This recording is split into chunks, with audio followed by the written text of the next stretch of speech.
All to the session 6. Uh,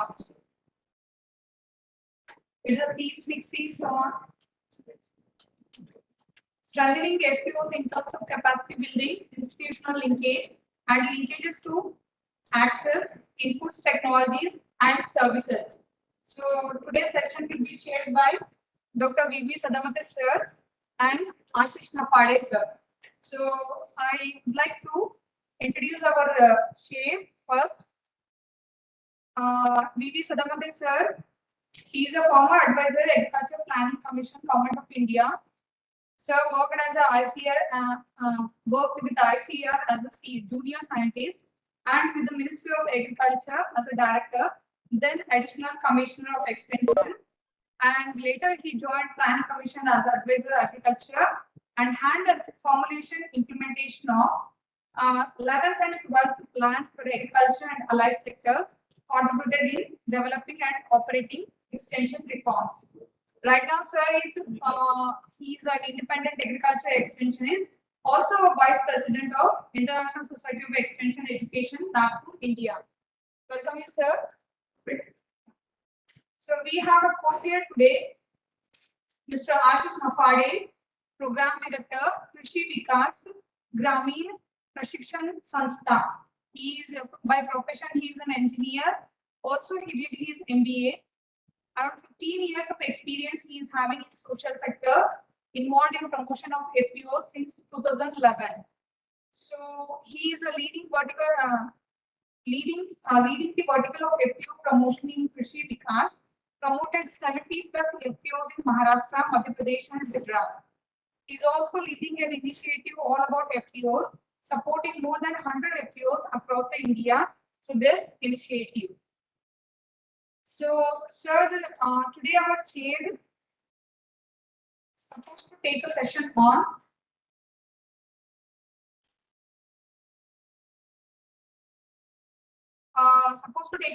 but sir said that we conclude later. So now I request our co-chair Ashish Napade sir to take over the session. Over to you, sir. Thank you.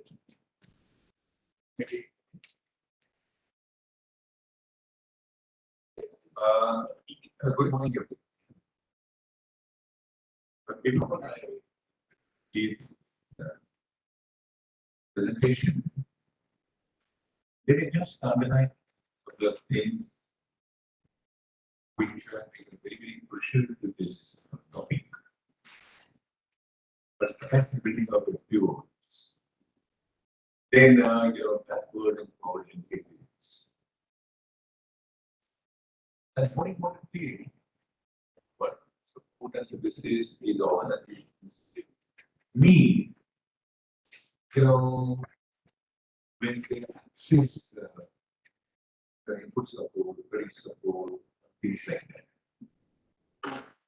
Given the context, this session is going to be very important because the formation of NGO, etc., we assume that that process is taken care of. But now, if FPOs is there to take off, then what are the support services they need, and perhaps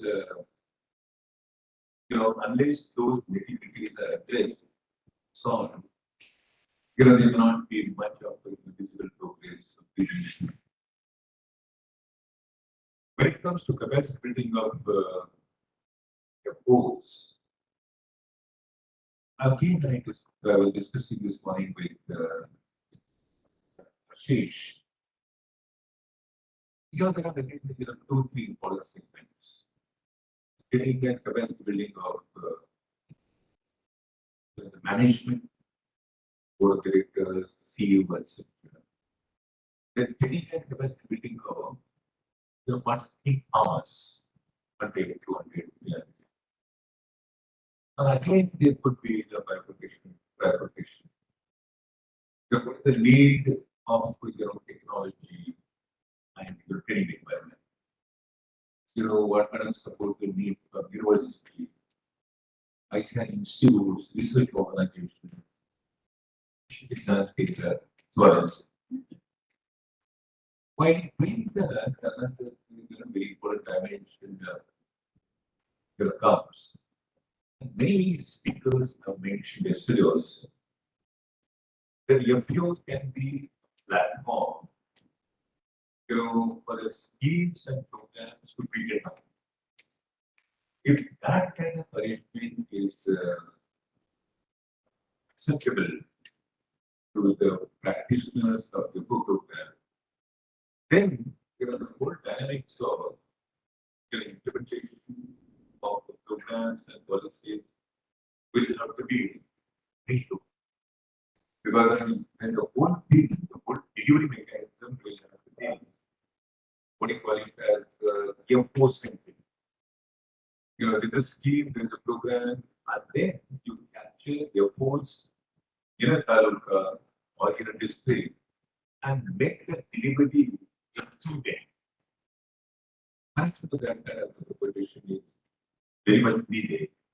Therefore, when we talk about FO management, the orientation training program, that kind of capacity will have to be built. Meaning thereby, the development department, R&D organization, should recognize FO as a platform for delivery of programs and services at a cutting edge level. That's at a public level, or at a taluk level, or at a cluster level. You have a FO who can absorb the programs coming from different development departments and deliver the services to the farmers. Left to the extension services, because I mean this business for a very long time. Left to the extension services, they have their own, I should say, strong points and weak points. For example, BMW, or the power friend, or the agricultural extension officer. These formations, suffer from fundamental weaknesses. We can see, there are no chance for their technical ability, capacity building, so on and so forth. But on the other side, you have a vibrant FOs system coming up. The proactive farmers, develop their own commodity line, and they could take out the service function to the farmers. When you have that kind of opportunity, I, as say, taluka level, program functionality, I would prefer your platform to reach the farmers. That is number one. Number two, and I will be giving to Ashish immediately, but let me set the context.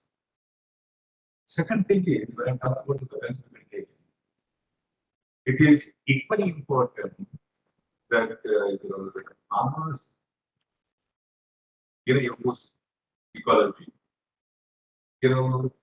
We may have to go for a product specific things or product specific technology that if we have that kind of streamlined the product specific training programs and semester program, perhaps the performance of participating farmers will be much better.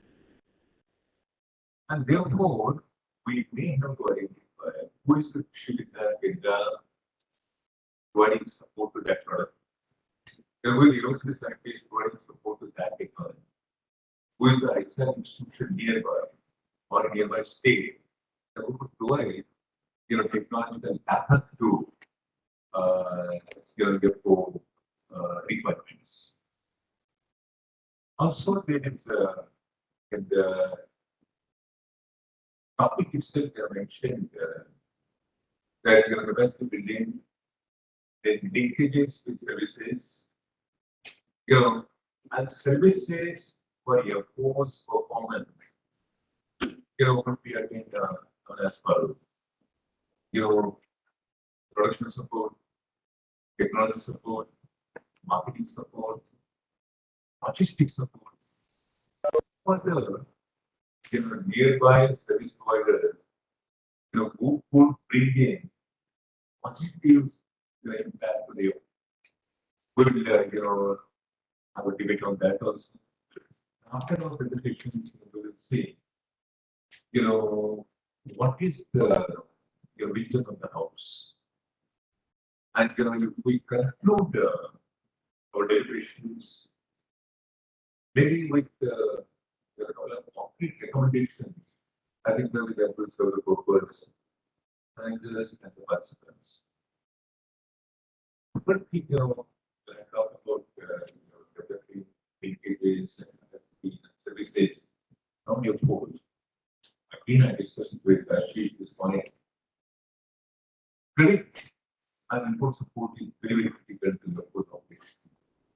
And that also timely, available in the right quantity, and the technical knowledge coming for judicious use of the common goods. Because that's how you can save on the investment and have a better market profit.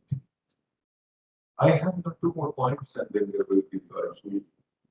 Yesterday, Dr. Goyal made it very, very clear that when you talk about your food and its operations, its capacity, and clearly very prominently through Yogesh also, that success of your food depends upon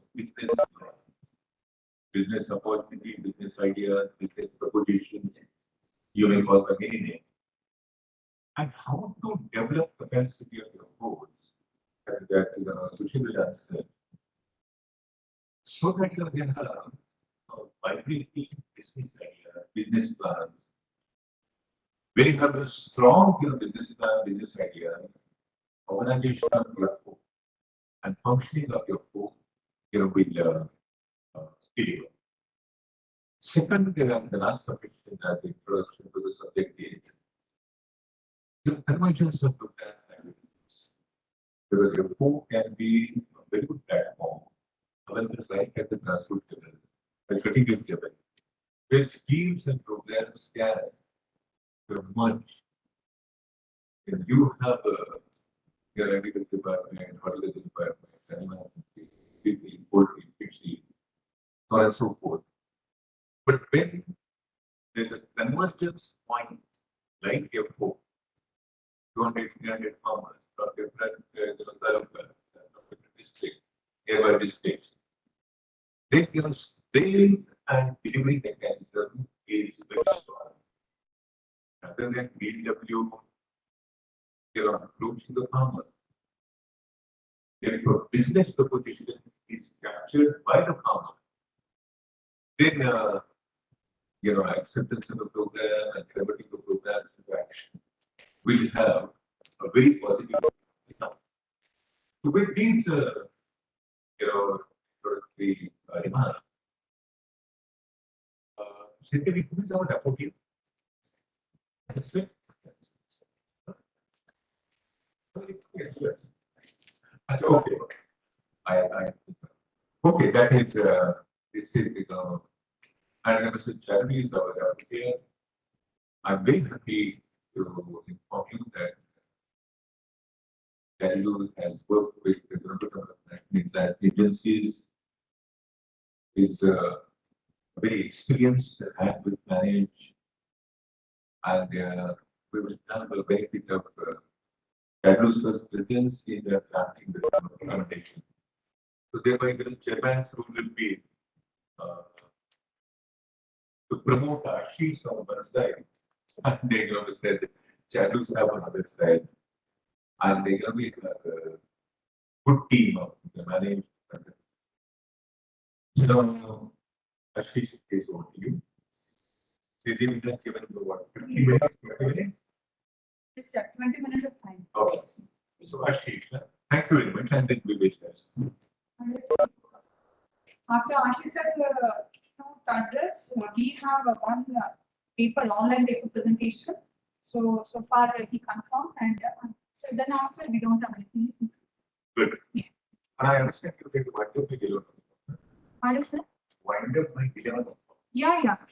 So and then as far as the time management is concerned, I'm very strict.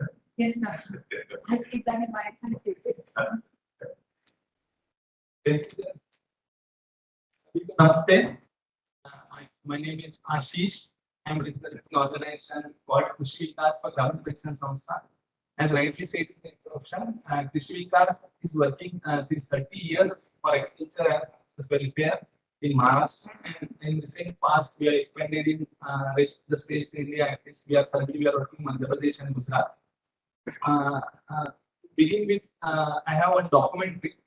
We have promoted the farmer producer organizations, namely Jaisandhar Farmer Producer Company. We'll see the short film, 7 minutes, and then I will continue with my presentation. Thank you.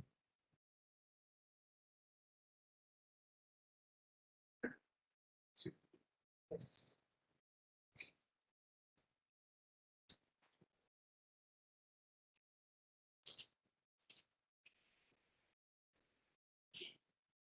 व्यवस्था की नींव है और साथ ही हमारे देश में सबसे ज्यादा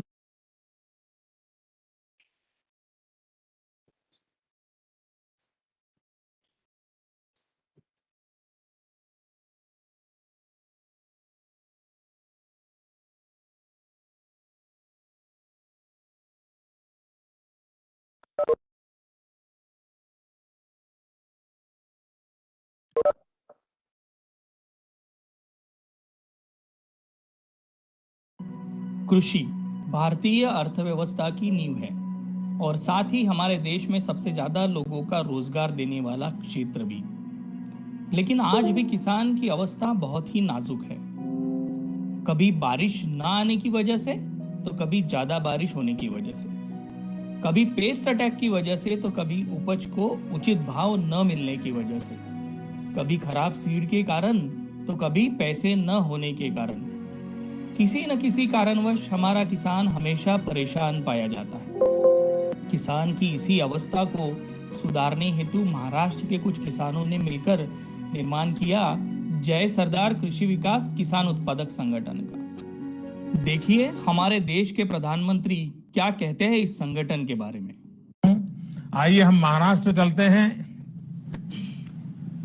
नमस्कार सर। नमस्ते जी।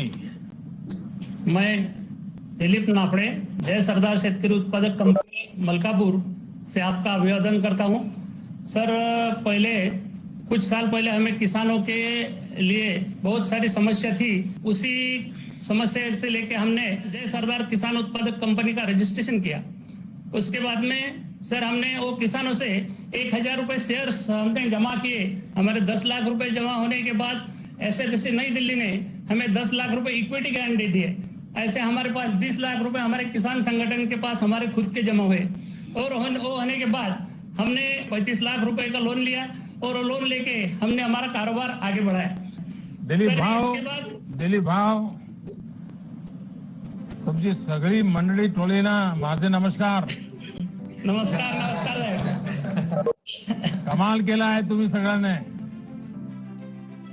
जून 2018 में हुआ यह वार्तालाप संगठन के सदस्यों को और भी प्रेरित कर गया और संगठन की प्रगति देख फरवरी 2020 में इस संगठन को 10,000 FPO लॉन्च प्रोग्राम में आमंत्रित किया गया। यह संगठन के किसानों को प्रधानमंत्री जी से प्रत्यक्ष मुलाकात करने का और उन्हें रुमाल टोपी प्रदान करने का भी अवसर प्राप्त हुआ। कृषि विकास व ग्रामीण प्रशिक्षण संस्था मलकापुर द्वारा SFC नई दिल्ली की सहायता से बनाया गया ये संगठन आज अलग अलग ऊंचाइयां छू रहा है। महाराष्ट्र के कृषि विभाग के सहायता से इस संगठन के माध्यम से आज किसानों की अपनी मंडी उभर रही है। यहाँ किसानों के उपज की खरीद होती है और किसानों को खेती के लिए आवश्यक उत्पाद भी बेचे जाते हैं। साथ ही क्लीनिंग ग्रेडिंग यूनिट और वेयर हाउसेस की सुविधा भी उपलब्ध करवाई गई है। यहाँ व्यवस्था का कुछ ऐसा निर्माण किया गया कि महिला किसान भी निर्भय होकर माल बेचने या खरीदने के लिए आ रहे हैं। जय सरदार भारतवर्ष का दूसरा ऐसा FPC है जिसके गोदाम WDRA के साथ रजिस्टर है और किसान अपनी उपज यहाँ रखकर लोन ले सकते हैं। साथियों, इन दिनों महाराष्ट्र की एक घटना पर मेरा ध्यान गया। वहां एक फार्मर प्रोड्यूसर कंपनी ने मक्के की खेती करने वाले किसानों से मक्का खरीदा। कंपनी ने किसानों को इस बार मूल्य के अतिरिक्त बोनस भी दिया। किसानों को भी एक सुखद आश्चर्य हुआ। जब उस कंपनी से पूछा तो उन्होंने कहा कि भारत सरकार ने जो नए कृषि कानून बनाए हैं, अब उसके तहत किसान भारत में कहीं पर भी फसल बेच पा रहे हैं और उन्हें अच्छे दाम मिल रहे हैं। इसलिए उन्होंने सोचा कि इस एक्स्ट्रा प्रॉफिट को किसानों के साथ भी बांटना चाहिए।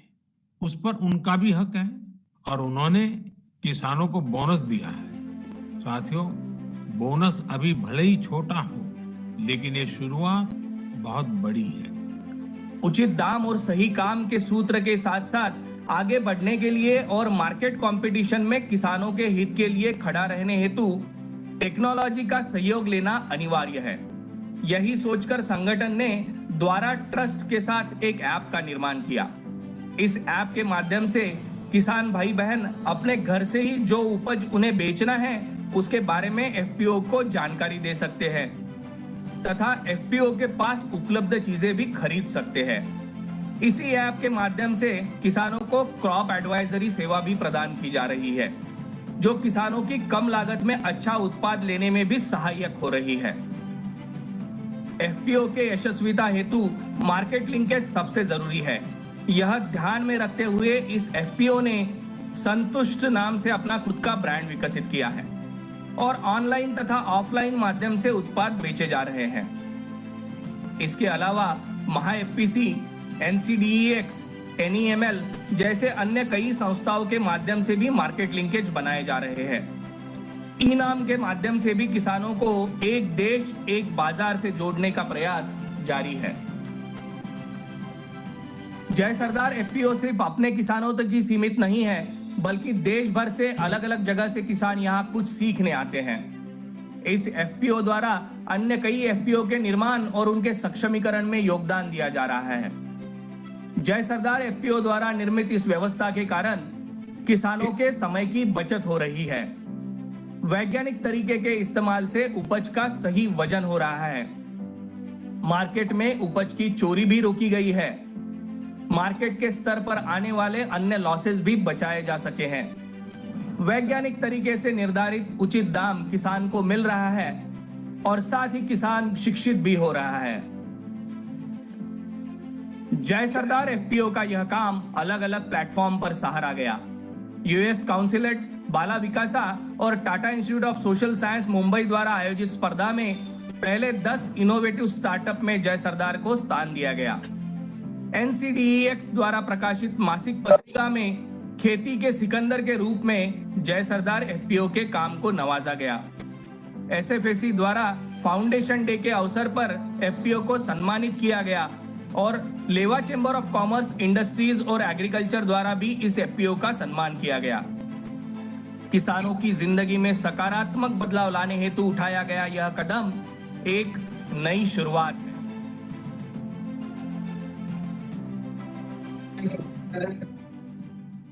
So why this documentary?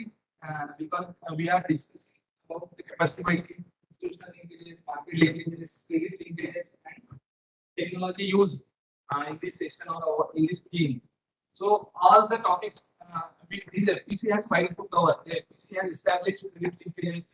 The FPC has established institutional linkages for marketing with number of buyers, and the use of technology also we have seen. So this is sort of concept setting for the discussion.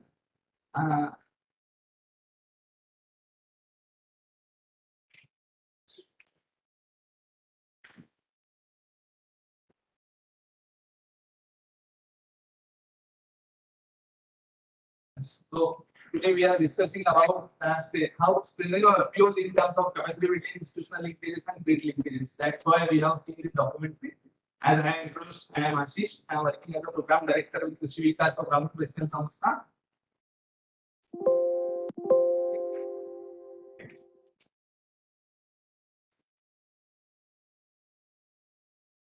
Little bit about Krishi Vikas. Krishi Vikas is an organization formed by the farmers, and for the farmers, we are working since 30 plus years, since 1991 for the farmers. And as on date, we are in the incubation of FPOs. As on date, we are working with more than 100 FPOs in Maharashtra, Madhya Pradesh, and Gujarat. We are in climate change and agriculture sustainability, natural resource management, education, and health. We are the CBBO earlier. It's not called a resource institution.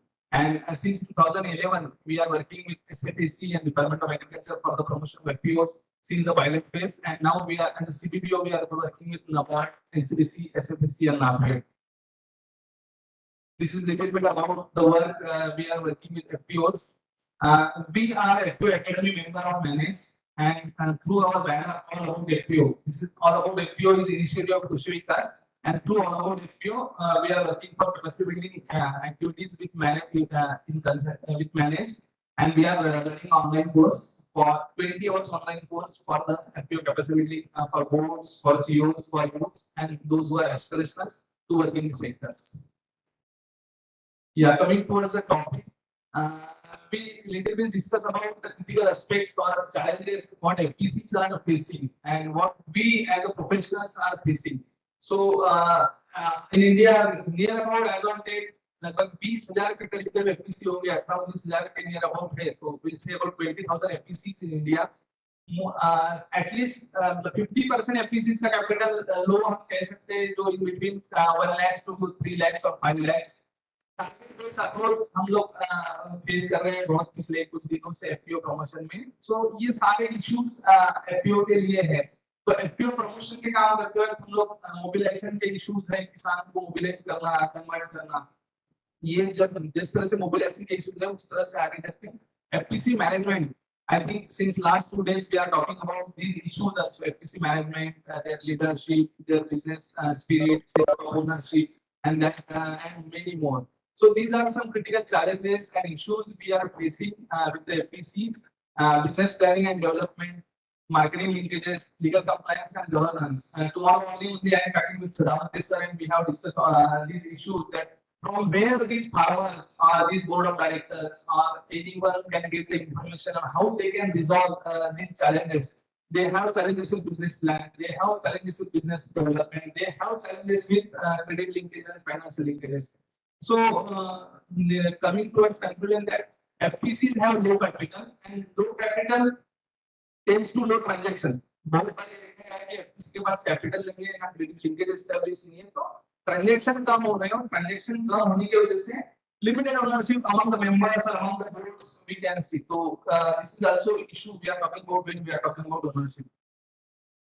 So coming towards approach, what we are following or what our FPO, new initiative is talking about, and what we are working since last 1 year through our initiative all about FPO. We thought that capacity building is a continuous part and not just a classroom training. Our thinking is that require facilitation and demonstration. So capacity building events, it's not event that we have trained the board of directors on legal compliances, we have trained the farmers on business planning, we have trained the farmers on community mobilization, but it's a continuous process requiring some sort of facilitation and demonstration, and that's what we are doing in context of capacity building and say all the things. We also thought that we all are thinking about or discussing about though they are CBOs, though are government institutions, or though anyone, most of the thinking is about government promoted FPOs. So we are thinking about most of the people thinking about government promoted FPOs or scheme based FPOs, those which are promoted under various schemes of the government. But we have number of FPOs, those are self promoted. Some farmers take an initiative and promoted FPOs on their own. So उनके capacity building के बारे में भी हमें सोचना चाहिए. They have a little bit different requirements than government promoted FPOs. So that we have to be thought of. Self promoted FPOs को किस तरह से हम mechanism में लाएं और mechanism बनाएं और उसको capacity building कराएं. Capacity building का बात होता है तो we'll talk about the capacity building of farmers. We'll talk about the capacity building of board of directors. We'll talk about the capacity building of staff of the CEO. But most of the time इसे अनदेखा किया जाता है कि capacity building is also required for promoting staff. Capacity building is also required for promoting institutions. Most of the promoting institutions काम कर रहे हैं, most of from NGO background or social background. Are they capable of doing capacity building in a business manner? So इसके ऊपर भी हमें सोचना पड़ेगा कि क्या प्रमोटिंग इंस्टीट्यूशन, तो उस तरह से थिंकिंग प्रोसेस कर रहे हैं। हम तो सोच रहे हैं कि बिजनेस सेंस ऑफ ओनरशिप लोगों में आना चाहिए, बोर्ड में आना चाहिए। बट मैं अगर सोशल बैकग्राउंड से हूँ, मैं अगर टेक्निकल एग्रीकल्चर बैकग्राउंड से हूँ, तो हाउ आई कैन डेवलप, सो उसके बारे में भी हमें सोचना पड़ेगा। इकोसिस्टम में जितने सारे स्टेक होल्डर्स हैं, फिर गवर्नमेंट मिशनरी के लोग हों, बैंकर्स के लोग हो, वेरियस कॉर्पोरेट्स के लोग हो, जितने भी लोग हैं उनका भी कैपेसिटी बिल्डिंग करना पड़ेगा, क्योंकि we are talking about huge mass 10,000 FPCs in next 2-3 years and promoting government of India है। I think by 2025 more than 25,000 FPCs might be in India. So ये इतने इकोसिस्टम में डील करने के लिए क्या वो हमारा बैंकर सक्षम है, क्या उसको पता है? आज भी मेरे ऑफिसर को पता नहीं होता है कि एफपीओ क्या होता है और किस तरह से ये केस हैंडल करना है। सारे बैंकर्स में हेड ऑफिस में एफपीओ को डील करने के लिए बंदा तो रखा है, लेकिन फील्ड ऑफिसर के साथ क्या है, तो that has to be taken care of. उनके लिए भी क्या कुछ होना चाहिए। जैसे मैंने कहा कि ट्रेनिंग जब भी बात होता है तो मोबिलाइजेशन का होता है, बिजनेस करेंगे विल थॉट अबाउट बिजनेस करेंगे, हम विल थॉट अबाउट जो प्रमोटिंग इंस्टीट्यूशन है या एकेडमिशियंस है, सारे लोग सोचते हैं कि एफपीओ में विजनिंग होना चाहिए, एफपीओ का लीगल कंप्लायंस होना चाहिए, इस चीज का उनको ट्रेनिंग डिलीवर करना चाहिए। विजनिंग होके बिजनेस करेंगे होके are they capable to doing do business, are day to day work का उसमें कहीं मतलब मुझे भी नहीं होगा, क्योंकि लोग ट्रेनिंग की बात करेंगे। सो व्हाट वी थॉट, हमारा ये कहना है कि हैंड होल्डिंग बियॉन्ड ट्रेनिंग्स, हमें इस बारे में सोचना पड़ेगा कि beyond trainings we have to provide services, we have to provide hand hold the एफपीओस।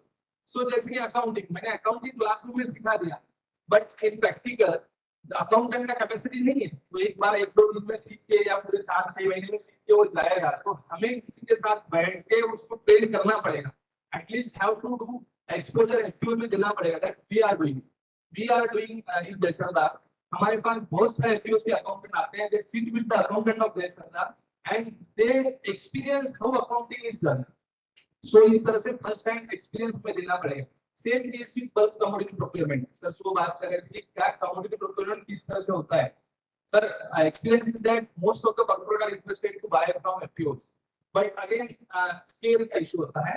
और next is corporate want 30 ton का गाड़ी भेज दो, 14 मॉइस्चर कंडीशन है, बीच का है, इसका है, तो 30 टन का गाड़ी भेज दो। But our farmers in capacities, उनका आज तक बिजनेस नहीं था, they are in farming community, they are farming activity में बिजी थे, तो क्या उनके कैपेसिटीज है 14 वो समझ सके और उसका क्वालिटी समझ सके। तो इसके लिए हमें थोड़ा सा हैंडलिंग सपोर्ट का भी जरूरत है, मतलब खाली बात करने से नहीं होगा। तो हम जैसे लोग जो इकोसिस्टम में अप स्केल में समझते हैं, तो हमें उस तरह से थॉट प्रोसेस करना पड़ेगा कि लोगों को हैंडलिंग करना पड़ेगा।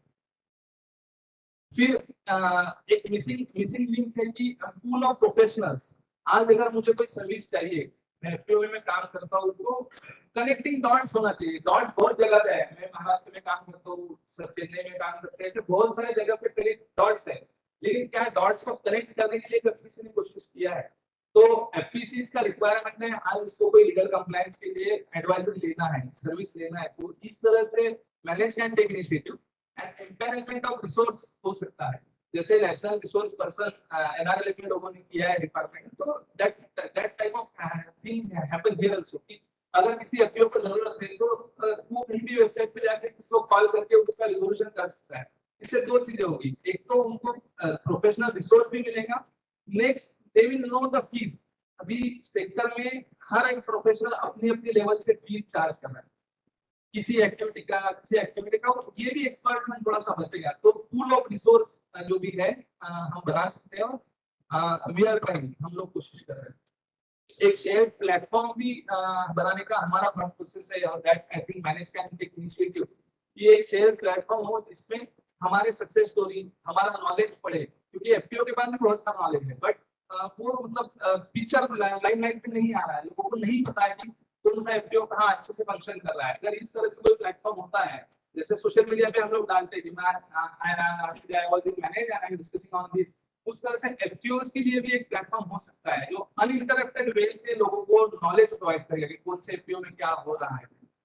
These are the things we are going to discuss about commodity trading and procurement की। इसलिए हैंड होल्डिंग का जरूरत है, खाली बात करने से नहीं होगा, सपोर्ट सिस्टम का जरूरत है। ये सारा एक्टिविटी जो स्केल की हम बात कर रहे हैं, 25,000 प्लस एफपीओस इन नेक्स्ट 5-7 इयर्स, सो उसके लिए बहुत बड़ा मैन पावर लगने वाला है, extension workers. So these extension workers तैयार करने के लिए भी हमें थॉट प्रोसेस करना पड़ेगा. We already initiated to manage since last 1 year with manage to FPO Academy. We are working with online training. लोगों को सिखा रहे हैं 20 hours training में divided. We try to share our experiences rather than training. We hand holding and share our experiences. So youth का training भी होना जरूरी है इस तरह से जब हम sustainable FPOs की और sustainable FPOs की बात कर रहे हैं. और इट कुड बी अगर एकेडमिक्स में हम सोचते हैं तो that could be sandwich like a course. मतलब 6-7 महीने हम ट्रेनिंग इंस्टीट्यूट में किए और फिर 6-7 महीने विद एफपीओ और with FPO promoting institution training और लीगल कंप्लायंसेस का बंदा होगा तो जस्ट लाइक सीएससीएस का होता है तो उस तरह से भी उनके हैंड होल्डिंग एफपीओ के साथ हो सकता है. तो इस तरह से हमें थोड़ा सा थॉट प्रोसेस करना पड़ेगा कैपेसिटी बिल्डिंग इनिशिएटिव जब हम बात कर रहे हैं तो अगेन इकोसिस्टम का जरूरत है. पूरा जो थॉट प्रोसेस हम कर रहे हैं we require such ecosystem that has to be in place for FPOs, farmer producer organizations or FPCs particularly what we are seeing.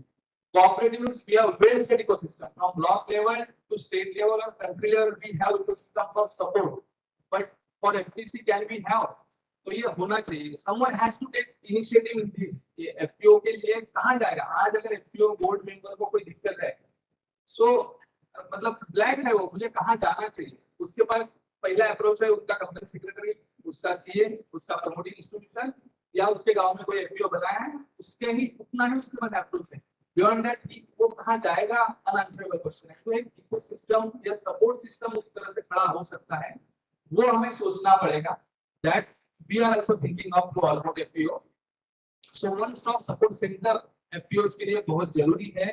जितने मास पे हम बात कर रहे हैं जिस लेवल पे हम डिस्कस कर रहे हैं जितना स्केल आगे चल के एफपीओस का है एफपीसीस का होने वाला है तो इस तरह से नंबर ऑफ चीजें हैं जो हमने आज इस पे डिस्कस किए.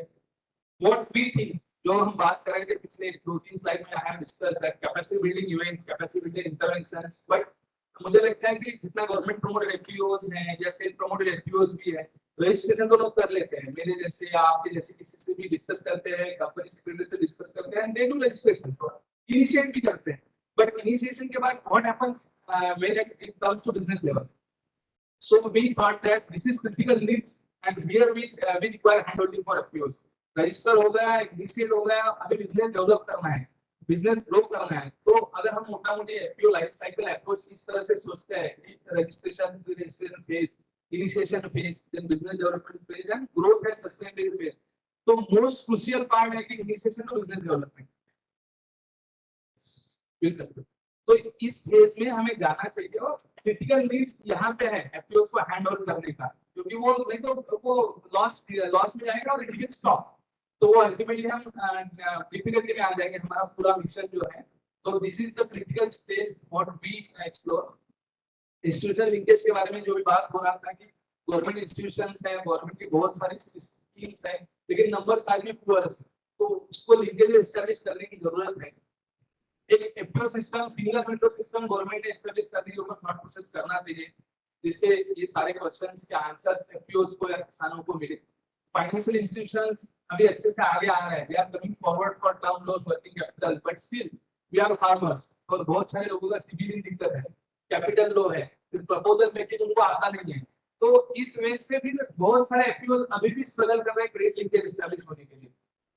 कॉर्पोरेट्स आगे आ रहे हैं लेकिन कॉर्पोरेट्स को कमोडिटी प्रोक्योरमेंट के लिए स्केल चाहिए और दैट स्केल एकदम से तो आएगा नहीं. हमें स्ट्राइक करना पड़ेगा लोगों को कुछ तो पुश करना पड़ेगा लोगों को स्केल आए और हैंड होल्ड करना पड़ेगा क्योंकि you initiate we are at the back हम तुम्हारे साथ आप इनिशिएट कर दो. इस तरह से हमें थॉट प्रोसेस करना पड़ेगा.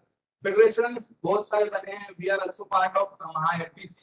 In 2014, we are there founder member of FPC. We have initiated the FPC and such many of the federations are coming in India. But बहुत सारे federations government procurement के बारे में सोच रहे हैं. तो they have to think of like service model. The service model किस तरह से होगा? गवर्नमेंट प्रोक्योरमेंट से कमर्शियल प्रोक्योरमेंट किस तरह से होगा? जितने सर्विसेज की हम बात कर रहे हैं जो दिक्कत है वो किस तरह से होगी उसके ऊपर थोड़ा सा सोचना पड़ेगा. एनजीओ पार्टनरशिप के बारे में हम डिस्कस कर रहे हैं. इनपुट कंपनीज अच्छे से सपोर्ट आ रही है लोग आ रहे हैं. स्केल एंड डेवलपमेंट कैपेसिटी भी लोगों को दे रहे हैं लेकिन इसके लिए इसमें भी एक थोड़ा सा केयर करना चाहिए एफपीओस ने क्योंकि कल चल के ये ना हो कि वो लोग मोबाइल पे डेटाबेस ला रहे हैं सब लोग सब डेटाबेस लेके आ रहे हैं. इनपुट कंपनी जितने आ रहे हैं कॉर्पोरेट जितने आ रहे हैं कल चलते शायद एफपीओ के लिए वो अपने लेवल पे कॉम्पिटेटिव बन जाए। तो ये भी थोड़ा सा लिंकेजेस करके केयर करना चाहिए एफपीओ से, डॉक्यूमेंटेशन प्रॉपर हो, किस तरह से हमारा पार्टनरशिप हो, तो वो एफपीओ इकोसिस्टम में पूरी तरह से सोचने का जरूरत है। तो ये सारा सिस्टम जो है ये हम एक जगह पे लाए हैं जिसे हम कह रहे हैं all about FPO.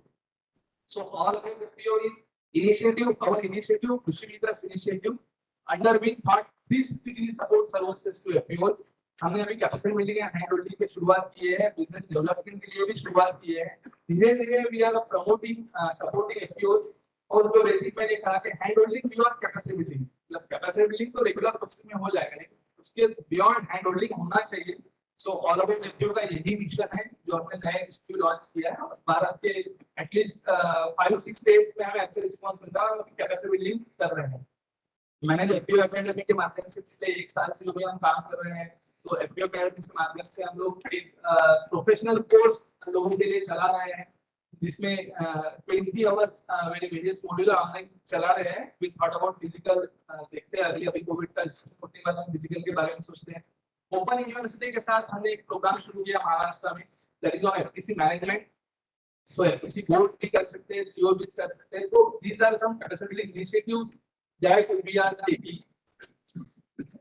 These are our campus. See, we are providing technical, practical training. Commodity किस तरह से आता है, किस तरह से procurement करना है, तो beyond training जाके लोगों को support करना चाहिए. They have experience, first-hand experience. उसके लिए we are working on that, and this is conclusion. So thank you, sir, for listening me, and we are ready to support to all FPOs, to all of our FPOs to meet us. Thank you. Yeah, thank you. Thank you. You have a very good presentation, and which covered the farmers, the FPO management, services which we made in the beginning. Traditional support services. But a couple of points which came in presentation by Ashish. They are very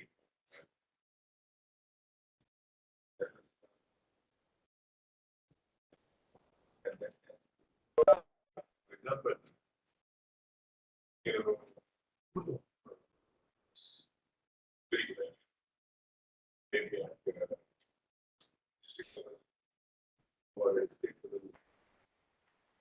Maybe district level or state level, that was one. Then there was, you mentioned also your business ID, like it's green. It's something. Third point, with the line is there has to be a segregation of support services between government promoted FPOs and self-dependent. Because if there is a scheme and it's a provision, talked about this, the amount, FPOs are as a scheme. But there is another challenge which is self-driven and there is self-profit. So those kind of percentage also we may have to do better design. Last point which again there are a good number of stakeholders in the FPO involved. For example, farmers, legal, marketing, technical,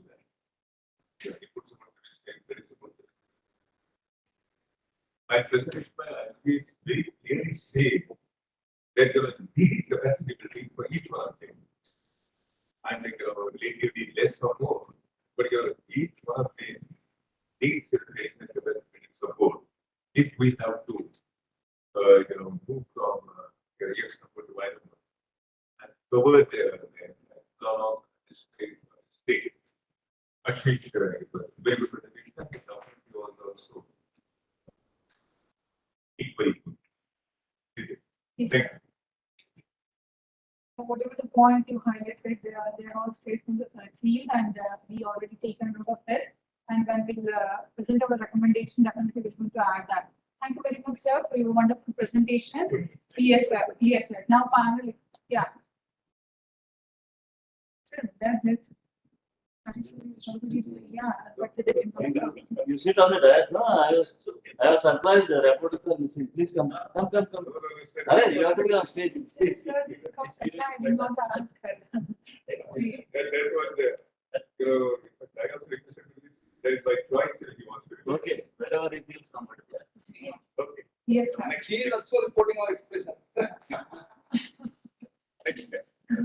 Yes, sir. Now, also thankful, sir. They're having questions. We take Presentation first. online stuff. Yeah. So we'll finish the online presentation later. Yeah. Now, we'll start with our presentations. So first, our first presenter of our this theme 6 is Hitul Avasti. Okay. Yes, sir. Give that forward.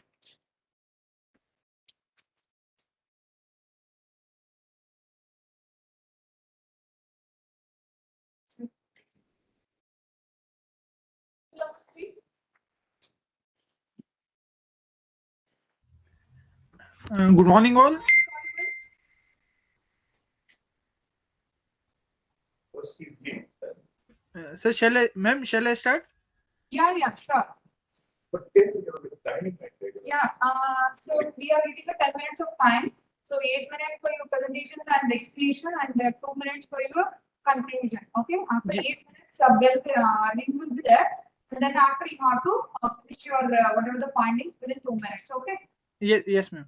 Yeah, 10 minutes will be given for your presentation. Please, keep the time in mind and try to complete it. Okay. Yes, ma'am. Okay, thank you. Ma'am, are you able to see my slides? Hello. Yes, Hitul, you can go ahead. We can see. Okay. Good morning, all. Myself, Hitul Avasti. I have done BSc Honors Agriculture. We can see your slide. Okay, ma'am. I am agriculture graduate from CSK HVKB Palampur, and I have done post graduation in agriculture entomology from Dr. Y. Parmar University, Solan. Today, the research work which I am presenting in front of you, it is under the postgraduate diploma in agriculture extension management, which I have completed from Manage. The title of my research is Need of Capacity Building of Farmers in Sachi village of Tirthan Valley of Himachal Pradesh. See, Sachi village, majority of people depend on natural resources for their livelihood. Due to climate change, undulating topographical conditions, establishment of projects like Great Himalayan National Park, and lack of irrigation facilities, they are facing many challenges in sustaining their livelihood. Due to climate change, coming up of Great Himalayan National Park, knowledge and skill gaps. See, it is a mountain place, so there is a huge skill gap in with our farmers. Modern agriculture practices, the residents are facing threats in sustaining their livelihoods. What are the material and methods that I used to for this research work? Personal interviews were conducted with randomly selected individuals in Sachi village. For data collections, questionnaires regarding perception of villagers for constraint in crop production and sustainable agriculture practices, and qualification packs of Agriculture Skill Council of India was prepared. This questionnaire was distributed to each of the selected farmer, and their feedback were collected in on hard copies. What was the perception of people towards constraint in crop production? The villagers emphasized on climate change and lack of irrigation facility as the major constraint in crop production. The out of the total farmers that we selected for our questionnaire, 40% farmers pointed out climate change as the major constraint in crop production, followed by lack of irrigation facilities, excessive chemical use, and increase in non-farm income. The increase in increase in non-farm income, I would like to refer to the increase in cemented tourism in our area, due to which the farmers are leaving agriculture and shifting towards that tourism sector, which is also causing a decrease in the production of our agriculture in Kullu Valley. What were the people's adaptation to the changing scenario? due to with our questionnaires, we perceived that the study revealed that around 50% of farmers shifted to cultivation of apple plants provided under Himachal Pradesh Horticulture Development Project. In Himachal Pradesh, Department of Horticulture is running a project, World Bank funded project, that is Himachal Pradesh Horticulture Development Project. Under Himachal Pradesh Horticulture Development Project, the Department of Horticulture is providing skill development to the farmers of of Himachal Pradesh on high density apple plants and introducing new varieties of apple crop which are adapted to this climate change. 30% of the farmers shifted to vegetable production, 16.67% shifted to tourism sector, and 3.33% were unclear of how to resist such constraints.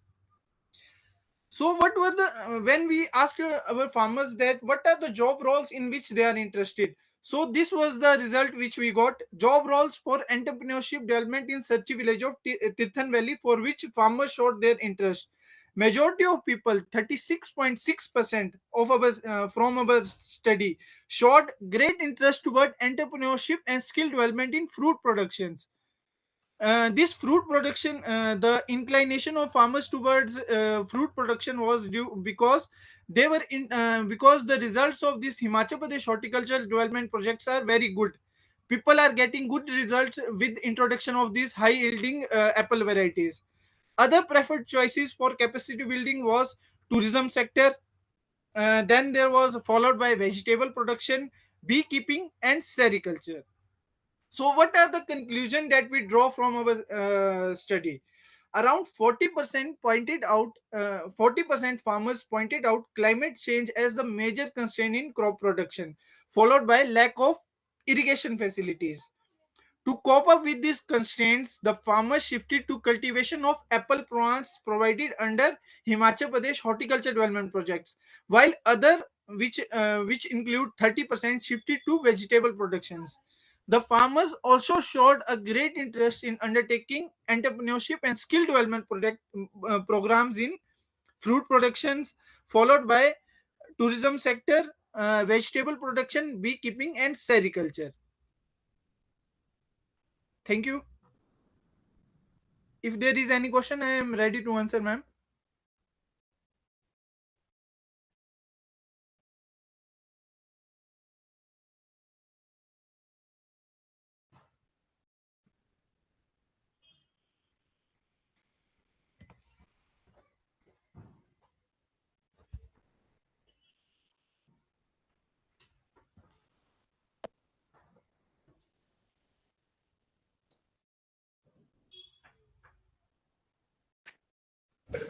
Yes, sir.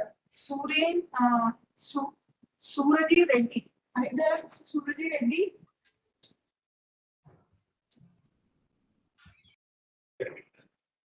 Yes, he has not joined, sir. No. Yes. Yeah. Sir, one presentation was there. So second one we did not confirm.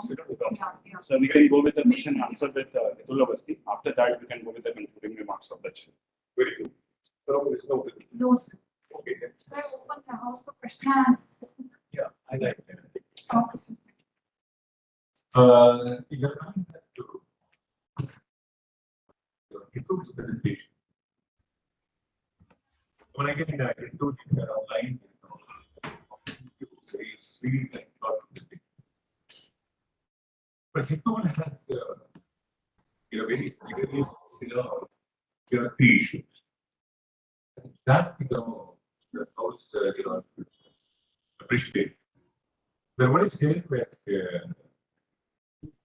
above everything else, it needs services, support, advisory, climate change. And more importantly, critical input irrigation management. And third piece that you mentioned that is FPO is focused on horticultural crops. So perhaps planting material critical issues. So these three matter most in this economy. Climate change, very important food, irrigation management, and third is since is working on horticultural kind of intervention. The planting material becomes very important input in the process. So maybe there is we can take a very good recommendation on, because we have brought in a different direction. He's not talking about money, technology, but he's talking about climate change management. I need that kind of something.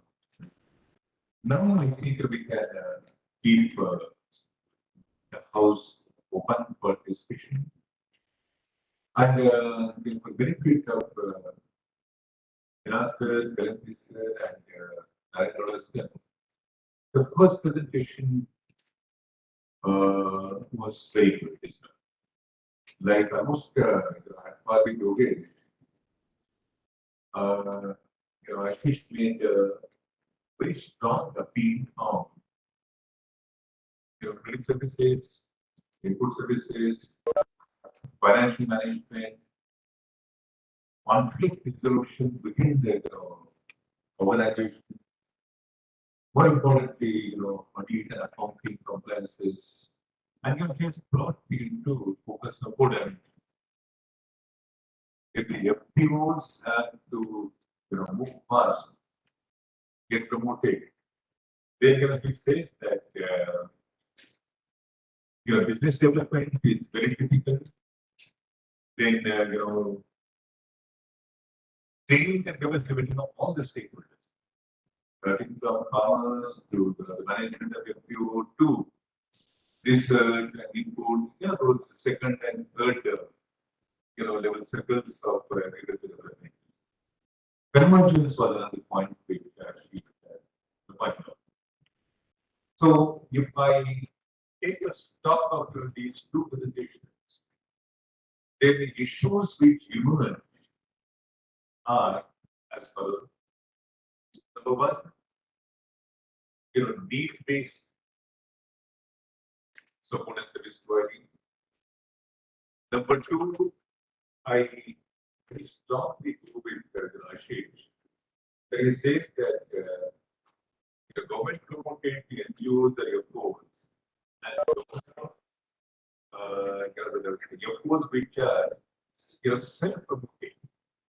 I mean, the service says dimension of value paper and that dimension of value paper.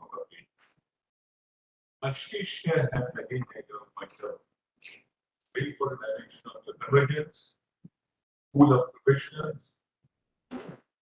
What Atma and KVK we have an inventory of considerable at the developer level or administrative level, perhaps the recommendations of the same line. Then maintaining the FPO and accordingly providing higher level patterns, reflect that. And I think the goals that when FPO has to be graduated from the production to the business line, then perhaps they will create value chain agents or value chain advanced service providers. So these were one of very important points which emerged from presentation by Ashish and now we will keep it open for discussion. We have 20 minutes, we can take about 10-15 questions and try to capture the wisdom of the house. But there are so many people here. I'm having a friend he said is already about IPO this day. Good. So now house is open. Door is not like one level, so you need to land. So you begin. My chair.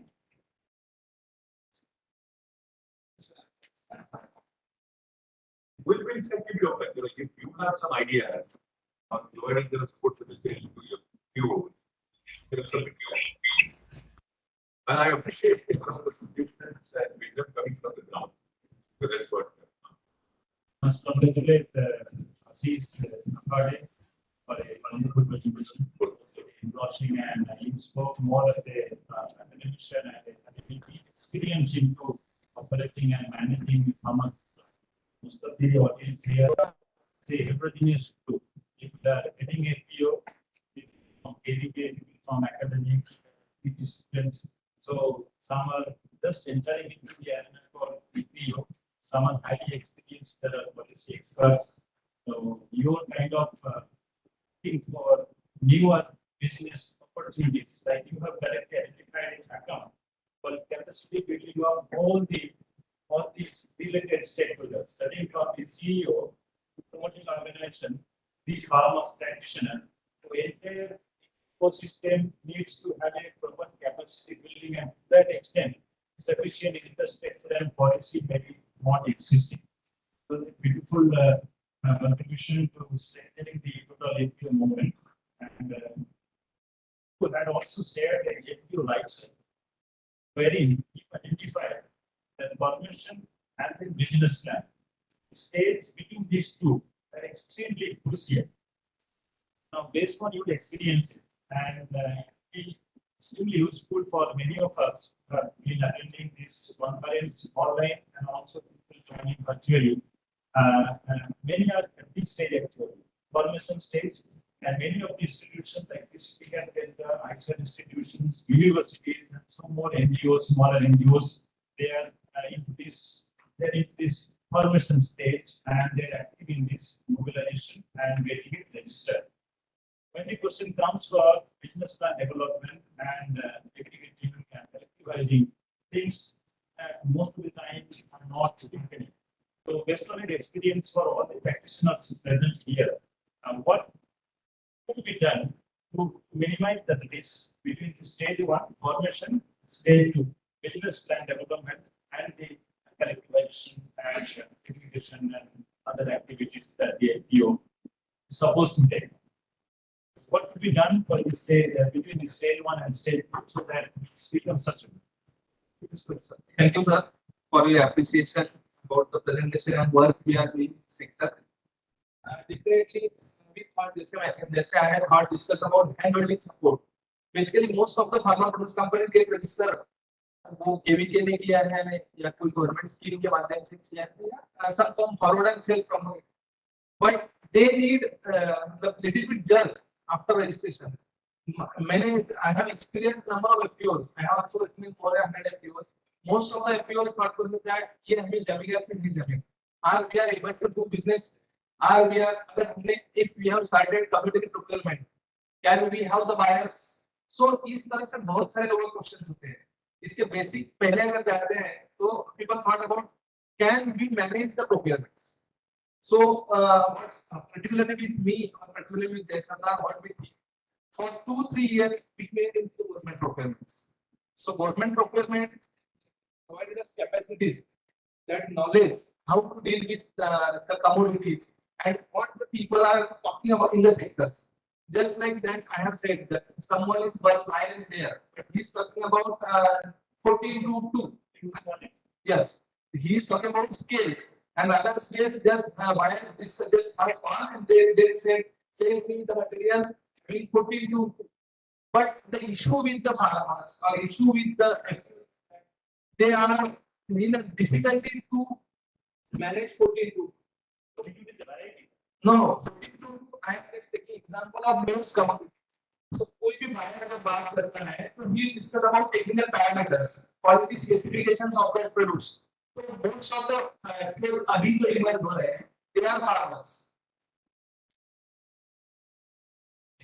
Sorry.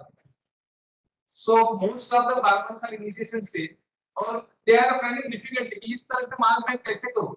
जो 14 मौके का moisture है, मेरे पास buyer है, मेरे पास माल है, लेकिन उसको जो चाहिए, तो इस तरह से मुझे बहुत दिक्कतें दे रहा है. They are not in a position to hire expert. Quality satisfy हो रही है, लेकिन किसानों को ये नहीं पता इस तरह से माल कैसे आइडेंटिफाई करते हैं. So that's where we need expert. That's where I have thought that corporate जो इस तरह से बात कर रहे हैं, जो भी बल्क बायर है, अगर उन्होंने भी थोड़ा सा इकोसिस्टम में जाके बियॉन्ड सोचा कि they are beginners. जैसे जितने लोग सेक्टर में काम कर रहे हैं, ट्रेड में काम करते हैं, वो ट्रेड में एक्सपीरियंस लेके आते हैं 5 साल 10 साल. लेकिन हम पहले दिन जब एफपीओ बनाते हैं तो पहले दिन हम तो किसान है और किसान का एफपीओ बन गया तो ऐसे तो नहीं कि हम बिजनेस सीखने लगे, तो हमें टाइम लगेगा। तो कोई भी जो इकोसिस्टम में प्लेयर है, जो बायर है या हम लोग, तो हमें कुछ दिन को हैंडलिंग करना चाहिए। इस तरह से क्वालिटी पैरामीटर्स कहाँ से आएंगे? अगर उसको कॉन्फिडेंस ने दिया कि नहीं यू कैन डू इट, पैसा अगर आपके पास 2-3 लाख है, आपके पास मटेरियल है, लेकिन उस तरह से क्वालिटी पैरामीटर्स आप कर सकेंगे, तो definitely you have the buyers. तो ये जो मैंने कहा कि जो फेज है क्रिटिकल नीड्स वहीं पे लोगों को है कि क्या हम कर सकते हैं। एफपीओ रजिस्टर किया, लेकिन आज भी मेरे पास ऐसे 10-15-20 एफपीओ है जो आज भी कहते हैं सर क्या हम कर सकते हैं, क्या भी एबल टू डू दिस। जो बोलते हैं अपने एफपीओ बनाया तो कुछ थॉट प्रोसेस करके आप जगह आए होंगे, थॉट प्रोसेस किया, शेयर्स कलेक्ट किया, but still they have the questions because कोई इंस्टीट्यूशनल स्ट्रक्चर रजिस्टर होने से उनका कोई वर्क स्टाइल नहीं बदला, दे आर स्टिल फार्मर्स। सो क्या मैं कर सकता हूँ, ये बहुत बड़ा क्वेश्चन उनके दिमाग में होता है। वो ये क्वेश्चंस को आंसर देने के लिए मैंने कहा कि इकोसिस्टम में के जो प्लेयर है they have to think little bit differently. मतलब ऐसे नहीं कि भाई माल भेज दो तो मेरा आदमी आके थोड़ा सा आपको हैंडल करेगा, 1-2 ट्रांजैक्शन आपके साथ करवा के देगा, then he will gradually get the experience and then he will do. इस तरह से होगा तो उसको कॉन्फिडेंस आएगा, ही विल धीरे धीरे उसका बिजनेस बढ़ेगा, तो वो कॉन्फिडेंट होकर फिर आगे जाके ट्रेड करेगा, तो ट्रेड करेगा तो ही मतलब शेयर होल्डर्स को सेटिस्फाई कर सकेगा और सेल्स ऑफ ओनरशिप उसमें धीरे धीरे बिल्ड होगा।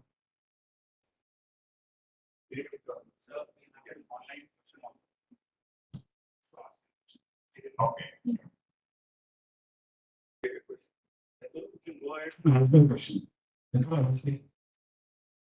Sir, I have a question that how we can associate with Krushi Vikas and manage FPO Academy for capacity building of farmers in Himachal Pradesh. It is an online question, sir. Yes, thank you, Hitul. I think you are from Manage itself. And, No, sir, I have done postgraduate diploma in Agri Extension Management from Manage. Yes, under the guidance of KC sir, we have initiated online program and we have admissions from Himachal Pradesh also. You can approach to all about FPO. हमारा website है, वहाँ पे पता चलेगा। Otherwise KC sir also connect.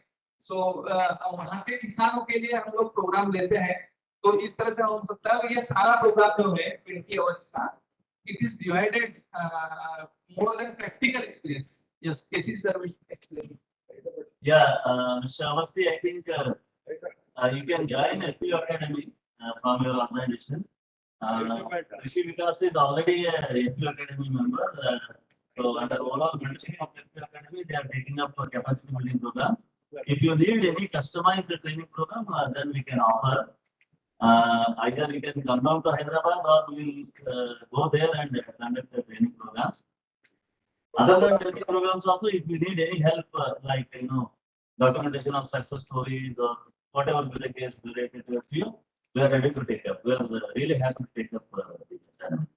Thank you, doctor. Yeah, Mike. Great doctor. So my name is Prakash Singh, and I am from Mahila Youth Society, FPOs. Thank you so much, Mr. Ashish. And FPOs and Krushi Vikas also have a long old journey in the FPO domain and also in the sector domain. And we are also close partner with Manage also. But to continue with the key points which Ashish highlighted also. So we spoke about limited capabilities, we spoke about limited transactions, we spoke about limited ownership. I will add one more point to it, which is about limited accountability. Yes. So while we talk about handholding FPOs or community-based livelihood institutions, we talk about building self-reliant institutions through which we are trying to figure out how to inculcate the idea of ownership and accountability inside the community leaders, so that later on, after Krushi Vikas, FPOs, or whoever is not there in the domain, so they would be able to run their organization in a very viable manner, and in a very sustainable manner. While Mr. Ashish also spoke about currently there are over 20,000 FTCs in the country, I would say that number is still way more higher because there is no comprehensive database of this. So to start with, if there is a strong recommendation given to the policy makers, if we can through NAVAR, SFAC, through department and through others, if we can have such a database in place, that would be the starting point. talking about the existing FPOs who are not part of the 10K FPOs, which was launched by the Prime Minister a couple of years ago. To my own experience of working around with FPOs and promoting distribution clearly across the country, even Mr. Ashish would also agree with me, a majority of those FPOs, a number around 7,000, 8,000 have already gone defunct. A lot of them are paying huge penalties in terms of compliances, and a huge role talks about again the capability issues of it. On an average, if you talk about 10 board of directors in this 20,000 existing FPOs, we have around 2 lakh BOD leaders needed to be trained on a continuous plan. And 1/3 of these BOD leaders get re-elected or sorry, they are rotated every year. So we are talking about addition of another 66,000 BOD leaders to this pool of people who have to be trained. Now just adding few more points which AP Mass what work we are doing in terms of building this capacity building ecosystem. So over the years through our AP Mass FPO Incubation Center, we have developed a series of 15 different sets of modules on governance management, business development, value addition, processing, financial management, business accounting, internal audit, and so on. And all these modules have been again translated into Hindi, Marathi, Gujarati, Kannada, Odia. The point being to disseminate all of this to the masses. And what Mr. Ashish also spoke about developing a pool of qualified resource people. In fact, when we talk about the kind of success which the SHG ecosystem is having in our country, a big role has been played by NRMA, SRMA, and various NGOs over there, where the whole idea was to build NRPs, SRPs, and DRPs.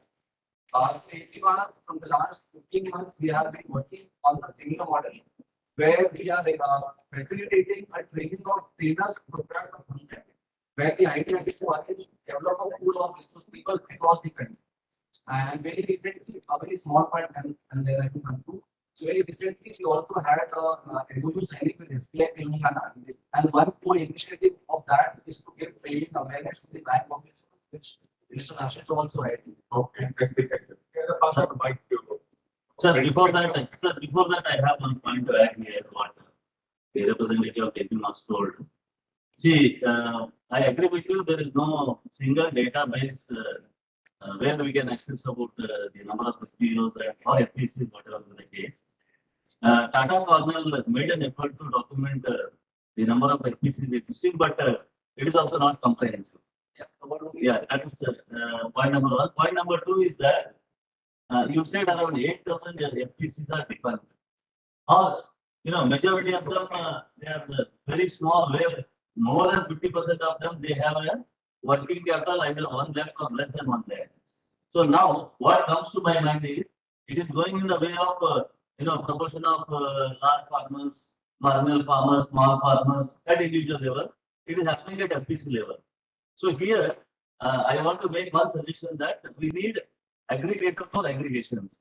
So whatever small FPOs are there, maybe we can have, federation for some 10 to 15 FPOs. Those federations will act as a business entity. They will take up professional activities. Small FPOs, they can concentrate on production. So this is another dimension which I am adding. Thank you. From my experience. Thank you. Good morning. What to be done to implement a market-oriented production system in FPO as certain? What are our techniques to get success? इस साल का आपका experience क्या करते हैं? ये मेरा question. Market oriented approach. I thought yesterday Vilas has definitely focus on that. They have started right from the seed. उनके जो अंगूर थे grapes थे, so उसी तरह से प्रोसेस करना पड़ेगा कि what's market need और उस तरह से अगर आपके एरिया में जो भी कमोडिटी होता है, मानो सोयाबीन होता है, मेज होता है या मिलेट्स होते हैं, so what the market need? Are they needing organic products? Are they need value-added products? तो उस तरह से हमें थोड़ा सा thought process करना पड़ेगा FPO के साथ बैठ के और उस वे में हमें जाना पड़ेगा. लेकिन again it's very difficult at initial stage. अभी किसान जो भी कर रहा है, if you are talking about that हम FPO बनाएंगे, let's say there might be some change or market oriented approach में हम जाएंगे तो it's again very difficult. तो हमें gradually मतलब उस प्रोसेस में जाना पड़ेगा कि जो उनके पास existing है तो वो थोड़ा सा ट्रेड करें, वो मार्केट में लाएं और उनको सेल्फ पता चलेगा कि अगर मेरे पास जो है वो थोड़ा सा अपस्केल हो, फिर वैरायटी चेंज हो या कुछ प्रैक्टिसेस हो या नया नया वैल्यू एडेड प्रोडक्ट्स हो, तो इसको थोड़ा सा अपस्केल करेंगे तो फिर मुझे वैल्यू एडिशन अच्छा मिलेगा, पेमेंट अच्छा मिलेगा और अल्टीमेटली रियलाइजेशन मुझे अच्छा मिलेगा. तो ये पूरा जो हम सिस्टम में काम कर रहे हैं, इकोसिस्टम में जो बात कर रहे हैं, ultimately we are talking about increasing producer in consumer spendings. तो वो थोड़ा सा उनको आदत लगेगा तो वो धीरे धीरे मार्केट ओरिएंटेड हो जाएगा. लेकिन अगर पहले भी हम बोलते जाएंगे तो शायद वो हेजिटेट रहेंगे, तो थोड़ा सा उनको सिखाना पड़ेगा. हमें जो एग्जिस्टिंग उनके पास है उसके साथ शुरू करना पड़ेगा, शायद 1-2 साल में उसको शिफ्ट करेंगे कर सकते. Any other point? Then, Yes. can you start? Yes. We I understood maybe the time. now we said, no, you agree. I request you to go. We just said, I see You can go to the stage. Yeah. Yeah. So last चालू sir conclude करने वाले हैं, तो जो कुछ जो what we have discussed. I request Charu sir to yes. So conclusion में मैं कहता हूँ तो हम बात है जो सिस्टम डेवलप करेगा. So हेल्पलाइन का बहुत जरूरत है. I got it. चालू सर should clearly mention एक हेल्पलाइन इस तरह से होना चाहिए जो FPOs के unanswered क्वेश्चन का आंसर देने के लिए हो, किसी भी लेवल पे हो, चाहे स्टेट लेवल पे हो, सेंट्रल लेवल पे हो या मैनेज पे हो, लेकिन एक टाइम है इनमें होना चाहिए. That's it. Thank you. So, can you start? Something more about very important point is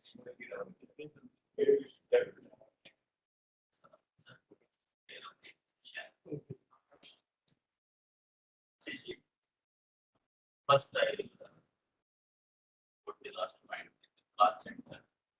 NHS started that. So, inquiries can be posted. Very briefly.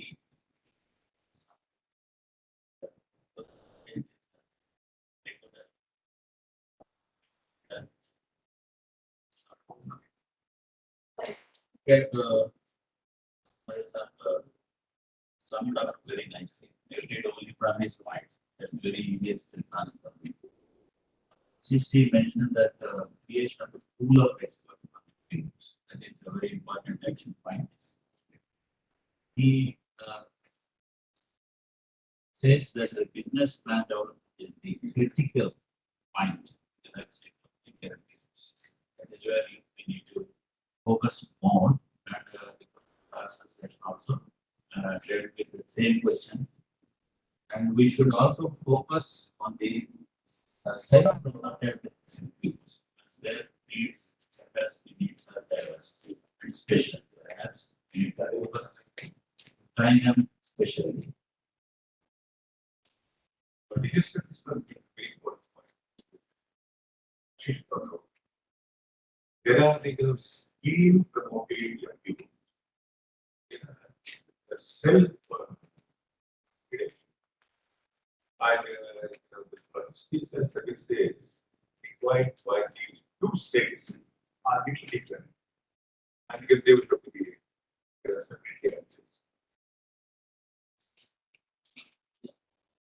In continuation of that, is that branding is not just one time. And in the training, the hand-holding support beyond training. Like we need to establish experts, focus on training. It's one very, very important. Creation of a single window, because we have so many organizations here. Yes, like SFSC, AWS, just create a single window platform. And the training and the capacity of all stakeholders. People also are considered very important, besides farmers and CEOs, stakeholders. But you really important, then they really have you fight with. It's one important. And in the question and answer sessions, clearly that cases are mentioned that the aggregator of FPOs. This is one point, really, because there are all scattered unsustainable things are happening. So aggregation of FPOs is very important. Also, the market-oriented approach slowly to begin with. That is another point. Also, this all the important points. Thank you. Thank you. We have still 4 minutes. Yes. Go on. Sir, Anybody else? just I would like Yes, to, sir. no question, sir, but I would like to acknowledge the contribution of Ashish. We have been working with Ashish from quite some time. Maharashtra is in the forefront, we are aware. He is part of Maharashtra and that advantage is already there. But starting the FPO in any village is a fresh beginning. This advantage will come over a period of time, but the beginning has to be made starting from ABCD time. So they would promote large number of FPOs and given importance to farm women and teaching them skill in market related activities. These are all some of the things we learned from them. In coordination with Manage, they conducted large number of short duration programs for sensitizing FPO members on value addition, marketing, aggregation at farm gate, linkage to government programs, several activities there are. So I think they named one of the program as everything about FPO. All about FPO. Yes, a very meaningful program. I still remember I was deliberations. So this seminar is benefited by the members of Ashish. Thank you very much for that. Just I would like to add, it's not only two sentences for the presentation. In fact, when you give dimensions as talking about in this presentation, particularly training aspects at different levels and different stakeholders. There are many players in the whole process. We only concentrate on a few people in the mainstream. There are many people who are also associated with this whole process who need to be also given attention because it's a momentum. When the momentum has to take place, it is not only the central part of the people, but the associate people need to be given equal attention. May not be of that much, but still, a sort of an awareness and also molding their minds is equally important. So they can play a positive role. There should not be a negative positive process of taking forward this.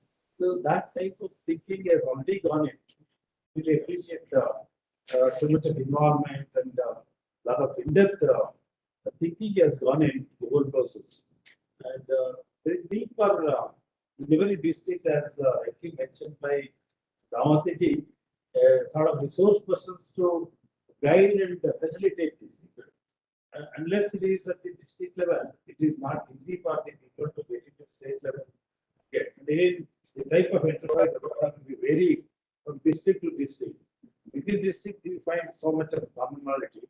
And also, if the resource persons are identified, even they have been trained, possibly they can be also more productive in enabling, catalyzing, and making these FPOs to be more performance oriented.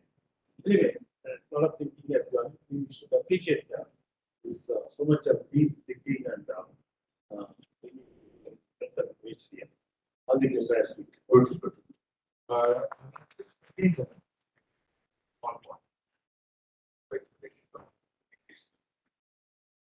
You know, it's from Himachal joined us online.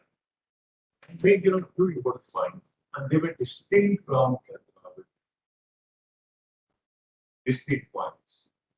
Legal, natural, technology, and what he says, he needs some kind of a support of planning capabilities, which has to be integrated to our KVK system down the line or tools like that. And it will also make sure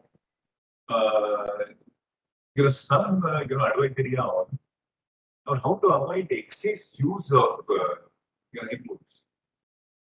While in his catchment, it appears that the overdose of inputs, and perhaps it must be repeating on soil, crop, and so on and so forth. So that was a very good quantity intervention. Climate change advisories and judicious and timely management of inputs. Very good points, really. So I think it is my prerogative to. Yes. So there is a question. Okay, but take your time. Okay. Yes. Yes. So, okay, sir.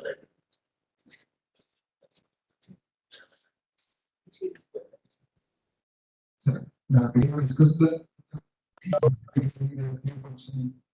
only thing is some legal compliances, license process, product identification, quality based.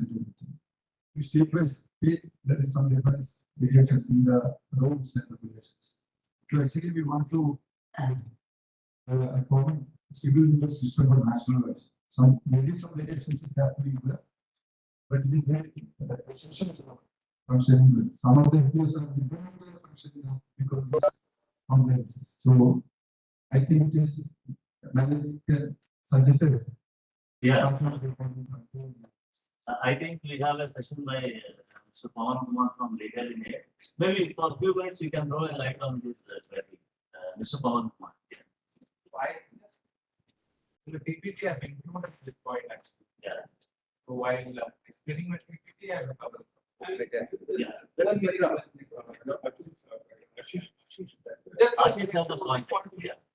So, his sir had said that there is a requirement of uniformity and law. ये भी एक आपके आगे चल के है और दूसरा नेक्स्ट है लैंग्वेज बैरियर. जितना कोई डॉक्यूमेंटेशन एटलीस्ट फॉर कंपनीज के केस में है उसका इंग्लिश में है तो मैनेजर ने थोड़ा सा इनिशिएट करके उसको सिंपल फॉर्म में किस तरह से लाया जाए जो किसानों को समझे तो वो बहुत अच्छा ही होगा और डेफिनेटली शायद आंसर आपके क्वेश्चन को हो सकता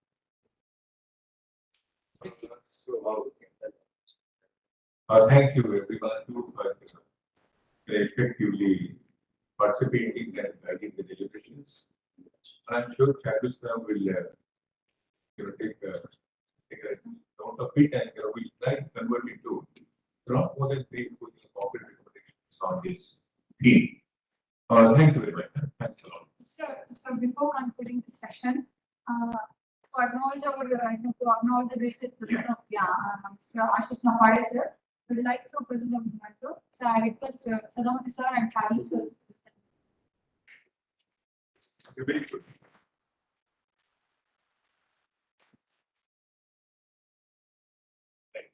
Thank you, sir.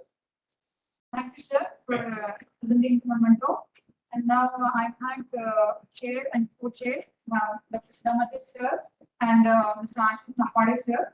And I also thank the rapporteurs, Dr. Charlie sir and Dr. Shah. And I also thank all the participants and our presenters. Thank you very much again.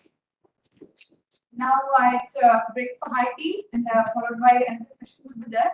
That will be taken by Mr. Pawan Kumar sir. And we'll meet around 11:30. Yes. Sir,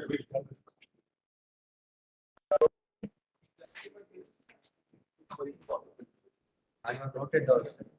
Ashish, translating to local language, legal documents.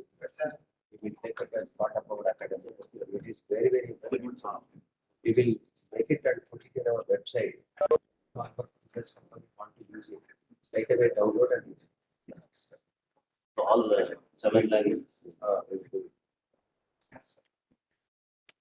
Vijay? Yeah, well supplemented. Good.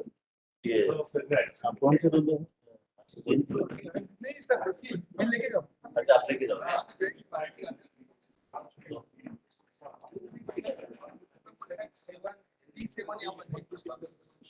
हाँ हाँ ये हमारे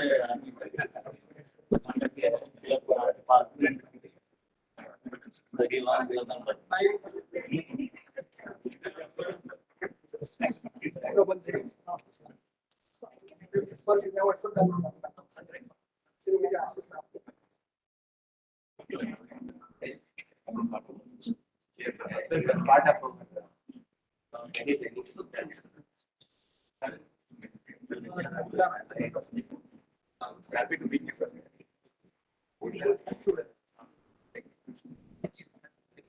हाँ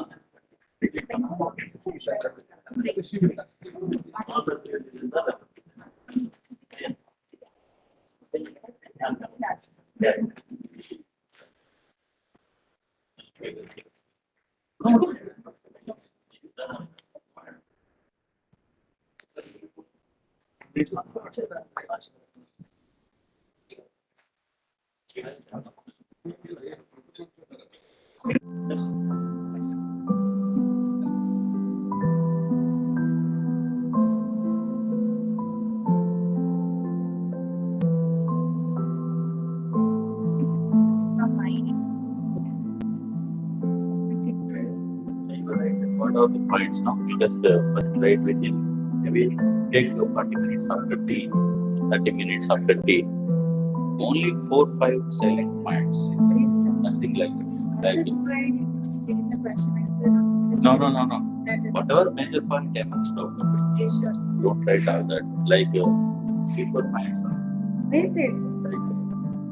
Signing up all stakeholders in the ecosystem.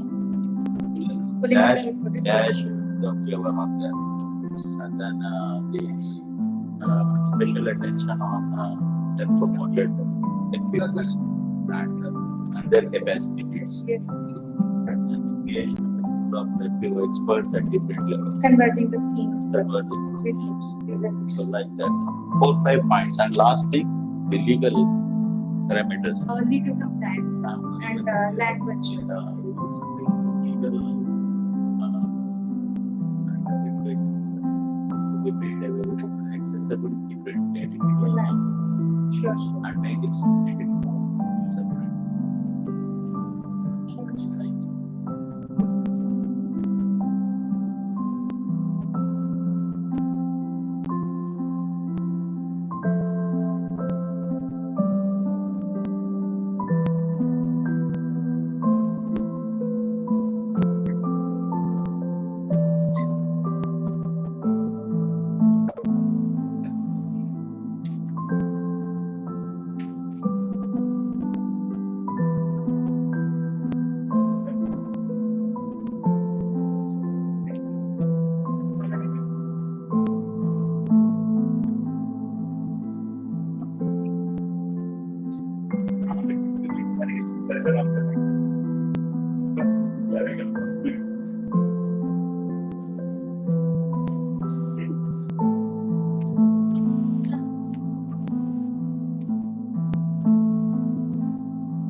Good morning and welcome back everyone to the debate.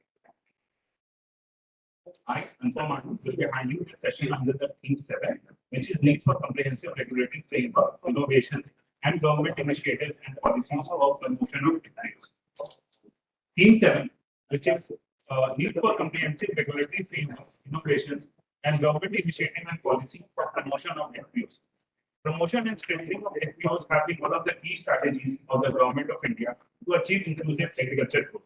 Given this rapid growth in the number of FPOs, the issue of access to credit, linking the FPOs to reliable and affordable sources of financing to meet their working capital, infrastructure development, and other needs has assumed center stage. Successive union budgets have greatly emphasized the need to promote and sustain FPOs to overcome the challenges faced by small farmers in India. As the FPOs strive to achieve sustainability, there is an urgent need to reorient the small and marginal farmers across India in terms of national and state policies with regard to FPOs through various schemes, government initiatives, provisions under the scheme, financial needs based on their stages of the life cycle, modes of finance, subvention, etc. With this brief introduction to the theme, I would like to invite and welcome Dr. C.S. Reddy, founder and CEO of Andhra Pradesh Mahila Abhivrudhi Society, Hyderabad, and currently founder and president, Sai Karatha Foundation, to act as the chairman and also address the gathering as keynote speaker. Dr. C.S. Reddy, founder and CEO of APMA and president of Sai Karatha Foundation, not-for-profit national level technical support organization with a vision of sustainable women self-help movement in India. He has over 30 years of experience in development sector, particularly in the microfinance and livelihood sector, focusing on community-based model of microfinance and livelihood. Dr. Reddy has been a visiting professor at the 40 International Institute, Canada, for the past 8 years, teaching international certificate courses on community-based microfinance in Canada, Ethiopia, and India. Dr. Reddy also works closely with Government of India and state governments of Andhra Pradesh, Bihar, Odisha, Telangana, West Bengal, and Uttar Pradesh on various policy issues and advise them on program implementation. Dr. Reddy is a member of the Board of Trustees of Commitment NGO, member of the Managing Committee of Srinidhi, a state-level Apex Financial Cooperative of Women SCG Federations of Government of Telangana. Dr. Reddy is also on the Executive Committee of the Smart Andhra Pradesh Foundation, established by Government of Andhra Pradesh. Sir, we welcome you to this national seminar. I would also like to invite and welcome Mr. Pawan Kumar, CEO, Legal in Aid, Chennai, to act as the co-chair and to address the gathering by delivering the lead paper. Mr. Pawan Kumar is the founder and director of Legal in Aid, M&A Service Private Limited. He is member of the Institute of Company Secretaries of India and holds a master degree in business administration, bachelor degrees in e-commerce, and a postgraduate diploma in international trade and policy.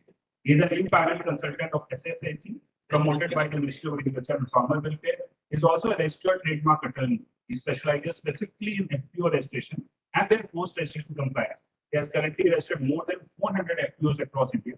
He is working with FPOs since 2013, and since then he has traveled all over India for providing capacity building training programs for BODs, CEOs, and government officials. He is also often invited as a resource person for FPO training programs which are conducted by state and central government institutions, NABARD, and various NGOs which are involved in FPO promotion. Sir, we welcome you to the national seminar. I would also like to take this opportunity to invite the rapporteurs for the session.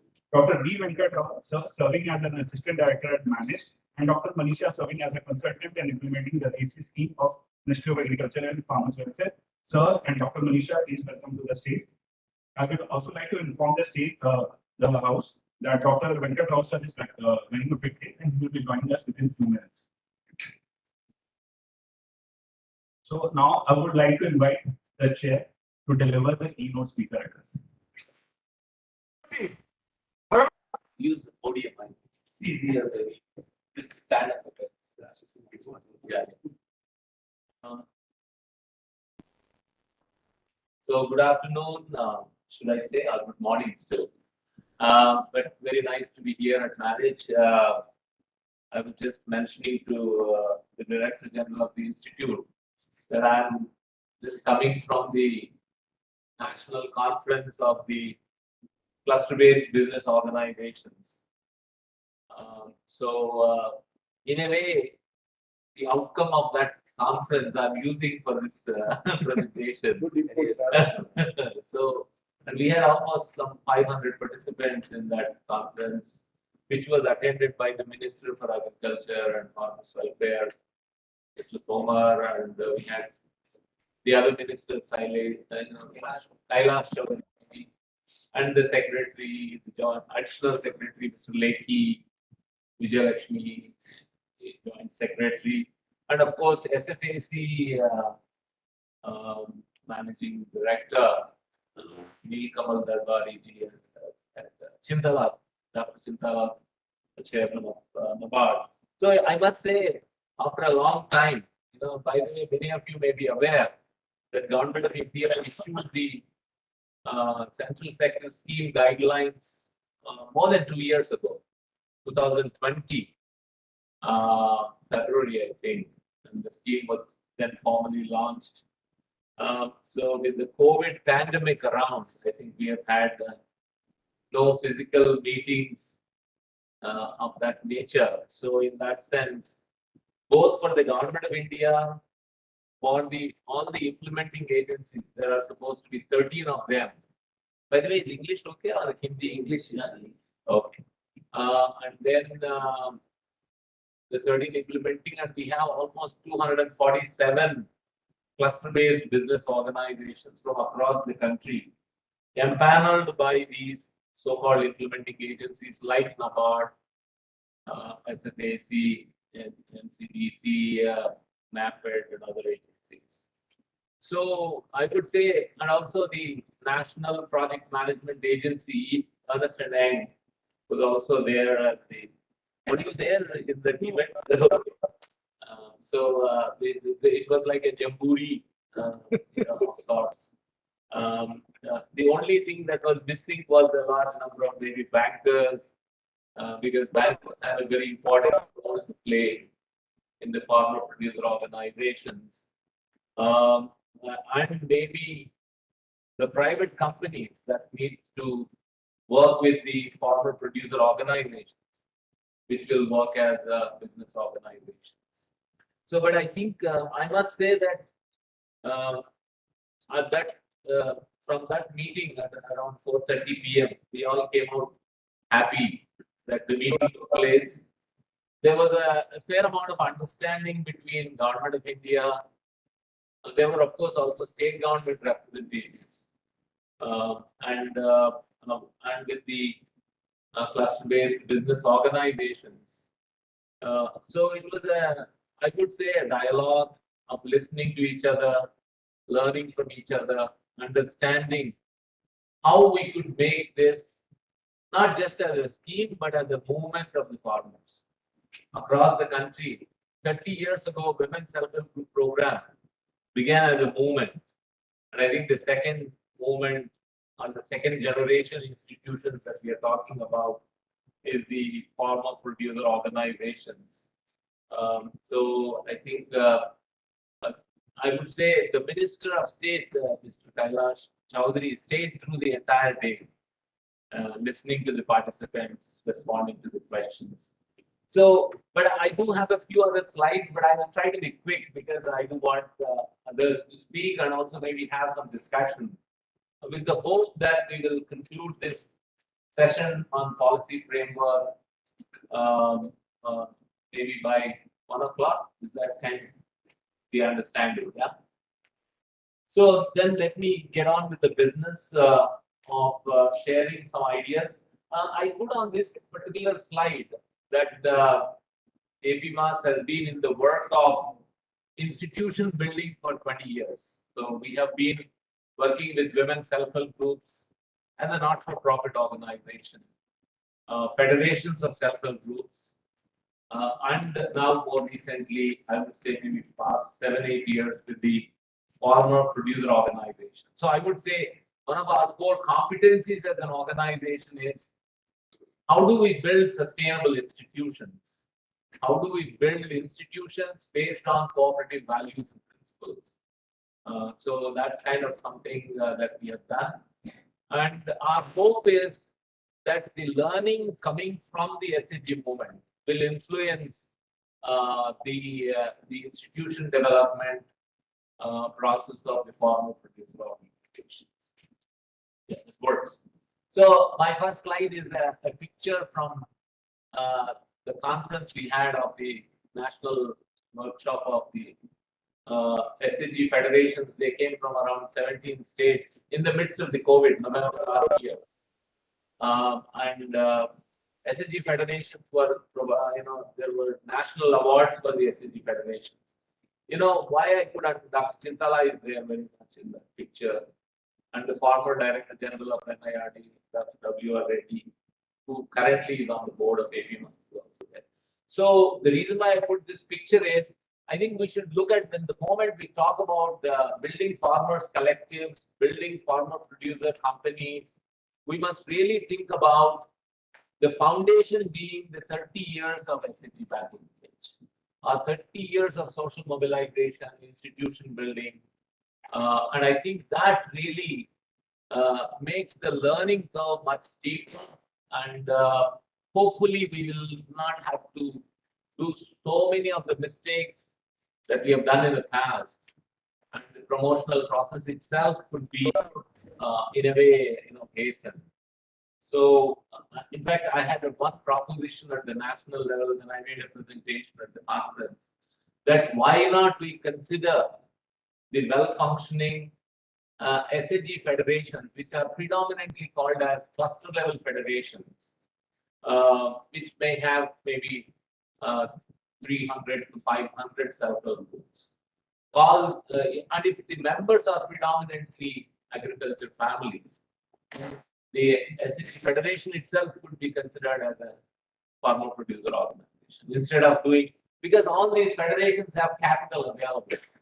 Government of India, the World Bank, they provided some kind of a community investment fund for these SAG federations. So one of the challenges we have seen with the farmer producer organizations is capital. I think they're all struggling with that. So that's why I put this slide. So I said we have been around for 20 years, but we have a vision for 2030. And our vision is not that we want to do something on our own, but we believe in partnerships and collaborations. That's why we have an MOU with Manage, and we are happy that we are part of this conference or seminar. And I'm sure in the future we can co-create many more things in the space of the farmers collectives. So that's why we said FPOs emerged as an orchestrator. And many of you know what an orchestrator, someone doesn't play the instruments but stands in the front and does the conduction of the orchestra. So we want to play a convening, coordination, facilitation, catalytic kind of a role in developing this kind of a livelihoods ecosystem.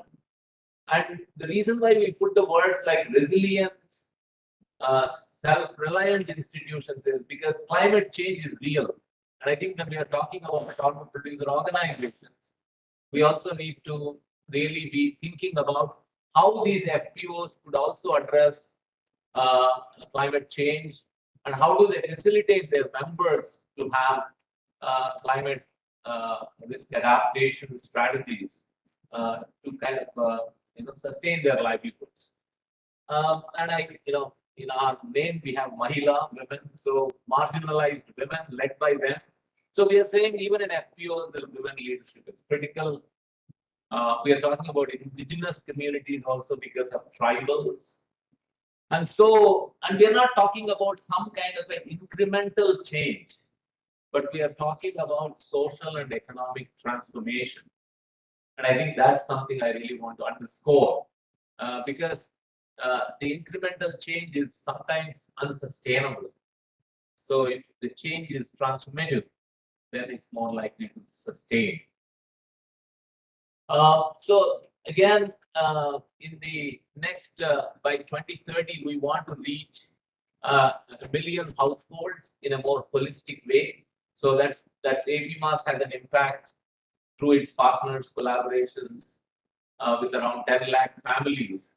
And there we are talking about how do we do co-creating and promoting quality standards and benchmarks. And when we talk about FPOs, rating, grading, financial management of the FPOs would be an important aspect. And how do they do their own grading, like a self-assessment? I think some of you in this room may know I think almost 15 years ago, the Andhra Pradesh Rural Livelihoods Program, which Mr. Tucker was involved, they talked about the self-grading, self-assessment kind of process. The second one is capacity and capability development. This is, I think, is a continuous process. Capacity building cannot be done one time and be done with it. How do we create a huge cadre of trainers across the country for supporting the emergence of this farmer producer organizations? The next is about ecosystem services. Technology, I think, is something today. Even a banana bejne wala has a Google Pay. I was coming from a remote area of Anantapur and I was buying some chiku on the way. And the lady said, yeah, you can make a Google Pay. And so I could scan and make the payment. In fact, in front of KBR Park at Hyderabad, when we go for morning walk, we have a lot of beggars. I'm thinking that one day some of them may have a Google Pay, QR code for us to scan and make the whatever donation we may want to make. So I think technology is critical, indispensable, and I think is an enabler. So we must see how we can use it. Finance, I think we all know, market infrastructure. Then we also felt that if the FPOs are emerging and if there are already these women self-help groups and federations, how do we create that linkages? For example, if women are good at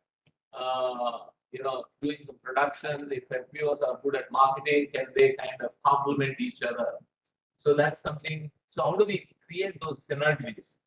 And then how do we look at, I think the pandemic has taught us a lot of lessons. How do we really address health, nutrition, water and sanitation?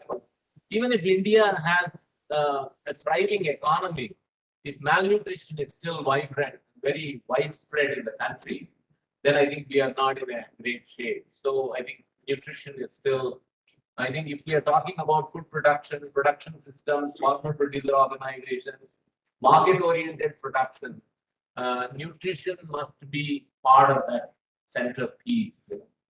And then, of course, whatever we do, how do we learn from that experience and how do we advocate for appropriate policy change? So that's just a bit of a, so who we are as an organization, what we stand for, and what do we plan to achieve by 2030. But, this is again something that I keep working on. This is past midnight. I was trying to prepare my slides for the conference in Delhi, and I thought I'll put one slide. And the title says feasibility studies, social mobilization, but I think these are applicable in more generic way. So number one, I'm saying 30 years of SAP movement, build on. Don't try to create something again. Don't start from scratch. So that's the first non-negotiable. Second is, how do we follow a bottom-up approach, a process-oriented approach? Because a lot of times we want to follow a top-down approach. Today, I think the FPO promotion, unfortunately, if any of you are involved in that directly, you would know that it has become a target-oriented approach. Almost on a daily basis, the target is being reviewed. How many FPOs have been promoted? How many shareholders? And of course, how do we, have a database of all the farmers who become part of these FPOs is something that one needs to look at. And in the FPO promotion, somehow it is seen as a central government scheme, and state governments are a bit lukewarm about it. So how do we engage state government, because agriculture being a state subject, how state governments take ownership, support, and create that kind of and also a large number of NGOs that have been involved in FPO promotion. So that's another non-negotiable effort. And then in building these institutions, are we thinking about government's agenda of maybe doubling farmers' income or whatever maybe aspiration that we may have? Or are we looking at the farmers' aspirations, farmers' interest? What do they want? What do they want to? Where do they want to go with it? I think that's something In terms of production that is driven by the consumption is kind of something we are wanting, but farmers seem to be thinking slightly differently. This is just a small slide on the institutional model because when you are building farmers, producer companies or cooperatives, they must be built on strong informal groups, and they can't be simply okay, 1,000 members come and become shareholders and 5 people or 10 people make decisions. It cannot be done. So you must build it over a period of time, and so farmers groups and maybe even village level or Gram Panchayat level farmers associations, whether informal or formal. In fact, we in APMAS, we have done a bit of an experimentation. The village level farmers organizations are what we call as Grama Raitu Sangam, Samakhya. We registered that as MAX, Mutually Aided Cooperative Societies Act, and all the village level cooperatives coming together at a cluster level, we registered that as a producer company. So you could kind of do some institutional innovations if you want these institutions to be sustainable. Also, at the farmers group level, what do they do? At the level of the Gram Panchayat, what do they do? At the level of the cluster, that role clarity is very important. And how do we make sure that all the shareholders are touched at least with 2 or 3 services in every season? Otherwise, the shareholders may say, please return my share capital. I'm not excited about being part of it.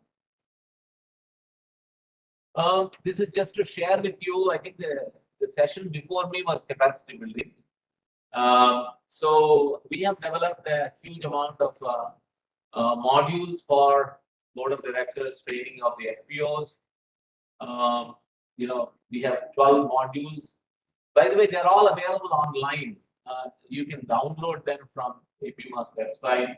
All the posters that we have developed, all the learning materials are available on our website, and they are in 7 different languages, including Hindi. We have an animated version of the videos on membership in FPOs, governance, management, legal compliances. All that is available from and can be downloaded from our website apmas.org. And there you will see FPO modules. And you just need to fill a few things. We are just asking for the information so that you are serious about why you are downloading those. Until now, we have done, by the way, training of almost 2,000 people. In fact, APMAS is also the resource support agency for NABARD in Andhra Pradesh and Telangana. So we do capacity building, business planning support, and financial linkage, market linkage for around 150 FPOs in partnership with NABARD. And then another, I think now almost 70 of the FPOs are directly promoted by us, Andhra Pradesh, Telangana, and Bihar. We also now work in Bihar. In fact, 2 days before I went to the Delhi conference, I was in Patna and in Bihar visiting our FPOs.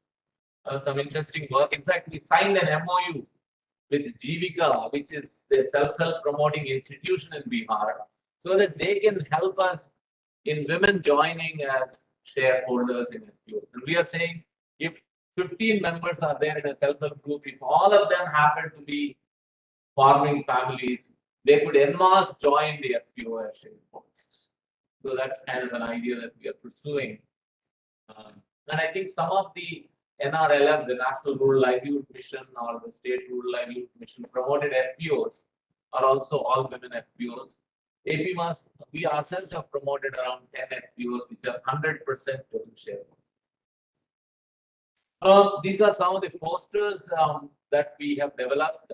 These are used for social mobilization, for training the board of directors, to also during evening or night meetings with the farmers that we conducted the village level. This poster I put in there because engendering FPOs is a prime agenda of APMAS, because we believe, but some of you might be already aware that today we have around 30,000 FPOs in the country. Okay, So many are thinking that 10,000. No, it's actually 30,000. 30,000 registered, maybe a third of them functioning reasonably well. Because Telangana itself has around 600 FPOs, Andhra Pradesh has around 700 FPOs. And I'm talking about FPOs that are registered both as producer companies as well as the mutually aided cooperative societies or under the Max Act. So, and states like Maharashtra, I think Madhya Pradesh. In fact, during the COVID 2 years period, there is a prediction that some 20,000 FPOs have been registered. One, because of the push of the central sector scheme. Second, I think the farmers also realize that now in every scheme there is a word FPO. You want, what is this? Okay, this. What do you do? The spraying of pesticides. You use drones. So they are saying drone scheme is applicable, and FPOs can get 90% subsidy. In most of the central schemes of RKBY, MIDH, and many other schemes, 75% subsidy is possible for the FPOs. So we thought if we want to promote sustainable FPOs, and I'm glad that there are at least some women in the room. Women, if they are in membership and leadership, they will make them sustainable. And 30 years of learning, how can we allow it to go waste? It serves multiple objectives of women being in leadership, women being shareholders, and women engaged in the entire agriculture value chain development. So I feel it's a golden opportunity that we have today in the country of women that understand group dynamics, bookkeeping. They can negotiate with banks, they can negotiate with private companies. And if they are in large numbers in FPOs as shareholders, as leaders, as presidents, we go one step further and say, maybe the FPO CEOs also should be women. Our women CEO FPOs are performing better according to our data. We are just launching a study on performance of all women FPOs versus mixed FPOs. We are trying to understand the phenomenon. But I think the SHG movement of 30 years in the country, and today these self-help groups, almost 1.1 crore self-help groups with around 12 crore women, they manage around 2.5 lakh crore rupees. So they also have a huge amount of funding available. So imagine, even if 30% of these SHG members come into the sorry बोलो जो someone on the मेरे को नहीं virtual जो अन्य sorry बोलो you have to mute them. वहां जाके बोलना नहीं जो सॉरी बोल क्यों बोलो जो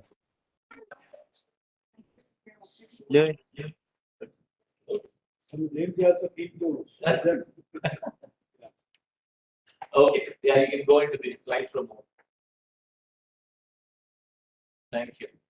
So I think I don't want to overemphasize this point, but please understand that we have around 12 crore women.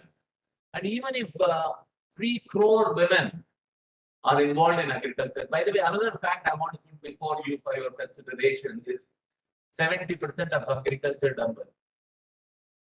So you look at it from any perspective, women involved in agriculture, 70% of all agriculture activities done by women. Women self-help groups and federations in the country are thriving. They have funds available with them. They have the capabilities. They have learned how to do. We have almost, I think, maybe around 10 lakh CRPs, community resource persons available.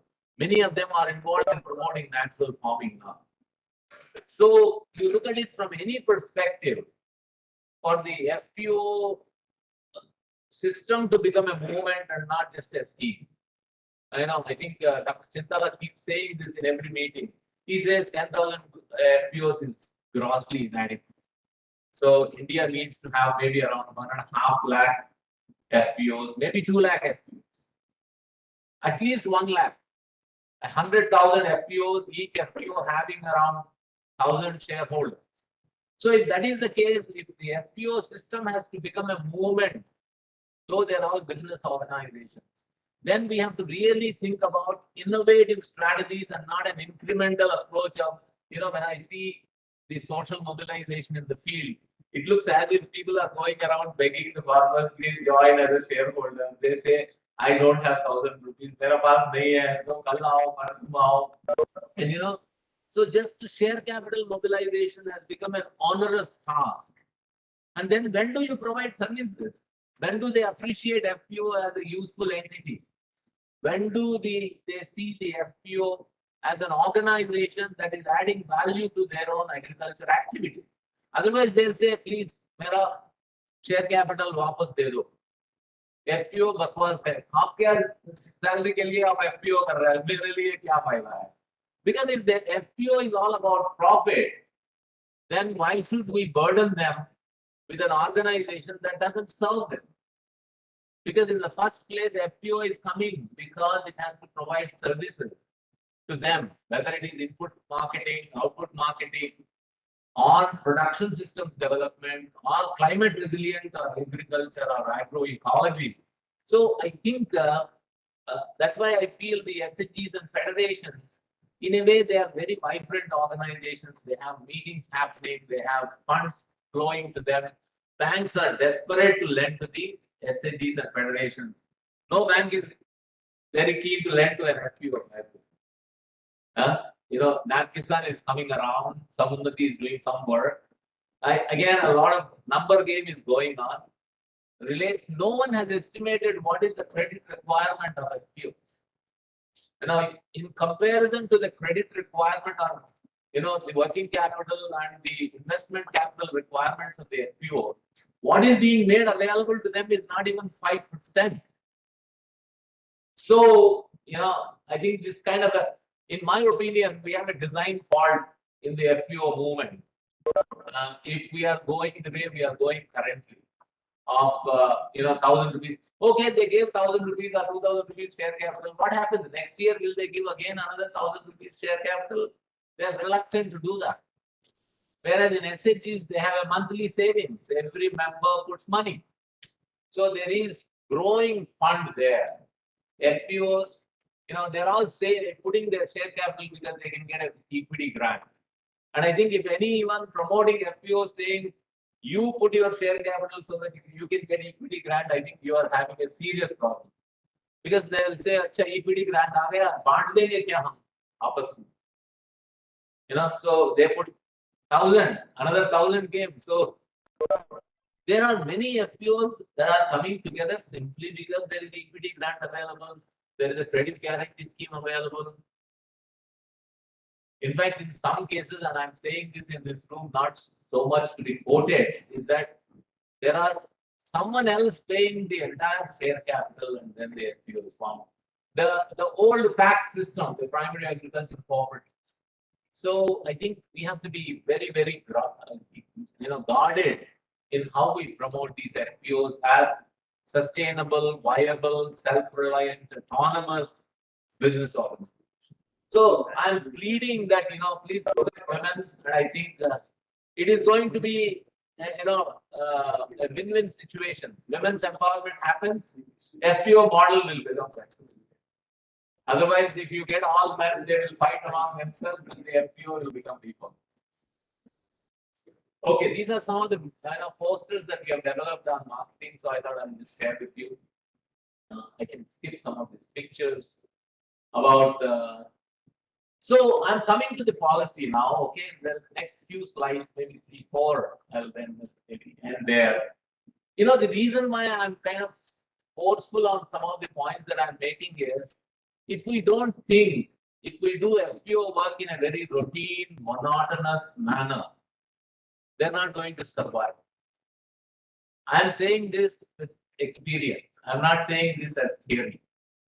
If FPOs are not promoted in a process-oriented, bottom-up, inclusive manner involving women with active support from the state government, civil society organizations, they will become weak. They're not going to go anywhere. So I think now there is a lot of momentum. In fact, I can say FPO in India has become a fad now. Fad, something new that arrives, everyone talks about it. So when it is a fad, we need to rediscover, reinvent this model, and then see how do we want to tweak the model. Otherwise, I am worried that, like, again, no, not to criticize.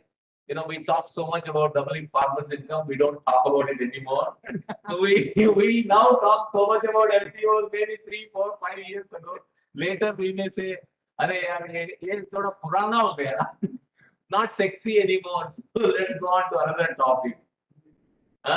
So that's why I'm kind of pushing the agenda, and particularly institutions like Manage really should build this culture.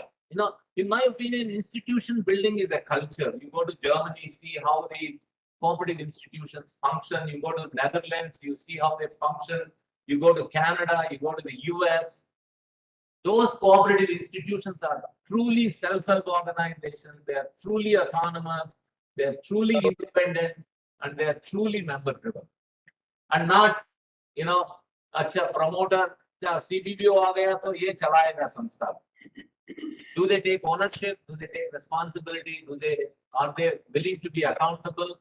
FPO, profit for members, loss for members. What I have seen in FPOs is you do business. जब तक profit आएगा, they're all kush kush. 10,000 घाटा हुआ. Then they say, you AP screwed it up. So I think we have to really build that culture, that ownership, that responsibility, accountability.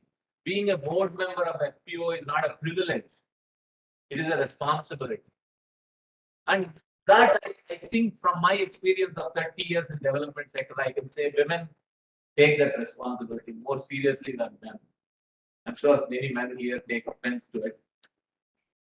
In terms of the challenges faced by the FPOs, I'm sure you're aware of them. Capital is, Vijay Mahajan summarized them as what, where 3C or 4C? 2C is capital. Yeah. So then the 4C is how do they go forward? So the capital and capability, and I think capital is real because, SBI says we have signed an MOU with SBI for facilitating FPO financing, and they say, "अरे हमारा head office का guidelines के हिसाब से 2 साल का balance sheet होना चाहिए, 2 साल का profit and loss statement होना चाहिए, और उसका profit होना चाहिए." And first 2 years, is Zomato making money? Is Swiggy making money? Many startups, they don't make money. They make losses for 5 years. Maybe Elon Musk is not making money in his SpaceX or wherever he's involved in. So, अच्छा data है तो हम loan नहीं दे सकते. They want to desperately lend to FPOs, but the guidelines are so funny that they are not customized to really lend to FPOs, to look at them as business organizations. So I think the capital is a major issue both for investment as well as working capital. Second, I think, that's why I said capacity building is so critical. We are so romantic about bringing MBAs to the FPO CEOs. I think, we are failing. They're not just staying there after 1 year, 6 months, they leave. You train them, you build their capacity, they're gone. So we need to, I think a lot of people who have been working with FPOs for 5, 10 years, they all say, find someone, maybe graduate, maybe postgraduate, MCOM, BCom, and then local, someone who is willing to be out there for 5, 10 years and be accountable to the board. By the way, a lot of CEOs say, "Acha, my CBBO ka accountable hoonga." So I want to be accountable to AP Mass because you are the cluster-based business organization. But I don't want to be accountable to the board of directors. They think that it is it's below their dignity to be like, Dr. Varghese Kurian was accountable to the board of directors who are illiterate farmers. Okay, he never felt that it was, below his dignity to be accountable to the board of directors. So I think that's why I say this is part of culture development. Human resources is a huge issue. Accounting, bookkeeping in many FPOs is abysmal. So we need to really look at that. And then the skills, managerial, even, board of directors can't look at a balance sheet, can't look at a profit and loss statement. So how do they kind of manage their expense? Systems, I think, abysmal, particularly, do you have at least the information of all the farmers who are shareholders? How much land do they have? What crops do they grow? What kind of needs do they have? A lot of times you don't have that. It's all kind of, hearsay. In terms of external factors, I think credit is again coming up. Awareness. By the way, bankers, government officials, politicians, they don't know FPO. They'll say, "Acha, paisa leke bhag jayega." So then politicians say, "No, no, no. वो हमको मालूम है आप share capital मत लो." The local MLA will say, local MP will say. In fact, Mr. Kailash Chaudhary in the Delhi conference was saying the first thing the cluster-based business organization should do is go and meet that MLA, MP. The moment you meet them, they will make them political organizations. So you run the risk of, instead of FPO becoming a business organization, it will become a political organization. So how do you kind of involve them? It's like, recently I think one of the government officials was saying, government is like fire. If you stay away from it, it's warm. But if you go closer to it, it may burn you. Okay. So the politicians want to take capture. And I understand some of the political parties have already told their senior cadre that, go and form FPOs. We have a lot of politicians coming to APMA saying, please, we will take care of FPO promotion, you train us. You seem to have beautiful modules and posters. So please train us, the rest of it is something. So there are a number of self-promoted FPOs happening in the country today. That's maybe the reason why the number of registrations are going up. You just need simply a company secretary to register a farmer producer company. You don't even need maybe a farmer. You don't need farmers. They're just available on paper.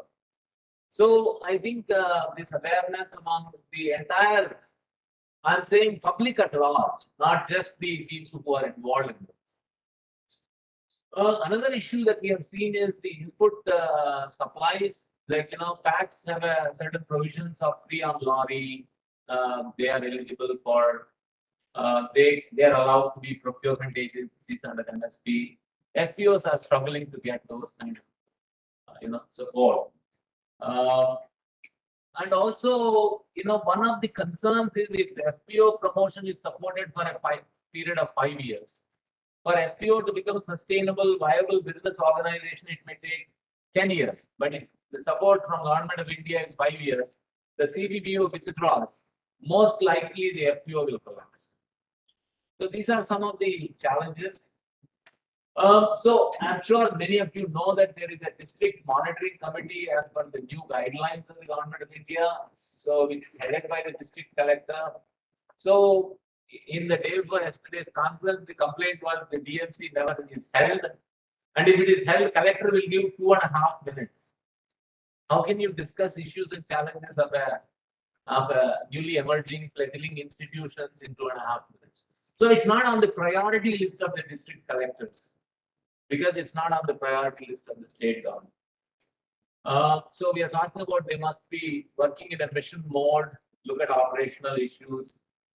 There should also be some district resource persons available for FPO capacity building.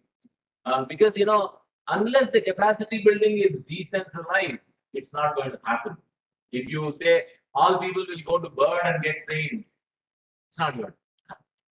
This is what we have told Bird people that, okay, Bird is designated as the apex training institution under the 10,000 FPO scheme. But, getting everyone to Bird, that's why we said decentralized. I suggested to them 20-80% model.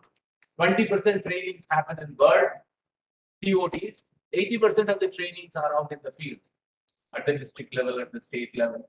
And they could have in each state 2-3 training partners, manage APMAs, like that. You can, like for example, in Telangana, we have 3 resource organizations that work with NABARD, APMAs, CSA, and Dal Foundation. So they could become the capacity building partners of the central sector scheme.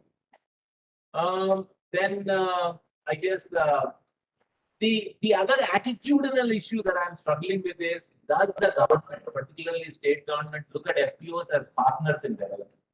Okay, you want a seed village concept, can you do it through the FPO? You want to try some new varieties, you want to do some seed distribution.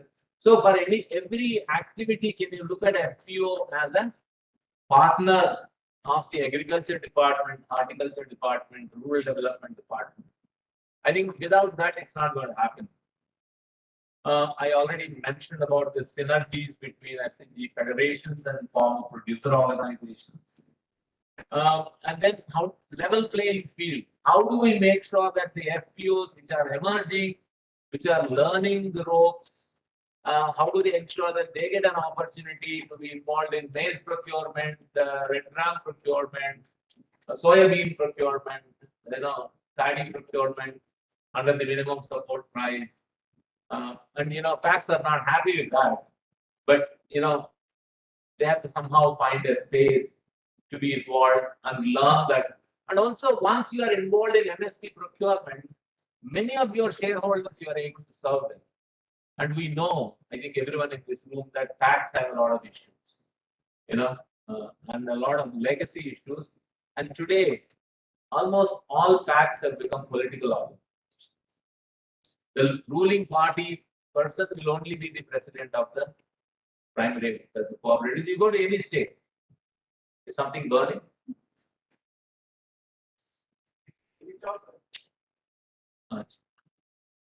किसी को दिल जल रहा है. Okay, so moving along, the role of state government, I feel one of the missing link in the policy guidelines of Government of India is this being a central sector scheme. As a lip service, they have constituted a state level consultative committee and a district monitoring committee. And government of state governments don't feel it exciting if the funds are not flowing through them. And the Government of India thinks the moment funds flow through them, they will then divert those funds. So, but there should be some way of negotiated role for the state governments. And agriculture being a state subject, it is very important, and elected state government must have a legitimate role to play. So we are kind of proposing that these state level consultative committees need to be strengthened. The state level bankers committee, I think one of the important policy recommendations is FPO financing should become an agenda of the SLBC, state level bankers committee. SHG bank linkage is reviewed, agriculture finance is reviewed. Why not FPO financing? That should also be looked at. And then how agriculture department plays a pivotal role. In fact, government of Andhra Pradesh says we have nothing to do with it because we have right to Bharosa cases. So they say, oh, FPOs are competing with the right to Bharosa cases, so they are not required. So I think every state government has an issue because it's a central sector scheme. And maybe in some of the states where the same government is ruling, there is a bit of a positivity to it. Then I think this is related to specific to the Andhra Pradesh context.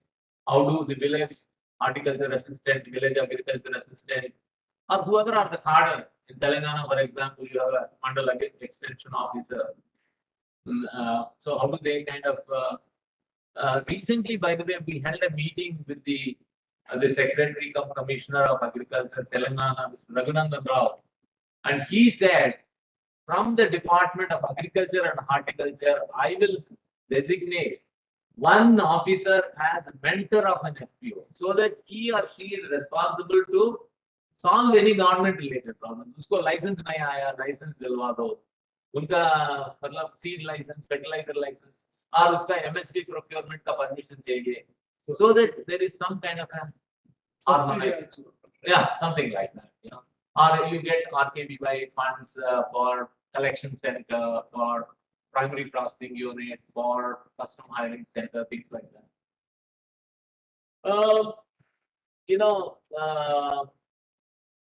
I think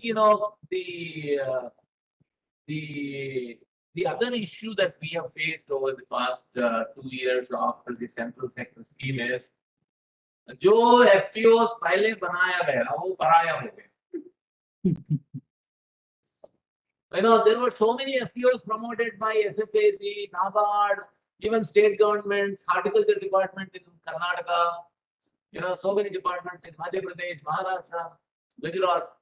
So now, credit guarantee scheme, equity grant, promotional costs, all are only applicable under the 10,000 scheme. So how about those FPOs that were there? And how can you promote new FPOs if old FPOs are defunct, are bad examples? So आप क्या दिखा के नया FPO बनाएं? You want them to be role models.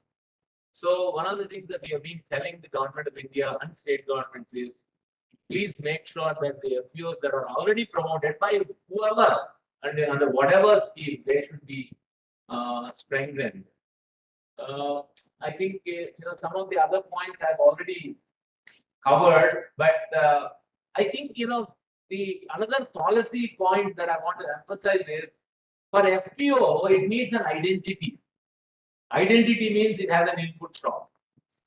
Identity means that there is a go-down warehouse where FPO name is written, or FPO that has tractors running around whose FPO's name is written on it.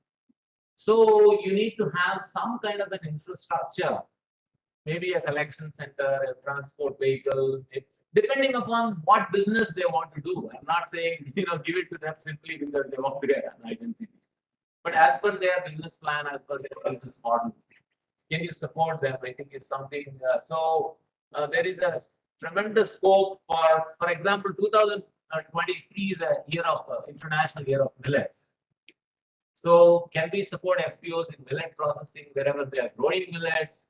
Can we propagate millets where the agroclimatic conditions are enabling? We also know that climate adaptation, I think we need to look at crop diversification. We need to look at crops that are resilient to the climate change. So I think those are the kind of things that we are talking about. And government may not be able to tell private companies what to do, but they can facilitate this kind of buyer seller meet, those kind of processes.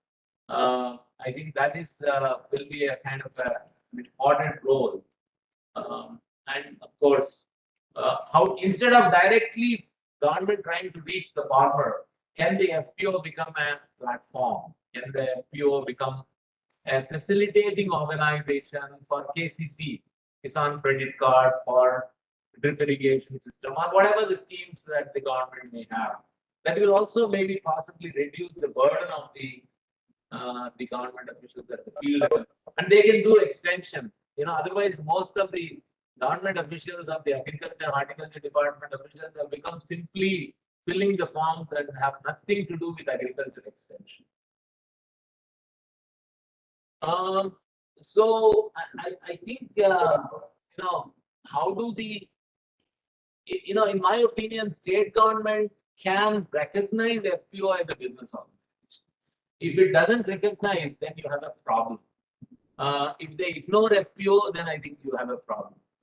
So state government, like they have recognized SFG federations, they should not be controlling them, or they should not ask these farmers organizations to come for political meetings, but they should be recognized as legitimate organizations of the farmers. Also, maybe you need a state level nodal agency, it could be agriculture department, horticulture department, or any other agency that they may think more appropriate. We also feel that there is a need for a state level policy on FPOs. I think in addition to central policy, we need a state level policy on FPOs. I think, in the recent meeting of Government of India, this FPO federation idea also came out very strongly. So it's not enough if we promote FPOs, but maybe 5, 10 FPOs, 15 FPOs come together. For example, APMAS, we have formed in the Madanapalli area of Andhra Pradesh. That's a massive tomato belt. It is supposed Madanapalli is supposed to be one of the largest tomato markets in Asia.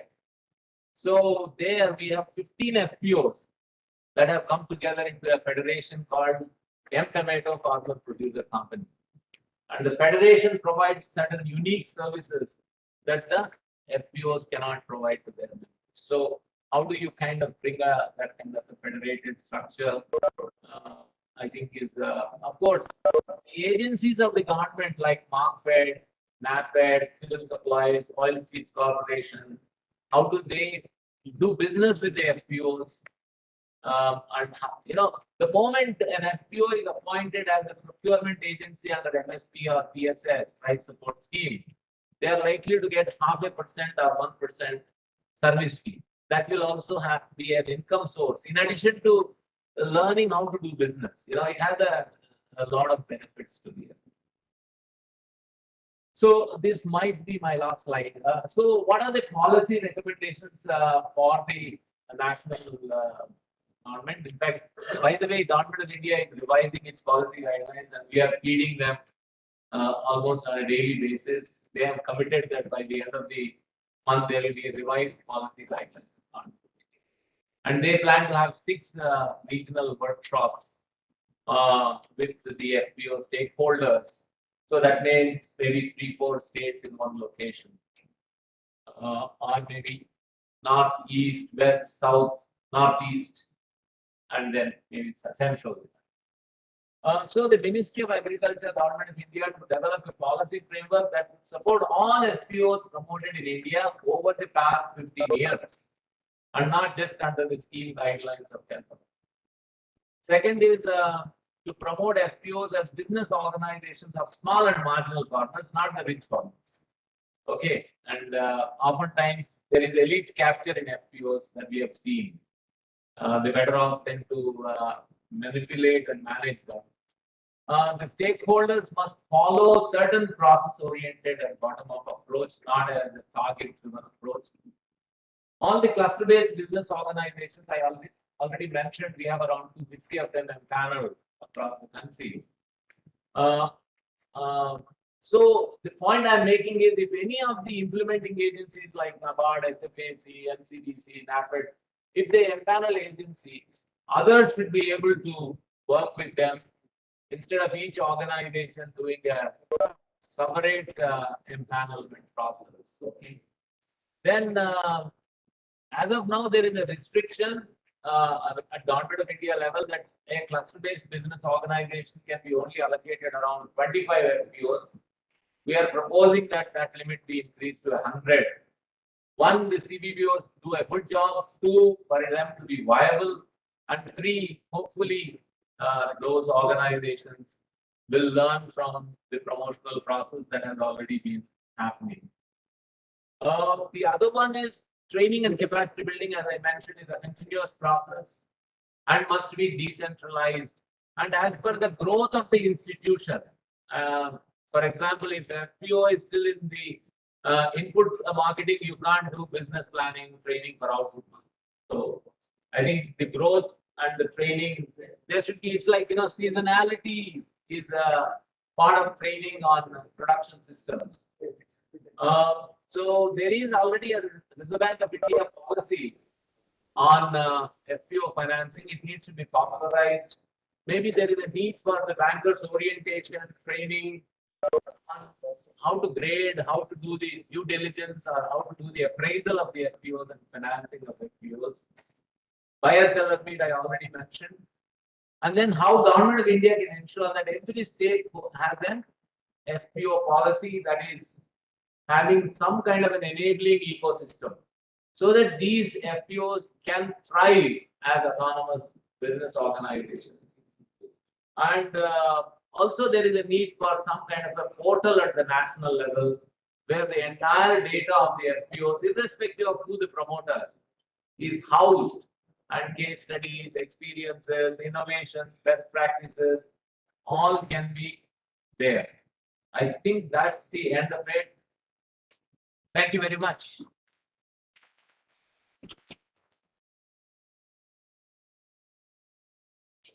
Thank you, sir. Thank you for an insightful and in-depth presentation and policy recommendations that can be used to change the they involve government initiatives and policy. Now, I would like to invite the co-chair, Mr. Paul Kumar sir, and seeing his area of expertise, the organizer of the seminar has allotted a generous time of 30 minutes to complete his talk and presentation. So, over to you, sir. Good afternoon. I'd like to make it short. See, basically, if I've got some money in hand, I'll decide, okay, I've got so much money, I will do this kind of a business. If I don't have sufficient funds with me, the resources which are with me are not sufficient, I go to my friends or relatives and I ask them, okay, I've got only so much money with me, but I've got this beautiful business idea. Why don't you join with me and do? We will share the profits which are coming. In case if losses are coming, then we'll have to bear the loss. If he agrees to it and joins with me, it's called as a partnership. Partnership is governed by the Indian Partnership Act 1932, in which it says maximum 20 partners can come together and do partnership. In India, 83% of the partners are small and marginal partners. So basically, these farmers are facing little difficulties. Right from the input that they get, good quality seeds, fertilizers, they have to pay extra money or bad quality seeds.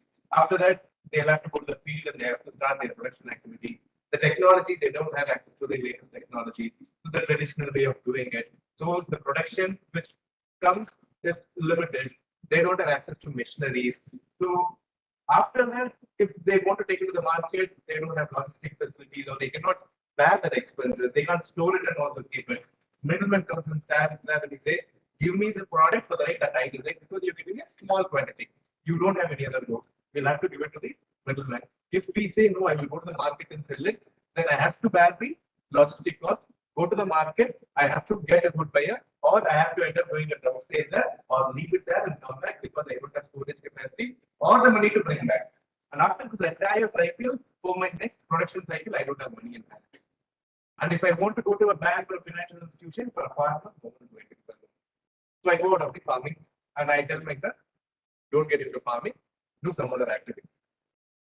Okay. So this particular concept, to change this only, farmer producer companies were introduced. And it was introduced in 2002. By amending the Companies Act 1956, they introduced a chapter called as Chapter 19.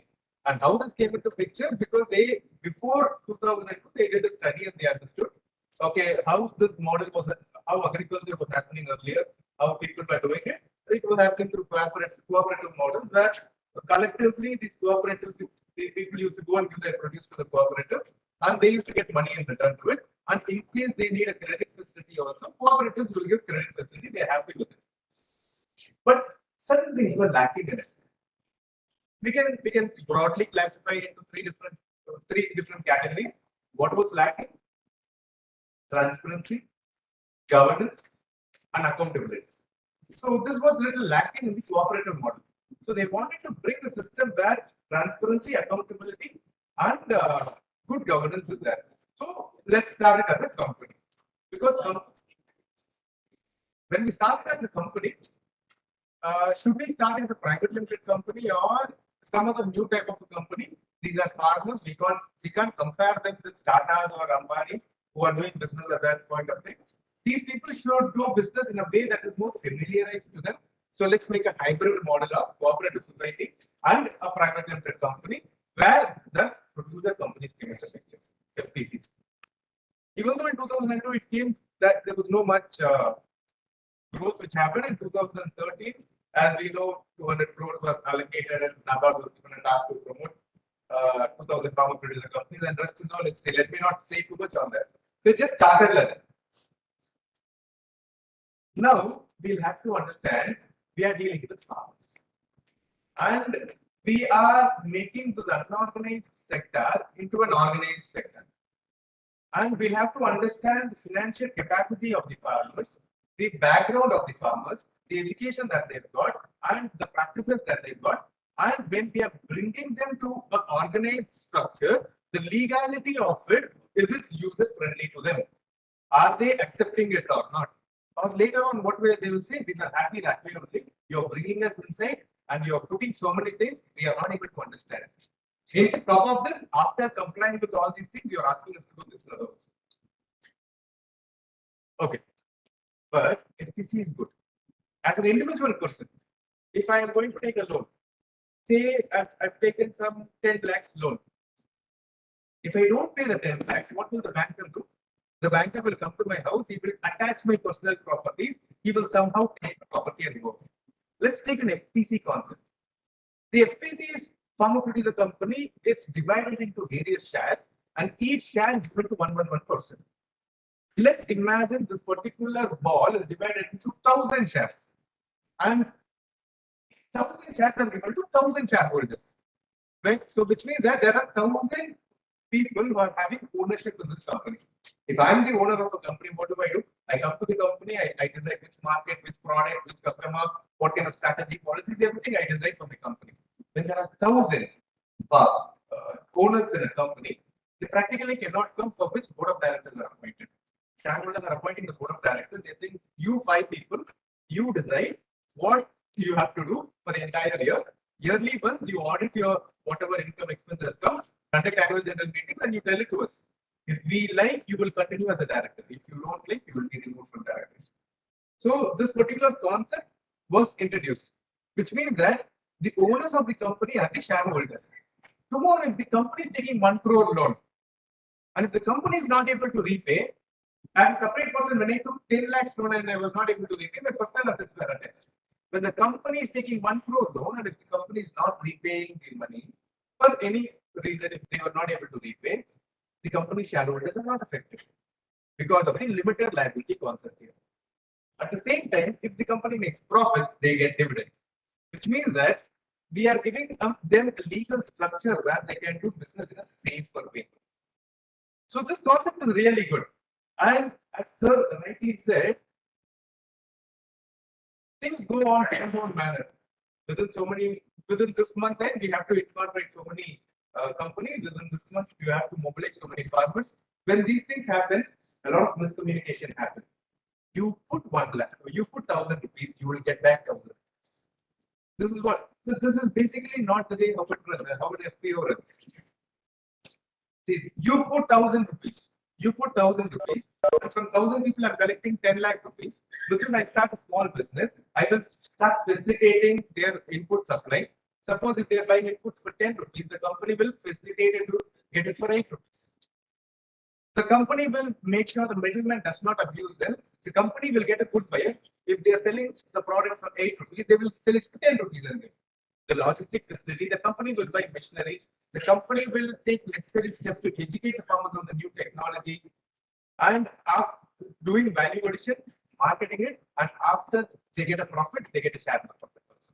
When we calculate all these expenses that they save, the money that they save in the input cost, the money that they save from the middlemen, where they take majority, the technology cost, the machinery cost, in a year they are saving nearly 8 to 10,000 rupees, which means that they've contributed 1,000 rupees in the first year itself, not in the form of dividend, but non-monetary also. They've saved their 8,000 rupees, which means that their return on investment has come to them. This has to be communicated to the farmers well, for which I normally tell to my clients, in your annual general meeting, the PPT, in your FHE group level, SPG group level also, in the meetings, put a PPT, make them to understand, earlier this is how you are doing. After you came into the structure, see the growth that you were able to save so much. Or as Sir said, they will say, give back my 1,000. They will say, what did this FPC do to me? We'll have to, is the FPG group or at the FPC group, are they communicating what has happened? Or they will say, give back my 1,000 rupees. But there's a point here, sir. Under Companies Act, there is no point, there is no concept of getting the money back. Because if I'm invested in the company as equity, not as debt. Debt is repayable on demand. Equity is not repayable on demand. As I've told my partner, let's do business together. In case we get profit, we will share the profit. In case loss comes, we'll have to bear the loss. Same concept is applicable even for shareholder. He will not get his money back. There's no concept of giving money back. They can transfer. But here there's a catch under Companies Act. What they are saying, transfer of shares in a farmer producer company can be done only between a member and a member. It cannot be done In a private limited company or a public limited company, I can tell my shares to transfer. In a producer company, that is not possible. I already contributed 1,000 rupees. Why will I again give 1,000 rupees? Because in farmer producer companies, irrespective of the number of shares you have, 1%, one vote is a concern.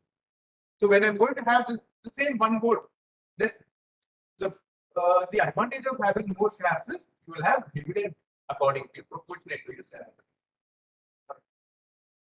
So when profit comes, I will get more profit. Decision making is going to be equal because 1%, one share. If the chairman or someone is willing to buy, he will buy the shares from them. So I normally my clients will call and ask me, sir, one person mobilized 100 members and he bought for the company. There are like only 1,000 shareholders, where each director is mobilizing 100 and they're bringing it. So like that, we normally give him a directorship. So that director is making an issue. He said, give back the entire 1 lakh. I normally tell them, sir, you're going to a park to walk. Okay. You're going to a park to walk. I go into the park, I walk for 10 minutes, I pay 15 rupees entry fee. I go to the park, I start walking, I get a call immediately, come home. My wife is calling, so I have to get out of the park in 15 minutes. Just because I came out in 15 minutes, if I go to the security and ask him, give back my 15 rupees, he is not going to give me. He say, you stay the entire day, you sleep here itself. Evening, you go when the park is closing. It is still 15 rupees. You go out in 10 minutes, it is your thing, we will not give back. So this is an entry fee to get into the FPO. And as sir said, every year are they giving the entry fee? It is one time. And he can be, as a member, as I told you initially, in various things they're getting benefited by becoming a member. You can enjoy that benefit. After his demise, it goes to his nominee. After the nominee's demise, it goes to his nominee. Generations to generations, just 1,000 rupees. We will have to educate the farmers on all these things. Farmers are not knowing this concept. They say, give back my money and all this. And there's another problem which normally happens in particular companies is directors. In my PPTs also, I've mentioned about directors. These directors are randomly picked at the beginning because there's no proper due diligence. Field level, I'm saying.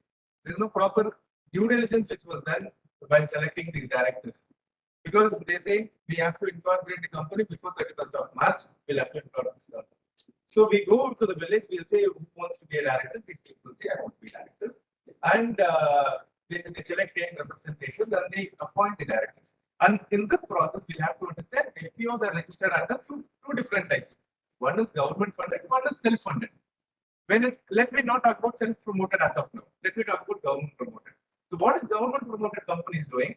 Right from CEO salary, office rental expense, electricity bill, furniture cost, market linkage cost, accountant cost, training and development. So approximately somewhere around 40 lakh rupees only for their upliftment for 2-3 years, government is giving them money. And government is not directly giving it with the help of CBPOs, they are implementing it under Companies Act. Because FPC is registered under the Companies Act, we have to see from that perspective. Under Companies Act, if you want to remove a director, because this director, after he becomes a director in this company, what he's going to do, he will start acting for his own interest, or his personal interest, family interest, or specific group interest. He will not see for the interest of the company. Or he may start misusing the money because he has a signatory authority. Without telling anyone, he'll take the share money outside. These things have happened. Without telling anyone, he will go and he will start doing independent decisions. Let me take this shop. Let me do this, buy this material. He's not discussing with other directors. Disputes start coming in the company. Without asking anyone, he will appoint someone in the company. So when this kind of things is that when CPPO is coming in question, or department, when government funded, the state departments will be given the authority. When department is coming in question, they will say you don't get into that. This is practically which is happening. They say they need the money that they get. They need the guidance that the CBPOs give. But when we question them, they say under Companies Act you have no authority. Shareholders let them question, and there are 500 shareholders with me. So I will do as per my wish. We will not be able to remove them because the procedure to remove a shareholder a director from a company is minimum 1% of the shareholders should give a written representation to the board of directors saying that we don't want this person, and that letter should be forwarded to the concerned director. That concerned director should be given an opportunity to be heard, and then an annual general meeting to be conducted. In the annual general meeting, we'll have to decide whether he will stay or not. If 500 people are there, he will stay in the company. So this is what is going to happen. And conducting an annual general meeting is not a small thing. Imagine I'm doing a marriage in a house. I'm calling 200, 300 relatives. I will have to send invitation. I will have to book a hall. I have to, in marriage, at least, okay, food here, at least some refreshments I have to do, which means that if I have to conduct an AGM with a farmer producer company, 1 lakh rupees I have to spend. Because if notice does not go to even one shareholder, that meeting is invalid under company. So all members should attend notice. So who will spend 1 lakh and conduct a meeting to remove a director? At first, there is capital scarcity in this company. We have only 10 lakh rupees in hand, and from the beginning, these kind of issues are coming. So there are a lot of complex things which are going around. So when actually sir was talking, that point, this point, I'm not going. It's not it. So let me go slide by slide. Too many points are coming and saying, where do I start it from?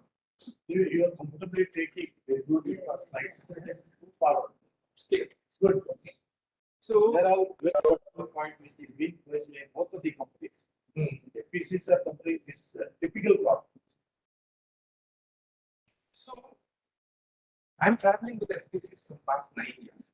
In 2013, what happened? I was called to Trichy for a meeting. Trichy is a place in Tamil Nadu. I was called to Trichy saying that we are promoting farmer producer companies. NABARD called me at the DDM level, at the district level. They just called me. They said we are promoting farmer producer companies. Just come and educate them. What is the company concept? How does the company all these things? So I thought, okay, meeting will be conducted in this kind of a hall, and let's go. And I went to Trichy. Meeting was conducted in a good hall. There is not even a fan was there. And these farmers were made to sit down on the floor. And they're giving me one steel chair. I said, I don't want chair. Because when farmers are sitting down, why do I sit on this? And from that point, over a period of 9 years, I have seen there is tremendous improvement in FPCs. Because now FPCs are functioning. There are FPCs which are making 500, 700,000 crores turnover. And as sir said, there are women FPCs which are making more than 20 crores turnover in Tamil Nadu itself, which is purely run by women. Normally, they say Big Boss shows we have to put little ladies also inside the Big Boss house so that some fights will be there, so that some TRP will come. But as sir correctly said, in FPCs, if men are there, only fights are coming. If women are there, that much fight I have not seen. Because it's mainly because of some or the other ego issues. There is no functioning which is happening in the company. But they want the championship. So this is what basically happens. Okay. So now we'll have to understand these FPCs are with no much funding requirement, which they are starting with very minimum funding. They don't have proper background of the companies, and we are bringing them into a legal structure. So when we bring them into a legal structure, certain things are required from their end. So I just need a PPT. Yes. Let me go through the PPT so that I will cover the PPT also. Limited time, because if I start talking PPT points to say, there are many things to share. I've given a written representation. This PPT is very small. I've given a 5-page representation to KCG sir. I mailed them also a PDF file on this, explaining about why that point. No, this is not.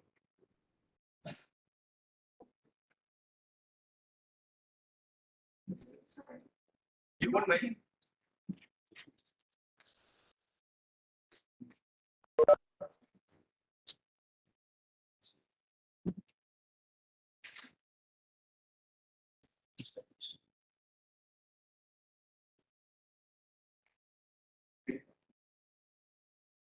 It's a fact. Yeah.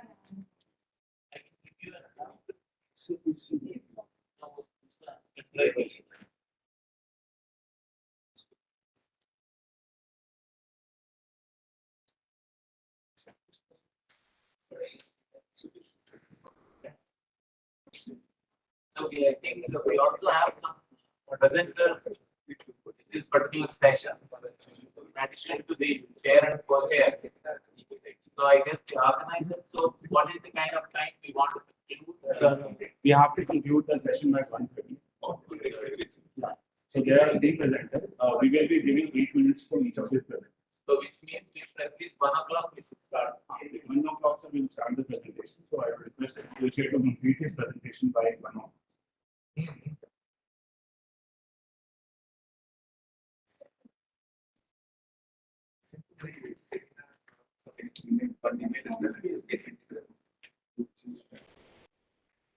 Okay then, no need of the PPT. I'll just start. Maybe you can conclude 5 or 6 major Yeah. points. So certain things. Now let's come to the CEOs. Let me not, because I've given a written detail in detail. Certain things Alan, I'll share, and then if time permits later we can have a discussion. CEOs. Yes. CEOs normally play a very important role. As per section 378W of the Companies Act, CEO appointment is mandatory. He should not be a director or shareholder in the company. He should be an external party. Since he's an external party and the guidelines also gives him some educational qualification, we have to pay him salary. And government is saying, don't worry, I will pay you salary for 2 years. And starting itself, they are paying 30,000 rupees. And this particular CEO, he is working in the company. I've practically seen he's working in the company for 2 years. And the last 6 months, he's calling me, sir, make sure there's no non-compliance with the company, all these things. I'm just leaving the company in 6 months. After that, whatever happens, no problem. When I'm relieving, no issue should be there in the company. And I'm asking why you're leaving the company, sir. Why only for 2 years salary they're giving. After that, I will see some other new company. So this question of CEO being more friendly to CPPO only for the reason CPPO will get a new company and he can get placed there. CEO should be regulated. There should be a committee which will normally monitor CEO if he's leaving one company and going to another company. The earlier company, what was his performance? Well, only certain grades, if it is going to be accomplished, he should be appointed in the new company. Because the other side of it, I will tell you, one lady CEO, nice girl. She's calling me and she's saying, sir, they're torturing in this company. I said, by what happened? Directors are saying, if the servant is not coming, they're asking her to sweep the office. If there is a sack, they're asking her to carry the sack and keep it. How she will carry? Directors does not know how to handle a CEO. CEOs, and there are CEOs, because farmers are not knowing what is happening. CEOs are the people who are talking directly to the vendors and the buyers. They are internally taking the profits and they are not sharing it to the companies.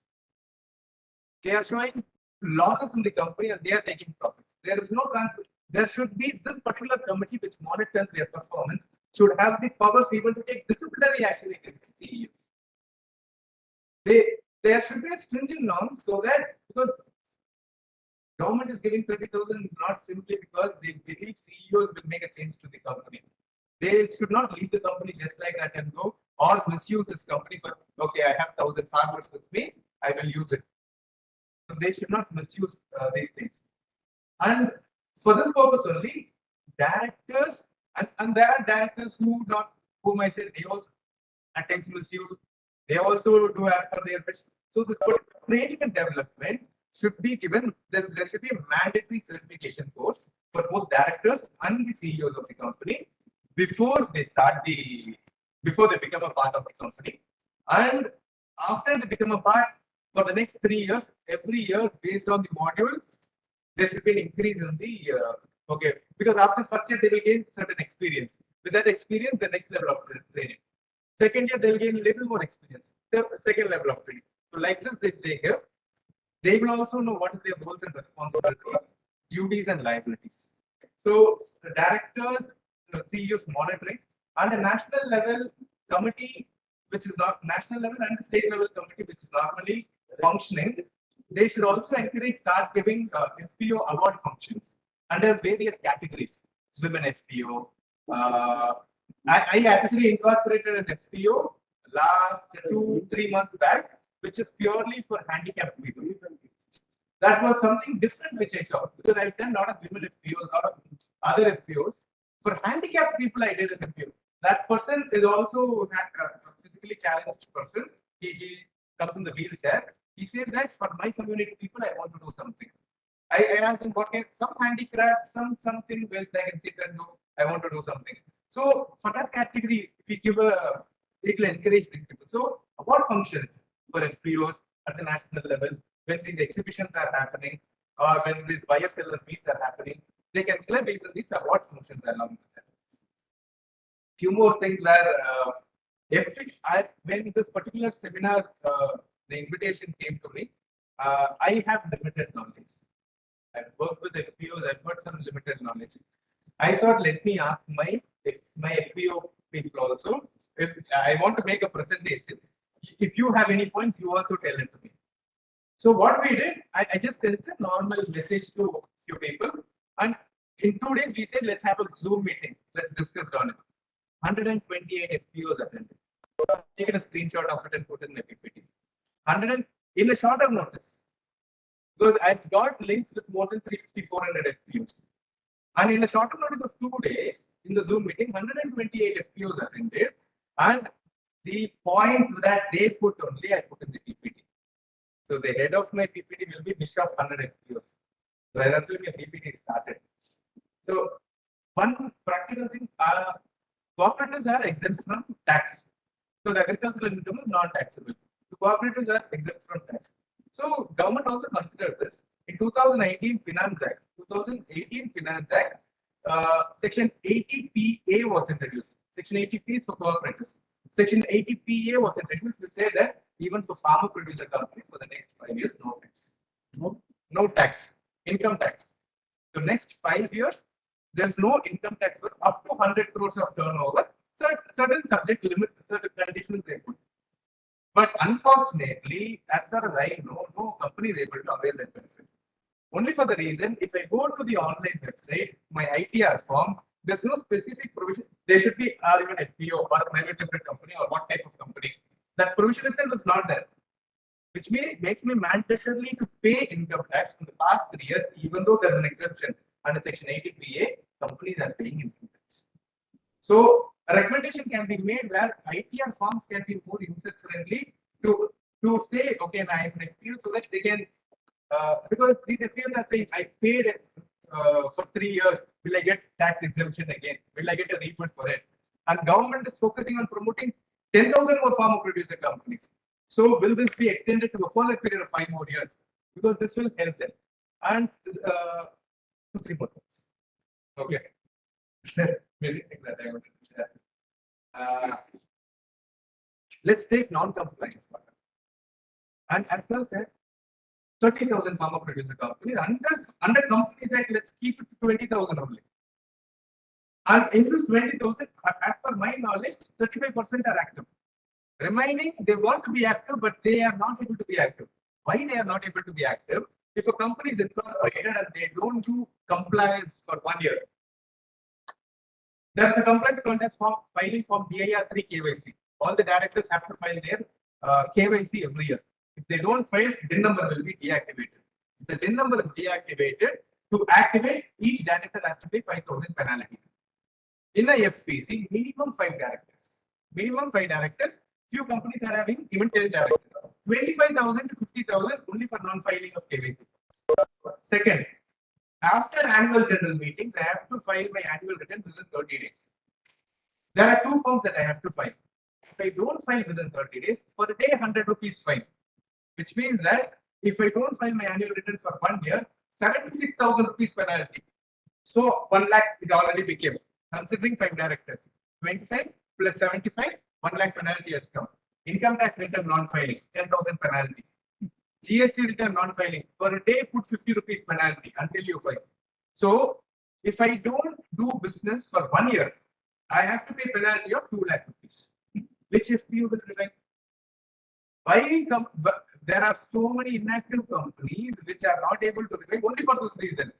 Government should take initiatives to identify companies that are performing, but due to this, if they are not able to revive, we will give you a settlement scheme. If you feel like reviving, you revive. After the settlement be proper. Is there a settlement scheme for FPO? There's no settlement scheme for FPO. How they will revive? And new FPOs keeping on going, the same mistakes keep on happening. And in the end of the day, I incorporate 1 lakh FPOs, 75,000 will be defunct only because of this. So this delay filing. Similarly, if I go to equity grant, if I'm going to apply for equity grant, there's two types of capital in the company. One is paid up capital, one is authorized capital. Paid up capital is the actual capital that I'm collecting. Authorized capital means how much I can collect. This authorized capital will be my MOA. How much ever is authorized, only so much I can collect from public.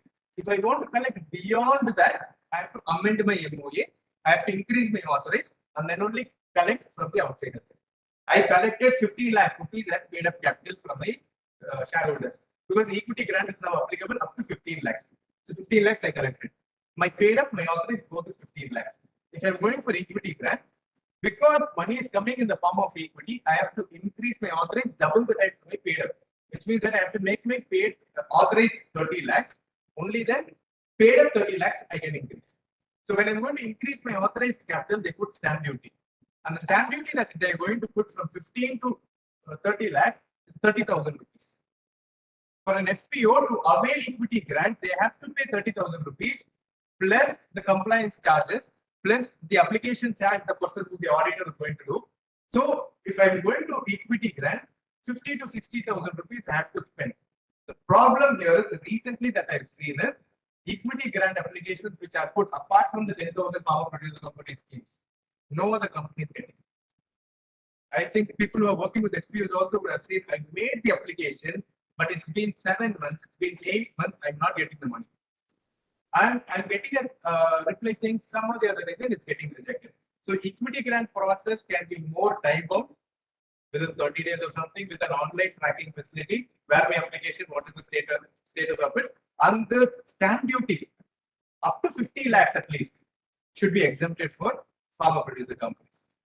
So if I'm going to increase my authorized capital, at least up to 50 lakhs exempt stamp duty. Because as of now, stamp duty is exempt only up to 10 lakh rupees. And at the time of incorporation, if I'm doing it is exempt up to 15 lakh rupees. For FPCs, if they do this, that particular burden will be little reduced.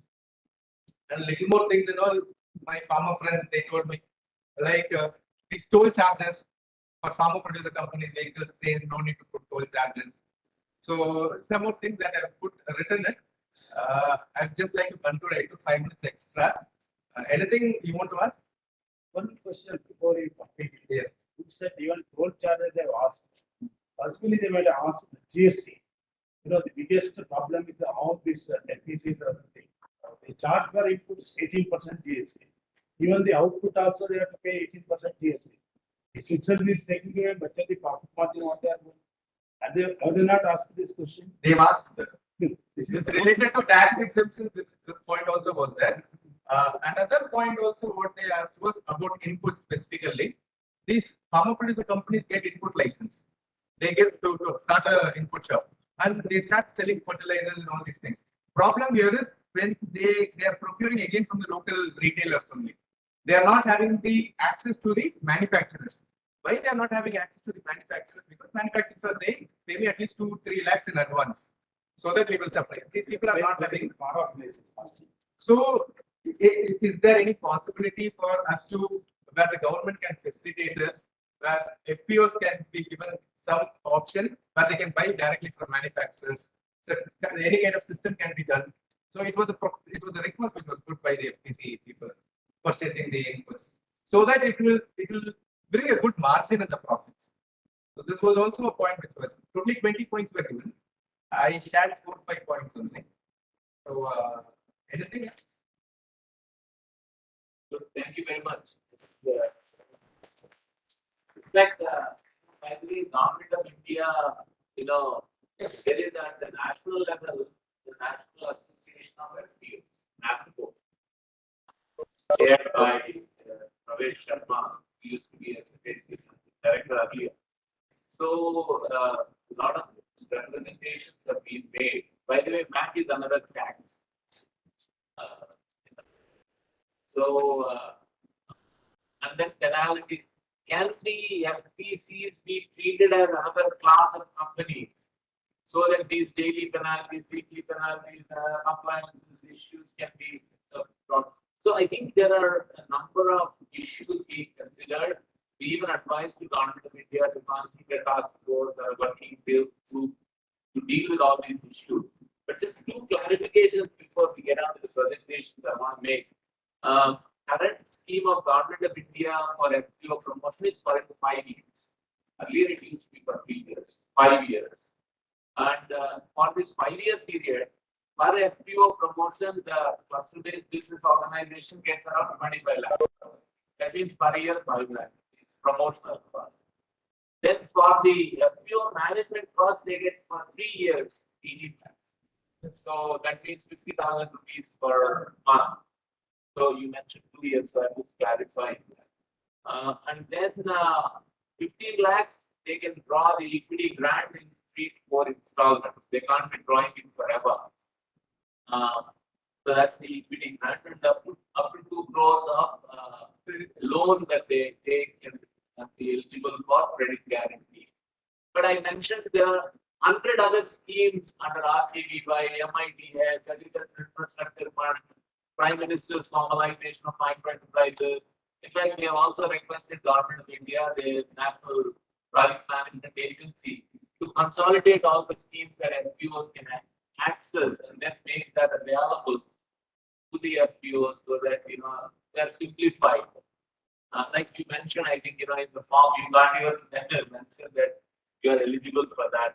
So I think the intention is there, but the guidelines or the operationalization of the intent, I think we still have a lot of issues. But at the moment, there is a mahol for FPOs in India. So how do we convert the mahol into an opportunity and help the farmers to have their own institutions? Because for generations, farmers have been exploited by everyone, the private company. So how do we address that exploitation? So I think these policy recommendations will kind of go along. Thank you very much. One thing adding to what was said. Actually, this pharmaceutical company, the different schemes that has come, Nabar was indicating it was only 9 lakhs was given. Then CPC started 33 lakhs was given. And when the state governments were doing 40 to 50 lakhs were given. And the handholding was given from somewhere around 2, 3, 5 years. So, and under each scheme, different certain things gave tractors, certain schemes gave machineries, certain schemes gave startup funds to FAG groups. So there are many things. So when I actually said, I said everything together. And the second point is the farmers, even my clients, they say that there are so many schemes. If one company is being promoted under a particular scheme and another company is promoted under another particular scheme, they're getting a tractor, they don't get a tractor.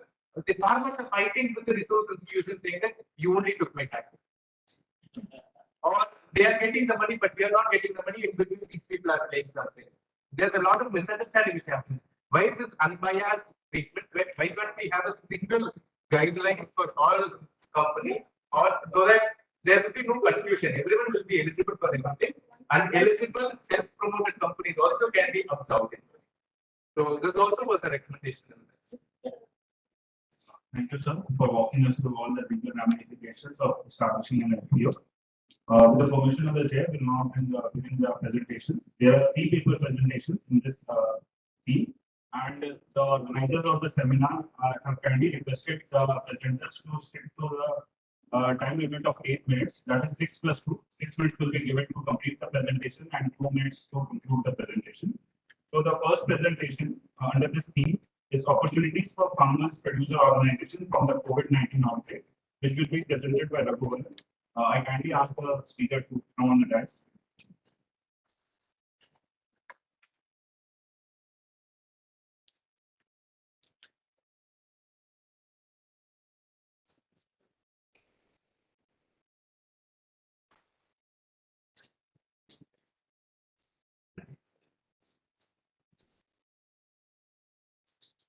So,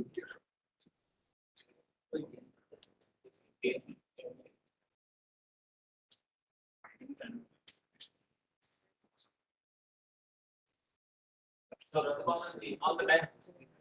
Yeah, keep it brief. And the presentation will be available to everyone. Thank you. Good afternoon, all of you. Myself, Rathabalan, this is Salatin, Department of Cooperation, the Nandikam to the Institute, deemed to be University. My title is Opportunities for Farmer Producer Organizations from the COVID-19 outbreak.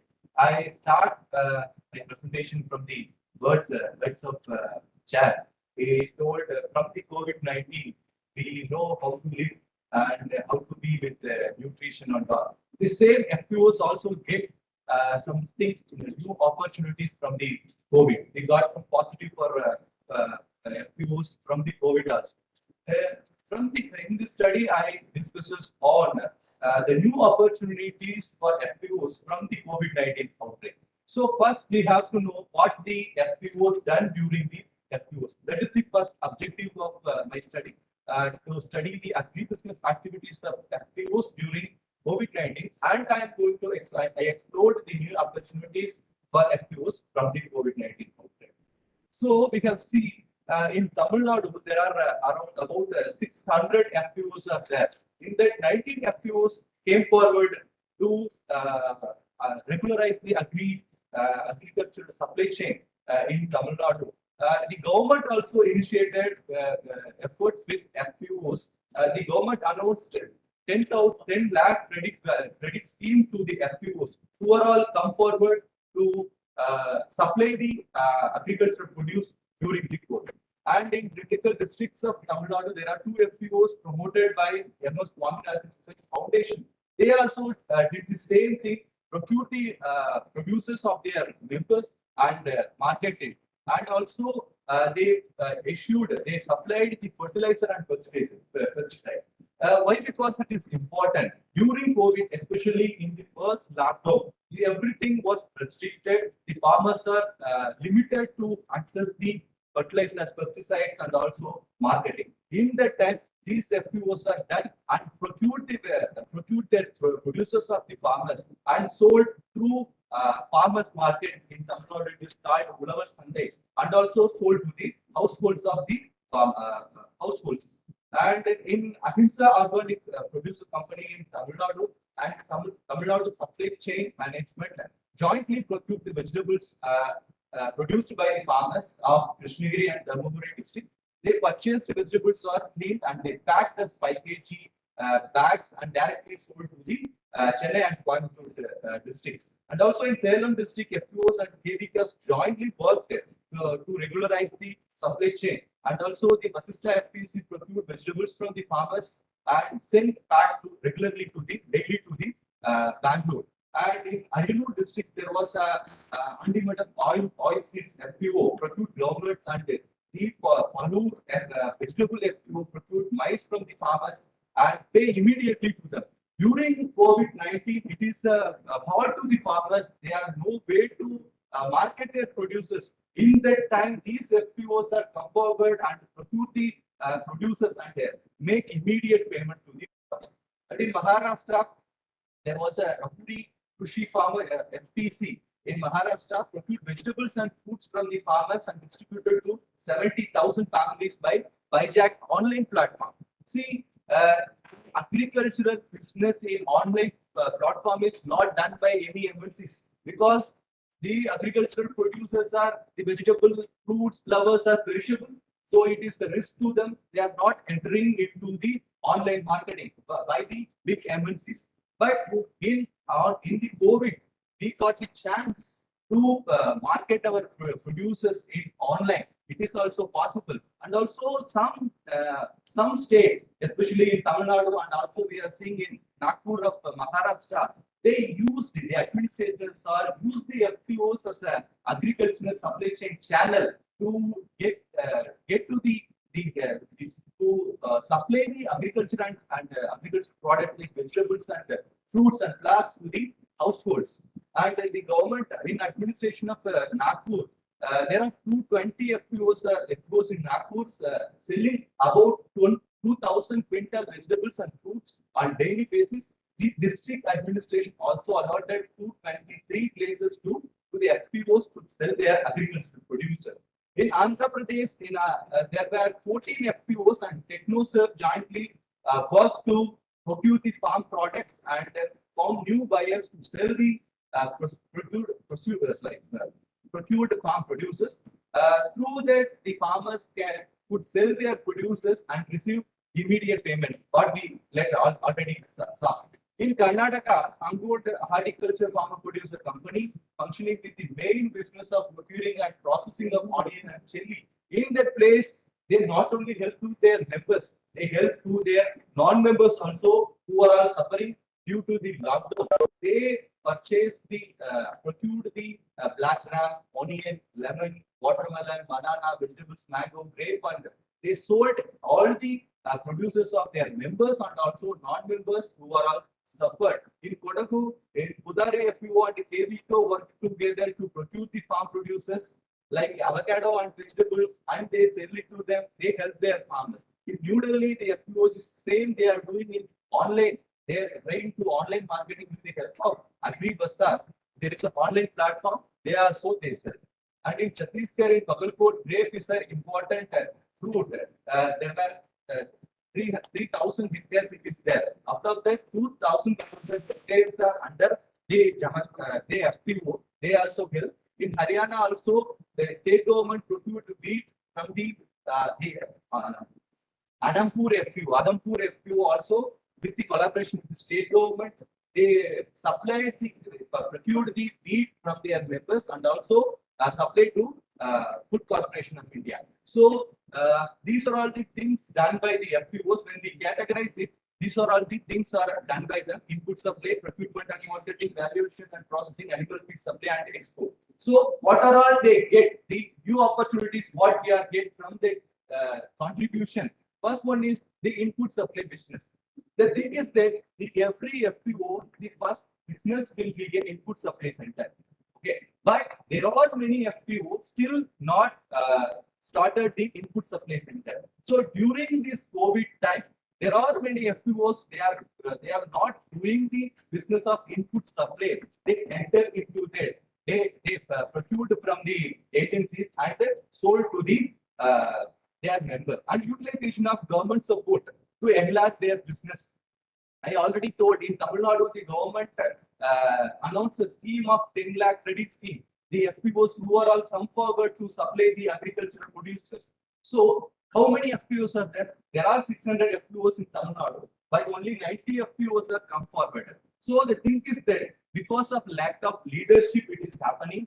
There are many FPOs still not knowing about the schemes which are given by. Yesterday itself, sir also told we discuss about the business plan and government schemes. There is no government scheme is given by the business model, business plan. It's by the first come first service base only. So many FPOs are still not knowing what is the schemes also there. So it's because of the FPOs giving opportunity to them, and also online marketing. I already told it is not done by any MNCs, but during COVID it is happened. We done through online marketing also. It is happened. So it is possible. It is a new opportunities emerged and collaboration. I will conclude. And collaboration for business activities. There are many FPOs done the same kind of business. Okay, there are many FPOs doing in the same farm activities. So they have to collaborate with them. And during COVID, it has happened. Many FPOs collaborated with AVKs and NGOs. It will give new ideas to them, and marketing and exports. The marketing is the main aim of the FPOs. They have to procure and market their producers of their members. But overall, not done also it's happened, and export also happened during that time. And ENAM is more important. The FPOs who are all not able to procure and market the producers of their members, they at least help their members to register under ENAM and sell without intermediaries. Otherwise, the FPOs they itself compulsory register under ENAM, and they can produce the producers of their members and sell it to their traders without intermediaries is possible.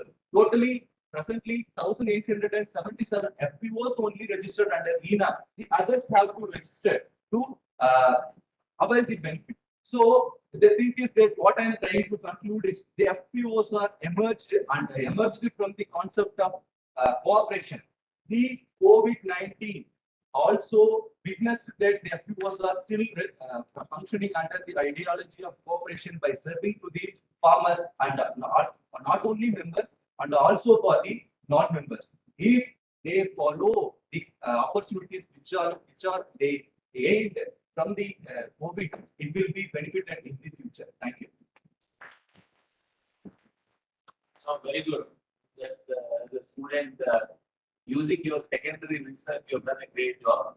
In fact, the only sector during the pandemic that really silver lining was supposed to be the agriculture sector, and the FPOs, along with the women's self-help group, provided tremendous services for the COVID-affected families, like giving fruit kits, fruit basket, vegetable kits.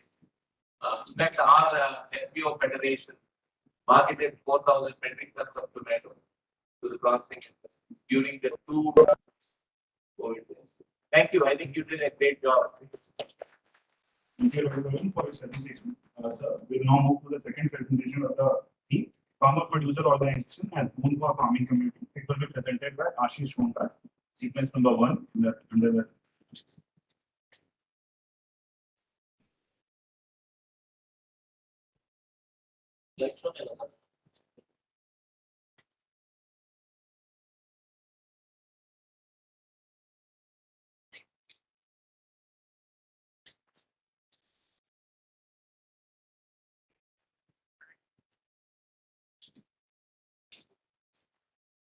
God, here the very doctor.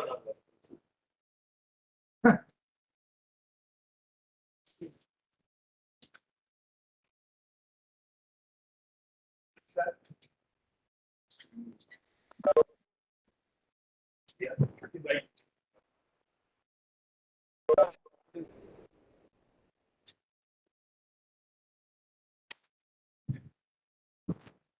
Good afternoon, sir, ma'am, and my dear friend. My name is Ashish Shonda. I am doing PhD in extension education at Swatantrao Naik Marathwada Vidyalaya, under the guidance of respected Dr. Rakesh T. Ahire, Associate Dean and Principal, College of Agriculture, Badnapur. Let's see the SWOT analysis of farming producer company. In the SWOT analysis, 2 factors mainly concern. One is the external and second was the internal. In internal factor, there is a 2 events. One is the strength and second was the weakness. In a strength, here is conclude the direct marketing of the fresh produce. Second one is the business model. Third one is the coordination and agencies. And fourth one is the working structure. In the strength means direct marketing of fresh produce. That is the fruit and vegetable. Before the perishable fruit or vegetable sell into the market, it is the strength of the FPC. It is the business model. More than 2 or 3 communities, farmers doing on the farm and sell into the market for getting the benefit. It is a working structure. Farmers can do their farming in a year. Then the weakness, the poor infrastructure. If the poor infrastructure, then the FPC can't do the good processing, cannot develop the processing unit. They not develop the good warehouse means there is no facility provided to the members. Lack of professional expertise. If the farmers, if the professional expertise is not available, then the beneficiary not get the benefit from them. That's why the FPC need a professional expertise, low level of participation. The farmers are believe on the traditional view. They doing the traditional farming. They not accept the modern concept of farming because of they not interested in the modern farming because of they are less participating in the FPC program.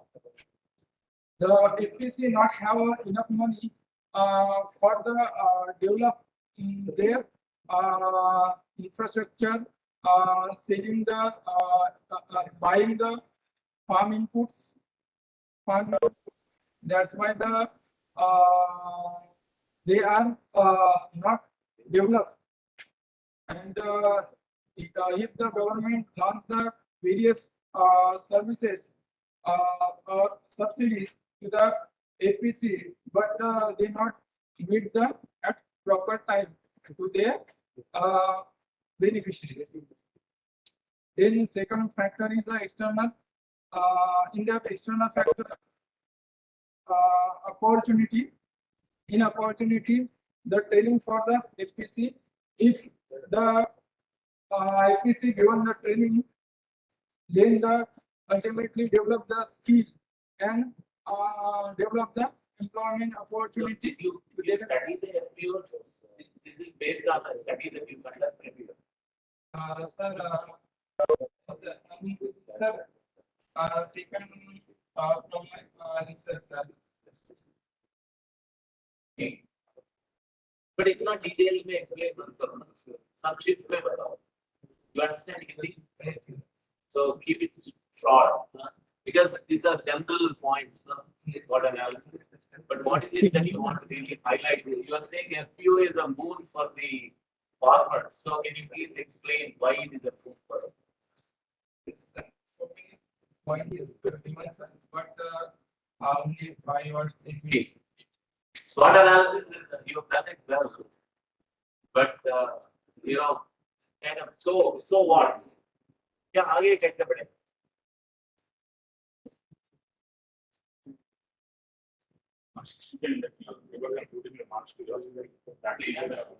कुछ slide अभी मैं बात करना चाहता हूँ SWOT में. Sir एक खुदा उसकी सक्सेस स्टोरी बताना. क्योंकि SWOT समझ में आ गया, इंटरनल एक्सटर्नल.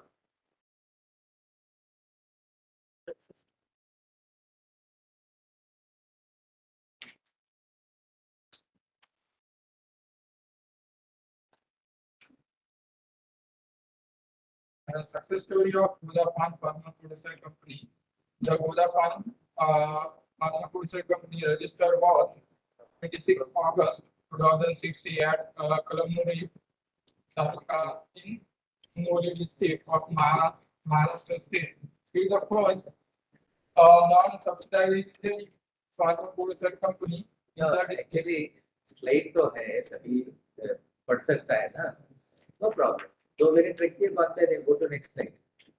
Can study. ये पढ़ने का जरूरत नहीं है. There are any highlights? हाँ, वो हाईलाइट होता है. Important highlights is there. All those basics you are already saying in Hindi. Last 2 days. Hindi में बताइए. अपना एक्सपीरियंस हिंदी में हिंदी में बात करिए.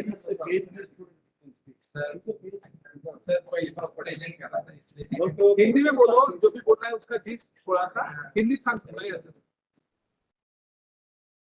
सर महाराष्ट्र में सर कुछ ऐसे फार्मा प्रोड्यूसर कंपनी है जो इनका जो टर्नओवर है वो ज्यादा है और एक्टिव है, अच्छे से काम कर रही है अपने एरिया में. तो इसके जो ये जो Vodafone है इसके 15,000 मेंबर्स है जो फार्मर्स है. ये कोऑपरेटिवली फार्मिंग कर रहे हैं और उनको बेनिफिट मिल रहा है. यहाँ पे इनका वेयर हाउस अच्छे से डेवलप किया है. वो 40,000 स्क्वायर फीट का है और वो हर मंथ में 15,000 प्रोसेसिंग करते हैं और उनका जो मतलब वो खुद ही नहीं करते सर, वो मतलब विविध इंस्टीट्यूट से उनका टाइप भी है। जैसे हमारे यूनिवर्सिटी जो है वसंतराव नायक मराठवाड़ा कृषि विद्यापीठ, उनसे टाइप किया है कि हमारा करके दीजिए।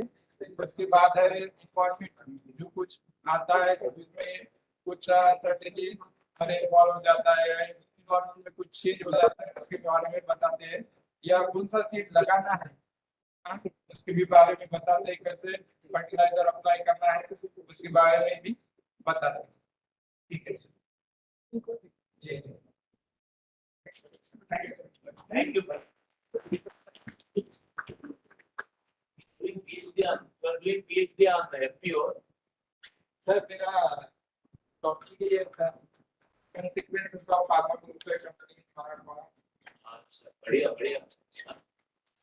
आपके साथ जो from Maharashtra, Yes, sir. he knows you. No, we'll inform you. तो भाई साहब के साथ संपर्क रहिए, वो अच्छा गुरु बन सकते हैं आपका, ठीक है ना? उसको पूरा मालूम है A to Z. But I am happy you are doing a PhD on FPOs. That's why उसके लिए धन्यवाद आपके लिए। Thank you.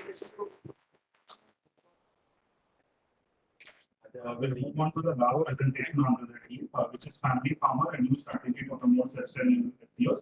It will be presented by Dr. Srinivas. I would like to invite the presenter onto the desk. Yes, sir. Good afternoon, everyone. I'm Dr. Sridevi, working here as a managed fellow. So my presentation is on family farmer, a new strategy to promote a self-sustainable FPOs. So I'll just briefly introduce the agriculture scenario of India. So earlier, before independence, we were trying for self-reliance, and later we moved towards commercialization, thanks to the green revolution. And now we are looking for nutrient-sensitive agriculture. Yes, sir. Now we are looking for nutrient-sensitive agriculture. This is how the transition happened in the Indian agriculture. So we can say that after independence, agriculture has grown the rate of 2.6% per annum. So according to the government of India estimation, for another 15 years, India don't have any food problem. We are self-sustained. So now for shifting farmers need, as we know, we are producing more, so we want to market. So we are just looking for the market, good market actually. Market is there, but the thing is that farmer is producing, for them getting a good price is the problem right now. So these are the few problems we all, and we have eminent scientists here already from the social background. So they all know that we are having improper warehouse management and lack of grading and standardized system, adequate transportation facility, presence of large number of middlemen, market practices in unregulated markets, inadequate market information, inadequate credit facilities, problems of weights and measurement, and distress sale. Distress sale may happen because of all these factors, and we don't have this lack of grading and standardization and improper warehouses. So we don't have proper warehouse management facility. That's the biggest constraint many of us might have raised in the presentation. So then this lack of grading and standardization, this is restricting us to sell our products in the global market. So I already told that for another 15 years, we don't have a problem of food in India. But the thing is that what is the status of Indian farmer till date? So we can say here, agriculture is the primary source of livelihood. It is all, we all know this, for about 58% of the population in India. And for 62% of the population, they are surviving on agriculture. Besides that, fragmented holding is increased considerably after independence because of the growth of population. And then 85% of the Indian farmers operate marginal and small farms that those are less than 1 hectare and between 2 to 1 hectare. Marginal small farmers are involved in the production. This is an interesting point. So they own almost 44% of the land in India, and they produce more than 60% of the total food, whatever the farm produce comes to the market. And we can see here, but their income levels are considerably low. According to the report titled Situation Assessment of Agriculture Households and Land and Livestock Holdings of Households in Rural India. In the year 2019, they conduct the study conducted and released in the month in September 2021 by the Ministry of Statistics and Program Implementation. Data show that so monthly income of the farmer is the small and marginal farmer is only 11,777, and out of this 55% of the income is coming from only wage. Okay, so whatever due to their small holding, whatever they are producing, either they are selecting local market or they are going for distress sale. In the morning they are taking their produce to the market and then they are just giving it to the middleman who are present there, and then he is gathering all the produce and later he is taking the advantage. So farmers are still the same. And here is the data released by the Government of India. We can see that 44% of the yes, sir. Right away go to Yes, the sir. concept of So collectivism. I'd like to say that last time also INSEE conducted this seminar in NIA. So I presented a paper on collectivism. So and the collective farming. Again, this FPO on FPO, they are conducting seminar here. It's my privilege to present my paper here again. So farmer producer organization to come out of this. So Government of India launched this farmer producer organization in the year 2011 and 12. The basic principle is again here collectivism. So bringing the farmers together and make the produce, to make the produce bulk and then sell it to the market to get the good price, so that they can take a control over market. And this farmer producer organization definition we all know.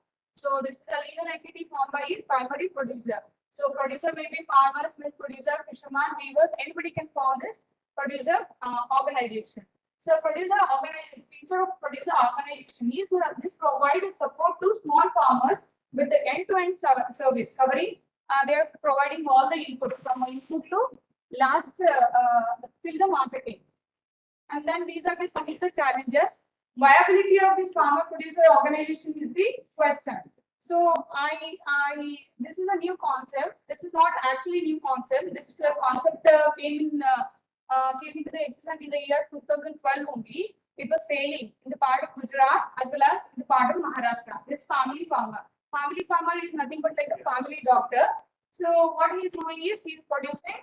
He is directly contacting the consumer. That is the families, and those families are adopting him as their family farmer, and he is producing and directly selling it to the families who have adopted him. So advantage of this is farm fresh produce and direct market linkage because there is no middleman involved here, and then better price, better health for the consumer, and development of social bonding between farmers and consumers. And the experience, a few of the experiences, as I told, Government of India launched FPO in the year 2011 and 12. At the same time, this concept was sailing, but later in 2016, they documented. It was published in few of the Hindu newspaper and business line. So the concept of family farm promoted by the Bhavnagar district administrator in Gujarat. This has picked up well, and this businessman and industrialist started getting the fresh farm produce directly to the farmers. And then again in the later in Gujarat, again campaign called the Family Farmer Abhiyan has been launched in the website by philanthropist Sri Padma Sri Mathurbai Savani. He was one of our guests. A webinar conducted on family farmer linking the rural farmer to the urban consumer. So in that, he was our guest, and he explained that they help the farmer creating a website. These farmer will come to the website, and then a consumer can choose the farmer whoever can be which a family farmer. So after that, in Haryana, just from seeing with his friends, they started this concept. So what happened here is, this family farmer and later another FPO, that is Abhinav Farmers Club. I came to know that this Abhinav Farmer Club is also took up this concept, and they're also practicing this family farmer. What they're doing here, I can say advantage of this, why we have to promote this family farmer through FPOs, I'll say. So before that, we'll look into this profile of the Abhinav FPO. They started, this group started by Daneshwar Godke long back in the year 1999. And later, NABARD, when NABARD launched this FPO scheme, they conceptualized this club. And later, that club was registered under Atma, not under this NABARD. Later, what happened? He started this. He started with the volunteer farmers of 850, and later this, with a land of 143 hectares. Presently, in this group, they have 1.56 lakhs of farmers associated with the club, and they are collectively cultivating 354 hectares of land.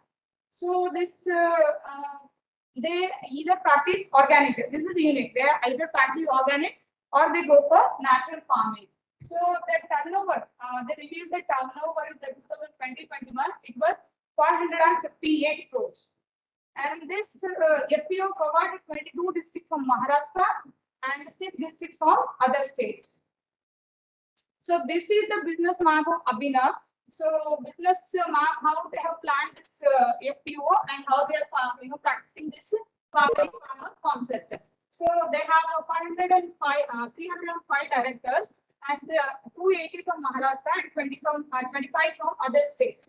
What they did, they choose 12,000 members for the FPO. And these 12,000 members, they are the leaders. And these leaders are, formulating a group of 100 to 300 farmers. And then after gathering the farmers, these leaders are going for survey, and they are going for the housing societies and all. They are conducting a market survey, and they are, they are convincing the consumer, that the families, to adopt this family farmer concept. Okay. So these people, and later what they did is they took the help of IIT Bombay, and they came up with the application, that Abhinav card. They have an application that is called Abhinav card. But to be a leader of this, to be a member of this particular club, what they have to do is leaders should have this pack house facility. It is must for him, because all these 300 farmers, they are small, marginal, or maybe middle landholders, or maybe big farmers. Yeah. The thing is that they are bringing their produce to pack house, and here in pack house they are taking the help of this SNG women, and these SNG women are cleaning, and they are doing this packing, and these SNG group, they are undertaking this transportation also. So these consumers, they are placing their order in Abhinav cart, and then this Abhinav cart is this. Yeah. So this Abhinav cart is distributing those whatever the order placed to the leaders, and based on the locality, leaders are deciding to take the orders, and they are sending that order to the consumer through this SNG group. If a farmer, a unique concept of this is, if a farmer is taking 10 rupees to produce 1 kg of whatever the vegetable or fruit, these people are giving 20 rupees to him, almost 100% of the price. And later, the rest of the amount, whatever they are collecting from selling the thing, they are giving it to the members. Members, those who are taking, those who are taking this pack house facility, packaging, and then whatever the field, they are also taking field visits. They are undertaking field visits, monitoring all the activities. These leaders will get paid for that. Okay, this is the concept, and a small study has been conducted, and these are the profiles of the consumers. What is your take-home point? So these are the benefits, and take-home point is the Abhinav Farmer Club revealed that problem in promotion and sustainability of FPO could be solved through this family farmer concept. And right now they are almost their turnover is, as I said, almost 600 crore. And here this definition, family farmer, there is no fixed definition for it. Since we have concluded, based on the studies, we have concluded that the individual farmer cannot cater the complete food need of the family who have adopted. So therefore, what we have to do, a family farmer can be defined as one group of farmers who is or adopted by an individual household organization to grow and supply the chemical-free farm produce as per their requirement. So advantage of this family farmer is why we have to promote this family farmer through FPOE. FPOE is providing end-to-end solution. It starts from inputs and it will end in the marketing. So it may not be possible for an individual farmer to go for it. So that's why. That's all, sir. Thank you very much. I think it's a very unique idea of a family farmer concept. And I think your presentation is very comprehensive. Due to paucity of time, we could not really allow you to present, but you had the, what should I say, women are very persistent. So she ensured that she stood her ground and completed her presentation in spite of 5 people trying to stop her. So that is the women's power. Okay. So don't underestimate. Thank you very much, but it's very illuminating. So I think we'll leave a few ask the chair to conclude the particular session. No, I think, I may need during the plenary, because we are already running late, we have to start the plenary function also. Because as many of the members have to leave also. Okay. So I may need half a day to conclude.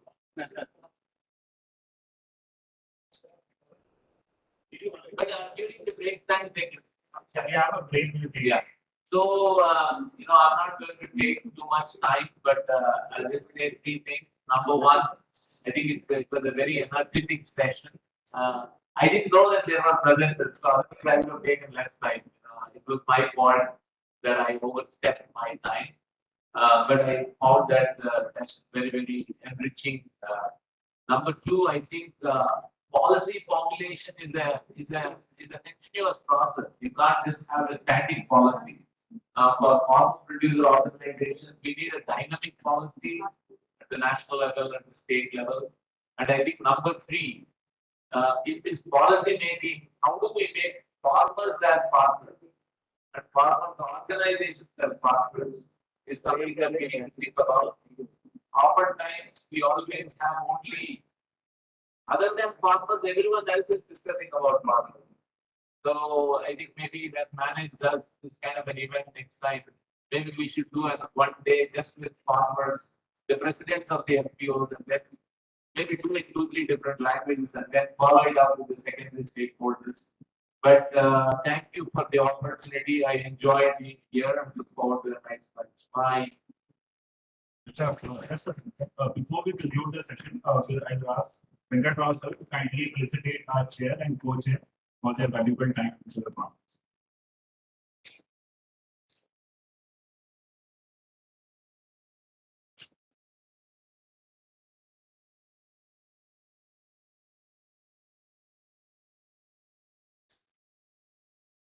What do you think? Yeah, okay.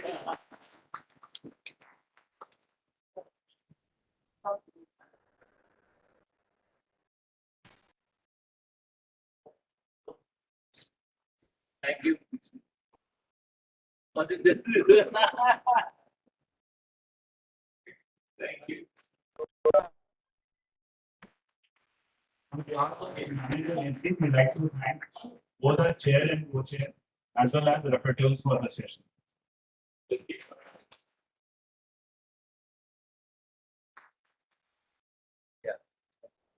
Thank you. Sir, 2:30, sir.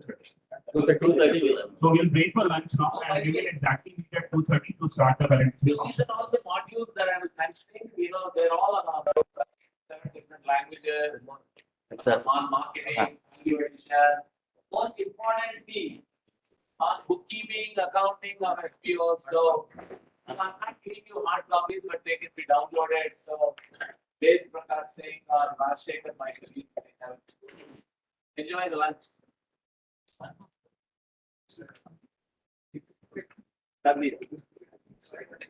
Very it's like a family doctor who have a family farmer and promoted by FPO. That's a very good idea. That can happen. Would have been given exclusive session.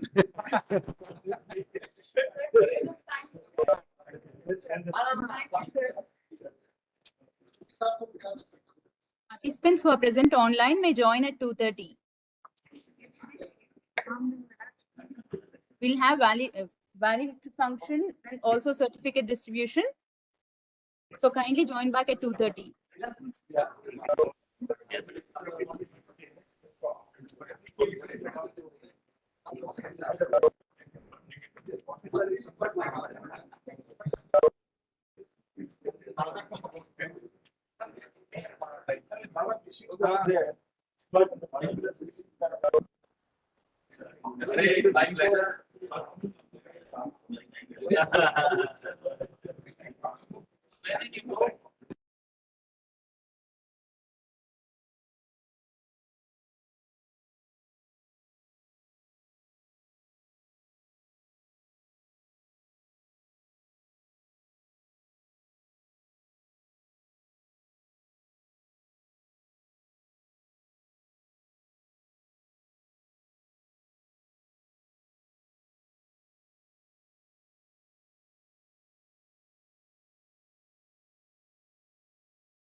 Good afternoon, everyone. Those who have joined us online, please be patient. Sir will join us very shortly.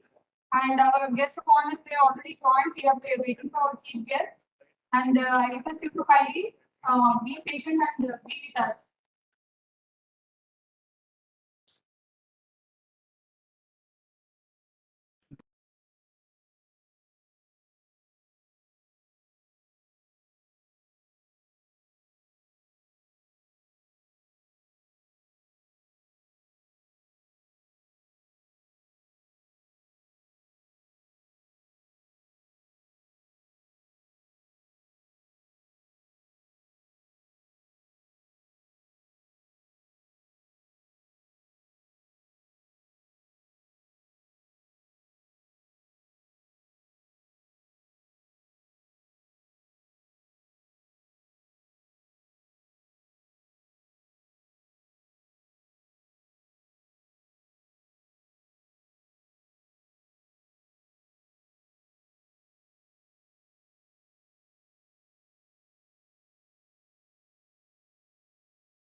Very good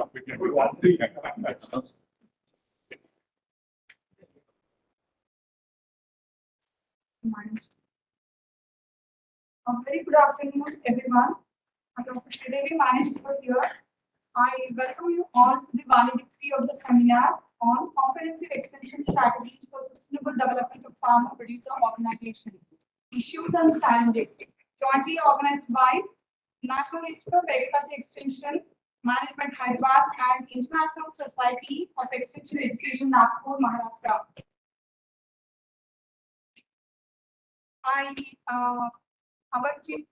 Today's guest of honors are Sri Prabhu C. Sir. He's a managing director and CEO, Union Bank of India, and Vice Chancellor, and Dr. Rajendra Prasad, Vice Chancellor, UH Bangalore, who joined us virtually. I welcome who joined us virtually to grace this occasion. I welcome them online. Sir, welcome to the valedictory ceremony.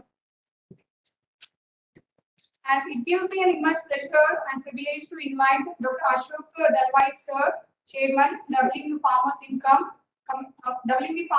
Committee and CEO, National Rainford Area Authority, Government of India. I request K.C. Gungorwar Sir to welcome Sir, opening the flower pot.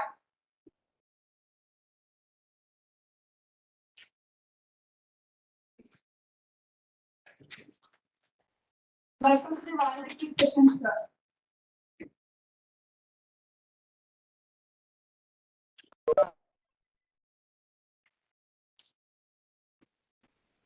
I also welcome V.V. Sudhamati sir, who have been with us for 3 days and contributed immensely in successful completion of this seminar.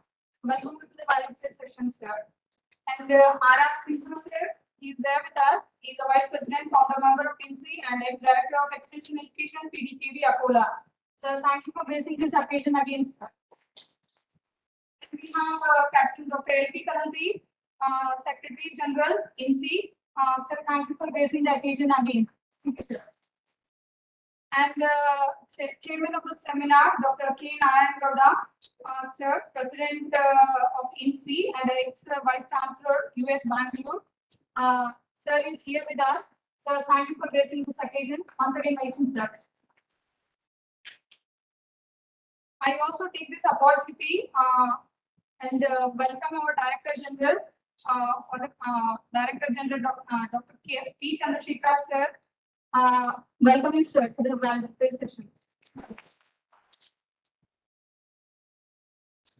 Now I request Dr. P. Chandrasekhar sir, Director General, manage to deliver the welcome address.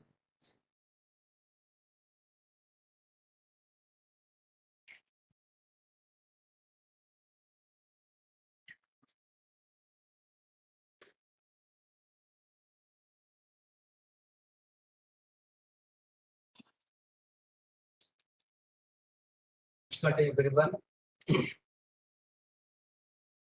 On behalf of management INSEE, I'd like to extend a warm welcome to all the dignitaries and participants.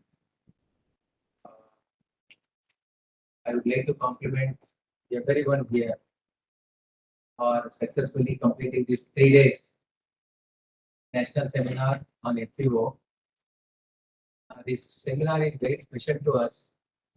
Not only we are talking about FPO, but after pandemic, after 2 years, we are seeing each other. This is a great opportunity created by this seminar and with the collaboration of management INSEE. I would like to thank our partner INSEE, all the office bearers for this cooperation, and all the participants. You took the courage to travel from different parts of the country, online, offline, and present all through, shared your ideas, enriched our ideas, learning from others. Thank you very much for all of you. Today, it is my privilege to have Dr. Ashok Dalwai ji, Chairman, Doubling Farmers Income Committee and CEO, NARA, Government of India, as the chief guest. In fact, I don't want to show the candle to the sun by trying to introduce Dalwai sir because I don't think anybody who does not know Dalwai sir, but still it is my duty. I briefly I will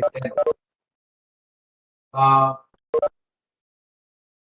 Dalwai sir, when he as a head of Dublin Farmers Income Committee, probably in the country, he initiated one of the biggest consultation. Many people who are unheard, many people who resided in different parts of the country, and covering all the sections, he made them to come to Delhi and sit with the committees, express their feelings, and truly in participatory sense. A most pragmatic report was prepared. See, the purpose of preparation of a report is to ignite the minds. Maybe a state administrator, politician, university, or FPO themselves, they can learn and imbibe those ideas and practice. The task was very efficiently completed by Dalwai sir. I was privileged to learn from him through a little association by preparing volume number 11 on agricultural extension. Of course, Salamadesa was also a committee member during that time. But it was clearly mentioned in that report that social mobilization is very much important for the future of Indian agriculture, and aggregation at farm gate and linking farmers' produce to market. These three things are very critical for agricultural development. That was clearly stated by Dalwai sir in his report. And of course, in the modern APMC Act, which was proposed and finalized by Dalwai sir, he emphasized the same issues. Ultimately, today the entire country is talking about group-led extension, and maybe that is one of the reasons we are also conducting a national seminar on FPO. So, igniting the mind probably is the first task of this committee report.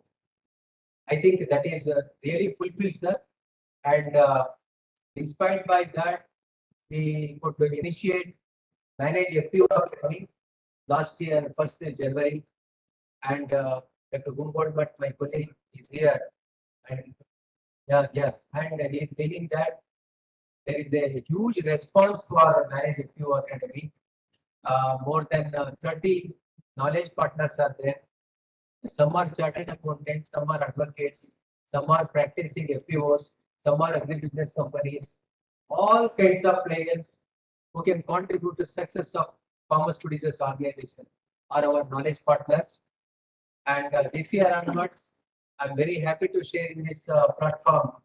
We are going to introduce CEO Executive Development Program for 45 days on a self-financing basis. That brochure also today we request Honorable Chief Guest to release.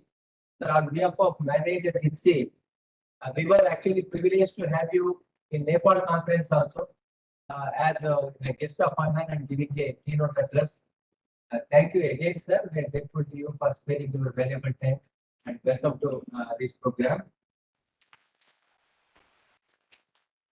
Today we have another important guest participating online, Dr. Rajendra Prasad, Honorable Vice Chancellor of University of Agricultural Sciences, Bangalore. And on behalf of Manage and INSEE, I would like to extend a warm welcome to you, sir. Thank you very much. University made very significant contribution for promotion of farmers producers organization. In fact, Dr. Nanangoda sir, former Vice Chancellor of US Bangalore, is also here, and he is the person who initiated bioresource centers and linking farmers to market and showing many activities which can generate income to the farmers producers organization.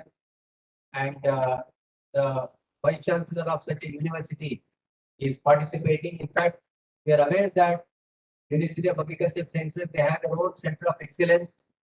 And very recently, I was also part of US Bangalore initiative for Srinivaspuram Mango Farmers Producers Company initiative, which is going very well. In fact, the activities of Alumni Association of US Bangalore during pandemic time, they collected grapes from farmers and they sold to gated communities.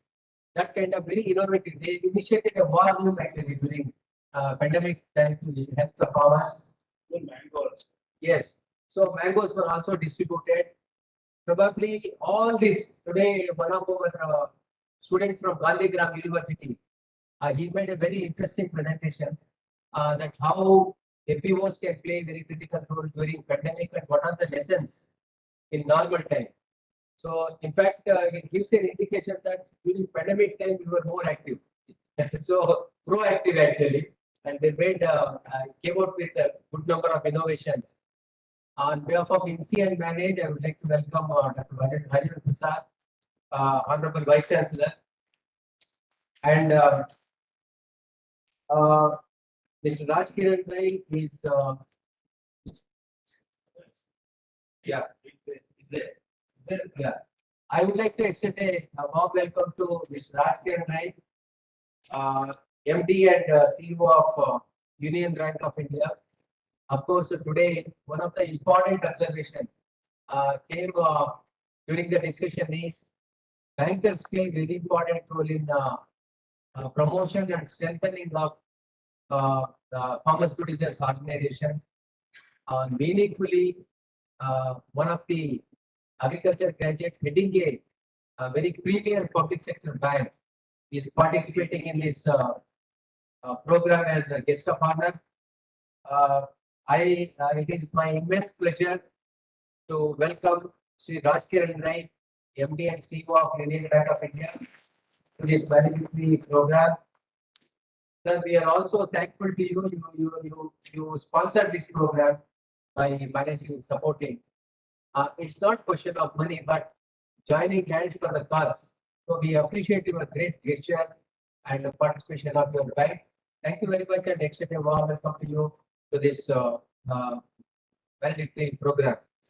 And of course, Dr. Nan Goda, President of INSEE, the partner institution for implementation of this program. He is the former Vice Chancellor of University of Agricultural Sciences, Bangalore. He is the person who initiated bio-research centers. In fact, while listening to him, I feel that we are walking in the village and talking to farmers because he talks only out of experience. So in one of the instances, he was telling that he conducted nearly 42 meetings to bring all the members on a single platform. So that is the effort which is required to promote a farmers producers organization. When we see riches in social mobilization of members, we should not forget that this hard work is must, there is no shortcut. So, sir, you have linked actually FPOs to market. Various income generating activities were also shown to farmers producers organization. And of course, all your practices are guideposts for future generation of farmers producers organization. I would like to welcome you, sir, to this program. Thank you very much for your all 3 days participation, guiding us in all the deliberations.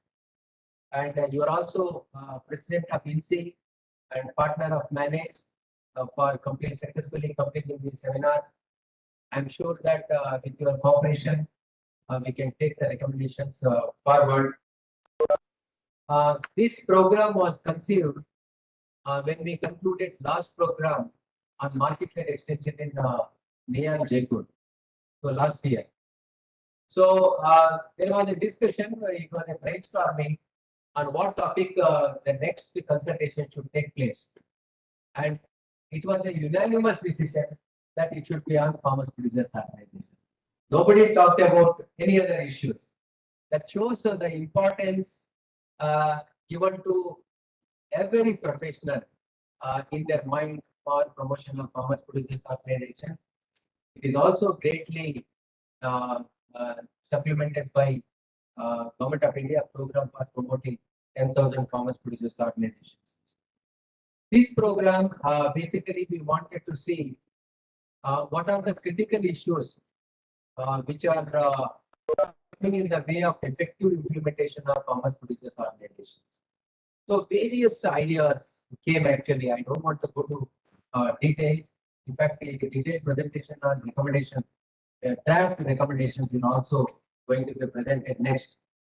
And second important issue we wanted to see is what are the success stories and good practices. It's very important to learn from the past, and for Sahyadri it took 15 years, but for copying Sahyadri it takes about 15 months.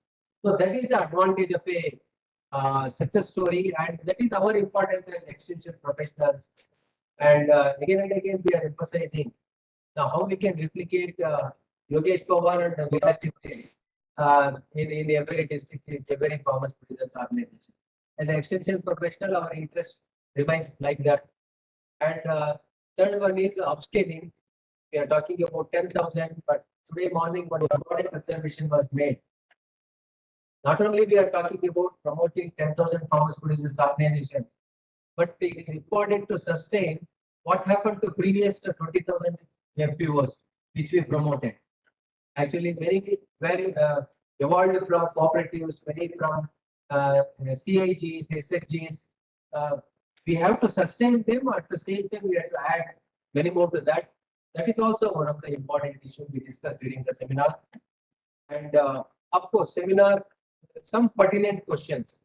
We just try to focus on our social mobilization of farmers from different socio-economic strata, growing different crops is most challenging task. And we can say that is the first challenge we face whenever we try to promote farmers producers organization. So we looked for some of the success stories, lessons from the field. I'm happy that many speakers talked about that kind of success stories. Second one is, okay, when the farmers come together, what is the business plan in their mind? Is it scientific or copy and pasted?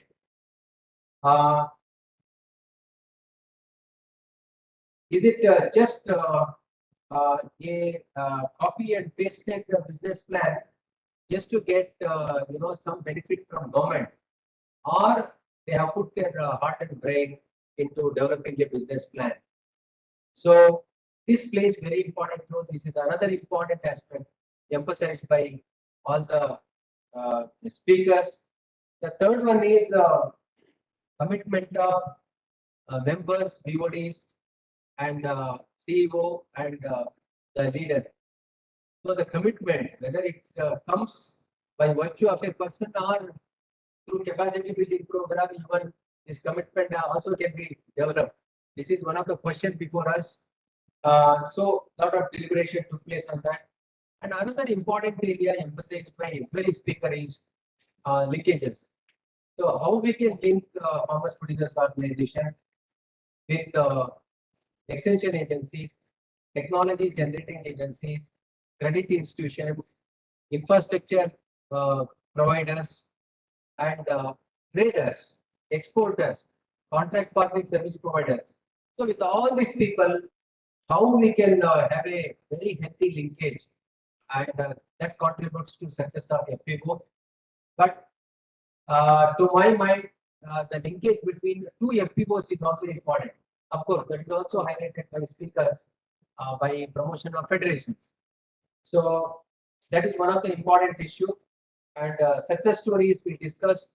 And sir, actually, we are very happy to share, sir. On the day of inauguration, we released this book. This is special issue of Manage Journal of Agriculture and Extension Management. It contains around 27 papers, all 27 are FPO management. We brought a special issue. It was released on the first day.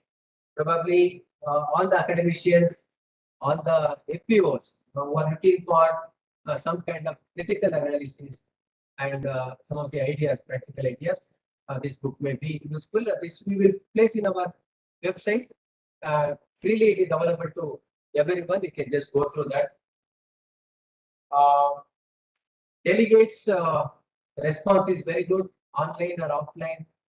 Finally, we settled with hybrid mode. Successfully, we have completed 3 days. That weekend, very refreshing moments and ideas. It's my duty to thank every one of you, and again, welcome. Thank you very much. And of course, we have other important guests here. Dr. R.R. Sinha is the founder of INSEE, our partner institution. From past 2 to 3 decades, he is nurturing this organization. Captain Kalantri is also there. He is Secretary General, and of course, Saramati Sir is here. He is. I feel that he is a part of managed family. So all the time we take his advice and guidance. Thank you very much, sir, for participating. And I would like to compliment and thank my colleague, Dr. Gumbod Bhatt, and his dedicated team who worked very hard during this time to successfully organizing this program. Thank you very much and welcome all, and go to Sri next. Sir, guests and participants, the literary session of the seminar. Now I request Dr. K.C. Gumbod, sir. We came to the end of the 3 days of seminar, so it's a time for summarizing the recommendations. So I request her to summarize the recommendations.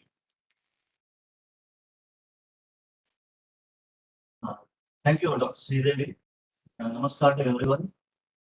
Respected Chief Guest of today's function, Dr. Ashok Dalwai sir, our beloved Director General sir, Dr. P. Chandrasekhar sir, Dr. Narayan Gowda sir, President INSEE, Dr. R.R. Sinha sir, Vice President INSEE and founder of INSEE, Dr. Sadamata sir, Extension Specialist, and Dr. Captain Kalantri sir. So in 3 days, I think I became very close friend of him. There is special mention in that for you, sir. Yeah. Dear participants, dignitaries who have joined online. So, yeah, most difficult part is to, compile and present the recommendations, but I'll try to do my level best. Sir, it's going to be a tertiary view of recommendations because in detail we are working now. So I'll start with the recommendations during inauguration. During inauguration, many eminent speakers they gave some suggestion, and then I'll come to the technical session. Professor J.P. Sharma, Vice Chancellor of SKS UAT, he suggested that FPO should focus on agribusiness now from mere production and aggregation. And another suggestion what he gave is extension activities should cover post-harvest management, branding, marketing, and processing and value addition. Dr. A.K. Singh sir, Deputy Director General ICR, he emphasized on organizing exposure visits to successful FPOs by new FPOs so that they'll get a motivation from this success story. And whenever the farmer the element of money, so they'll come together. Otherwise, it is very difficult to socially mobilize them given the wide diversity of our country. Then he also stressed upon linking of FPOs to different scientific and marketing institutions so that they'll get more and more inputs from these institutions, and it leads to sustainability of these FPOs. Then our Secretary Sir, Sri Manoj Ahuja, IAS Secretary Government of India, he emphasized on commodity-specific value chain approach, which should be adopted for promotion of FPOs. So single commodity approach and the systematic value chain will yield more returns. That was his opinion. Then one more important point he emphasized is trust building among the members, because peer pressure is very important for success of any group approach. So he emphasized on that issue, and of course accountability of promoting institution was another suggestion given by him. So all these CPPOs, RIs, and private promoting institutions should have accountability of sustaining these FPOs for considerable period and then move from that agency. Then He also emphasized on leveraging ICT for reduction of transaction cost. Because nowadays we are talking of blockchain technology, IoT, and artificial intelligence and all. So he suggested that the technology for reducing the transaction cost. Professor Ayappan sir, former director general ICR, and he has been awarded Padma Shri for his contribution to agriculture sector. He gave several recommendations, out of which main recommendations I am going to make a presentation before you people. He emphasized on a judicious resource management among the FPOs.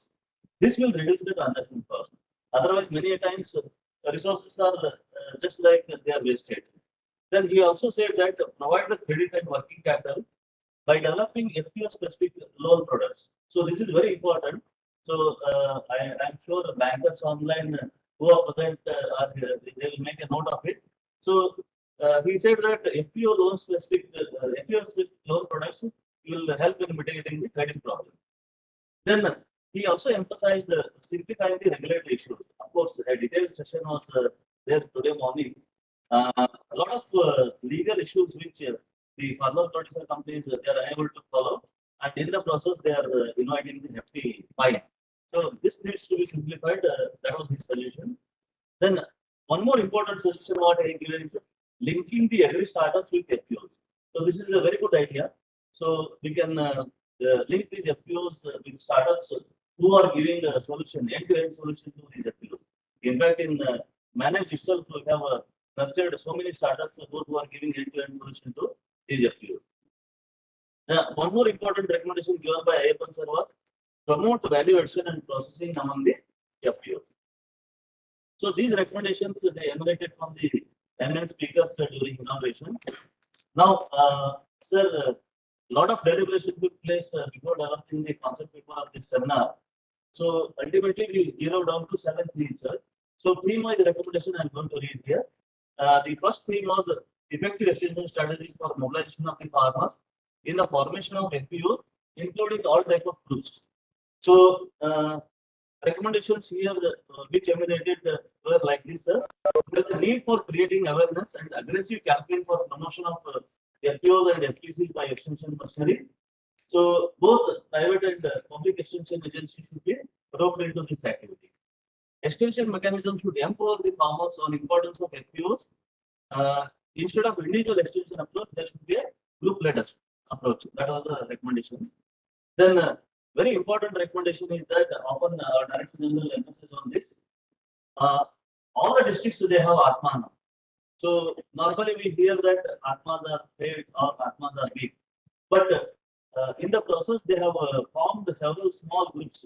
So these small groups can be leveraged to convert them into FPO. So Atma can be roped into formation and implementation of these farmer producer organizations. Then another recommendation is working out models on connecting FPOs with entrepreneurial ecosystem. This can be done by involving our ACABC and other agri startup entrepreneurs.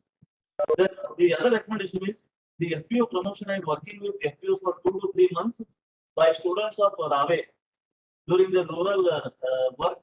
They can be associated with FPOs. In fact, the manager conducted an action research in this regard. So 3 universities from Maharashtra they participated. 250 students they were attached to 100 FPOs, and there was a overwhelming response. In fact, I was coordinating that activity. Around 8 to 10 students they called me and said, "Sir, we want to start FPO on our own." So self-promotion of FPOs by the students. This was the result of this program. So this model has to be replicated across the country.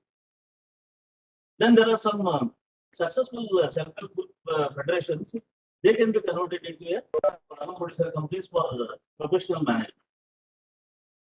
One issue, of course, our Director General sir also made a mention in his welcome address: database management.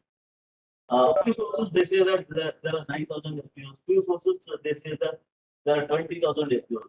So under single umbrella, if database management can be done, data is a power.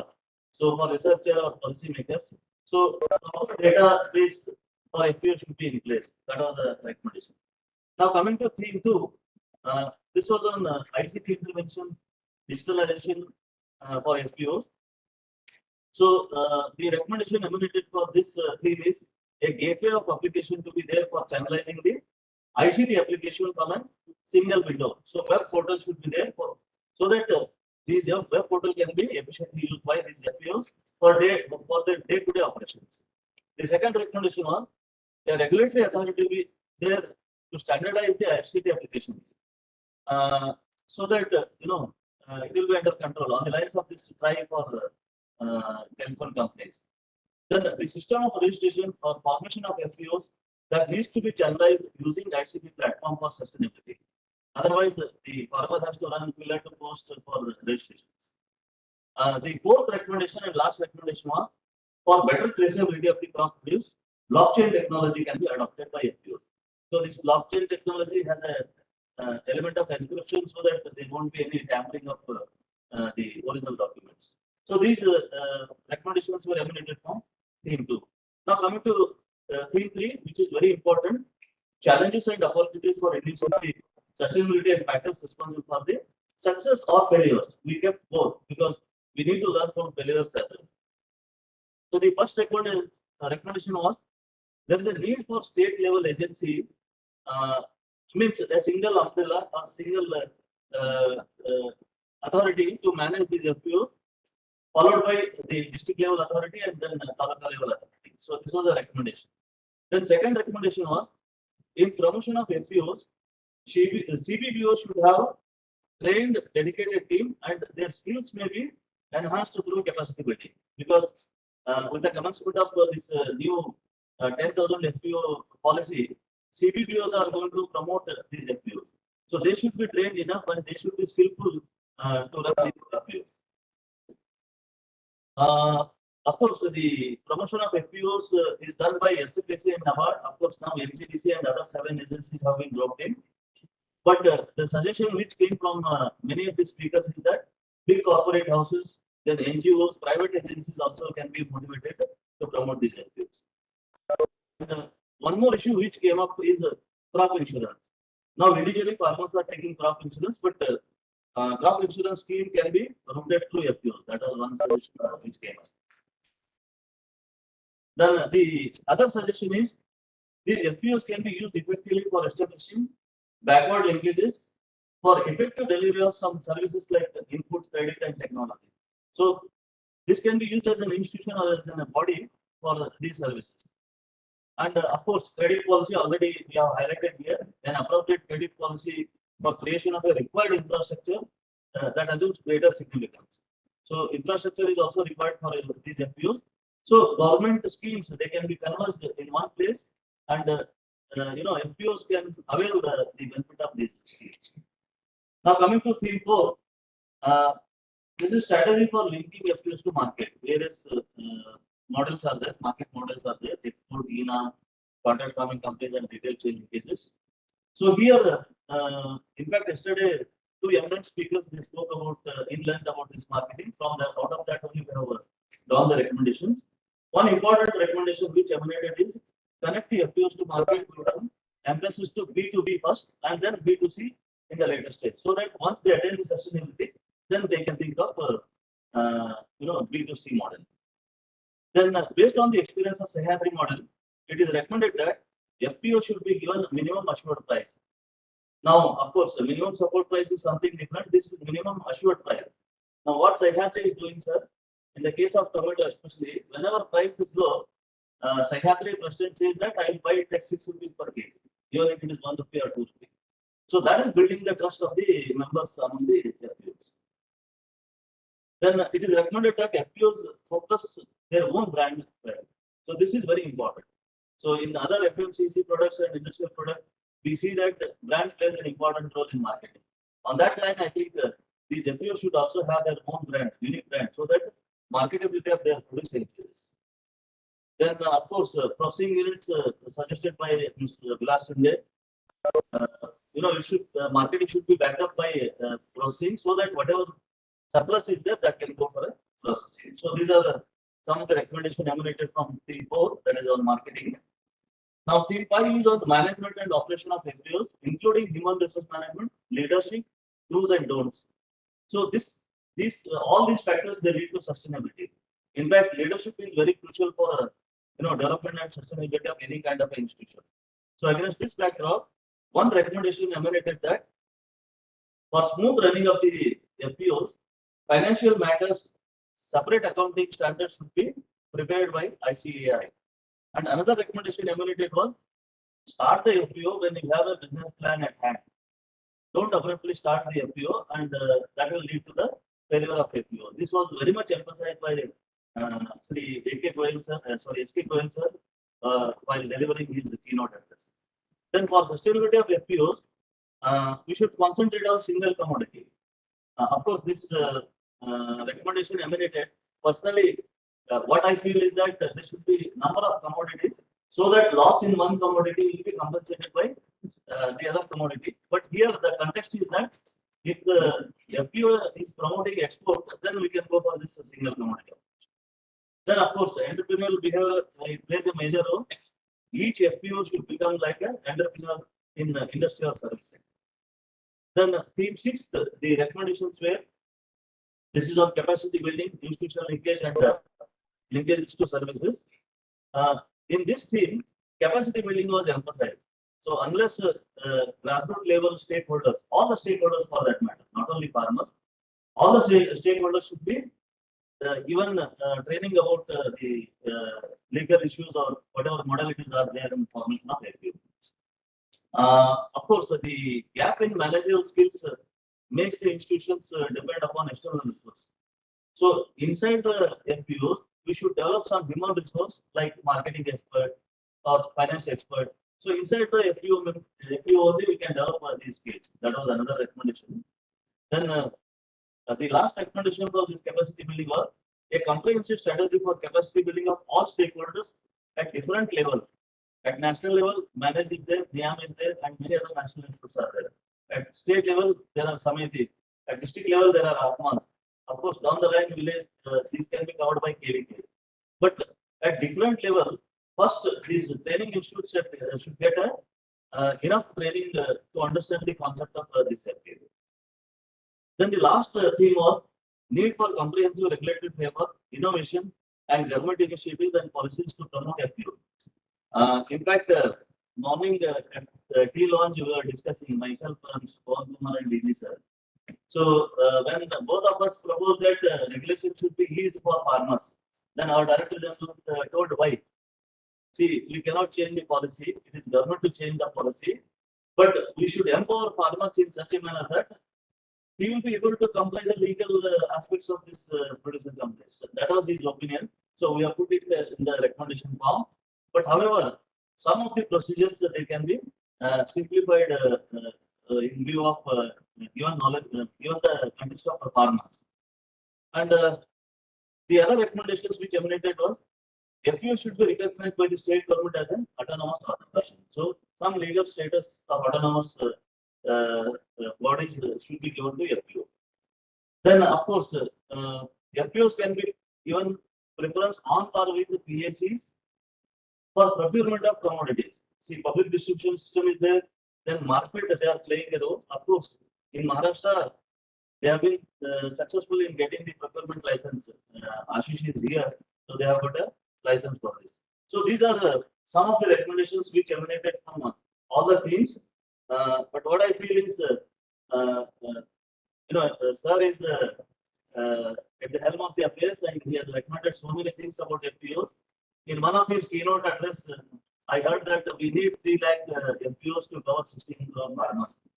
So in that direction, the task is very huge, and I invite suggestions from all the members present here, both online and offline. So we'll come out with more recommendations. With this note, I rank this presentation of recommendations. Thank you. Thank you.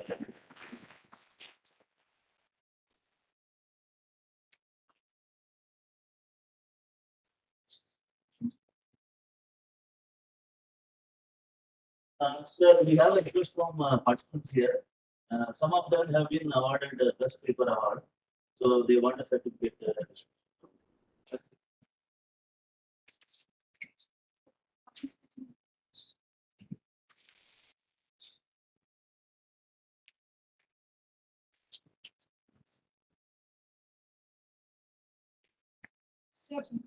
Some theme one, effective extension strategies for mobilization of farmers in the formation of FPOs, including CIGs, FIGs, SGs, JLGs, and cooperatives and FPCs. The winner is Gali Baswaraj. He presented a paper on promotion and evaluation of FPOs in Karnataka, but he presented online mode. He is not here with us.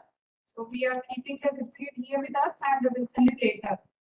In theme 2, ICT intervention, visualization in terms of traceability, blockchain technology, weather forecasting, extension advisory, etc.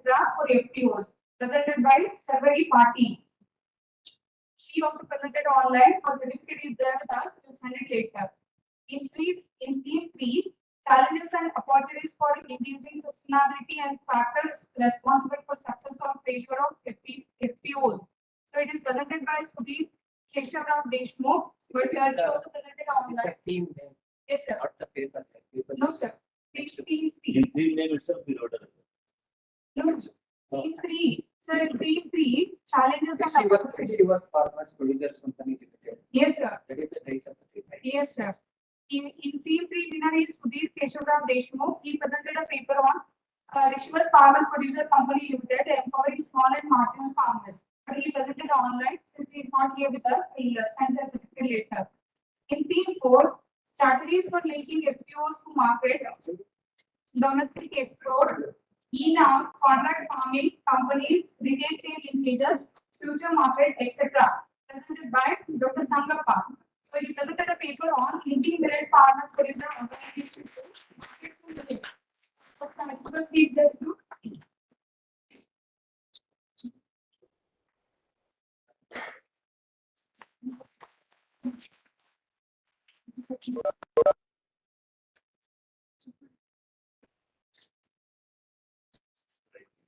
In theme, our theme 5 was management and operations of FPOs, including human resource management leadership, do's and don'ts of sustainability. The winner is Asha Elizabeth Jones. She presented a paper on scientific behavior and sustainability, an experience of FPO in Kerala. I request Chief Guest to offer her a certificate.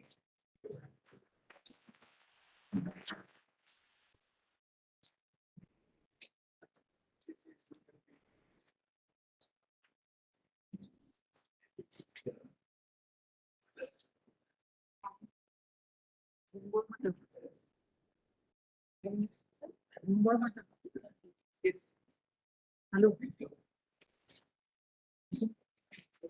Theme 6 was strengthening FPOs in terms of capacity building, institutional linkage, and linkages to access inputs, technologies, and service. The winner is Hitul Awasri. He presented a paper on need of capacity building of farmers in a Sachi village of Eastern Valley of Himachal Pradesh. The winner presented the paper online, so since he is not here with us, we'll send him later.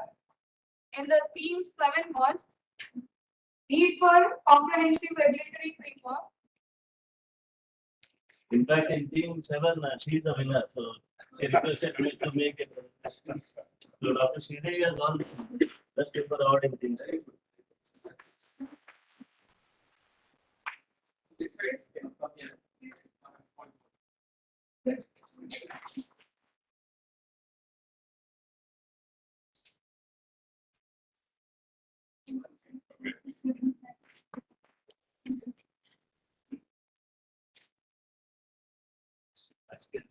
Yes, sir.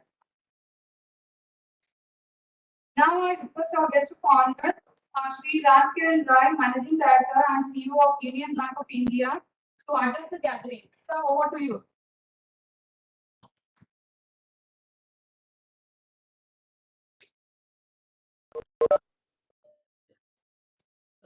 Very good afternoon, sir.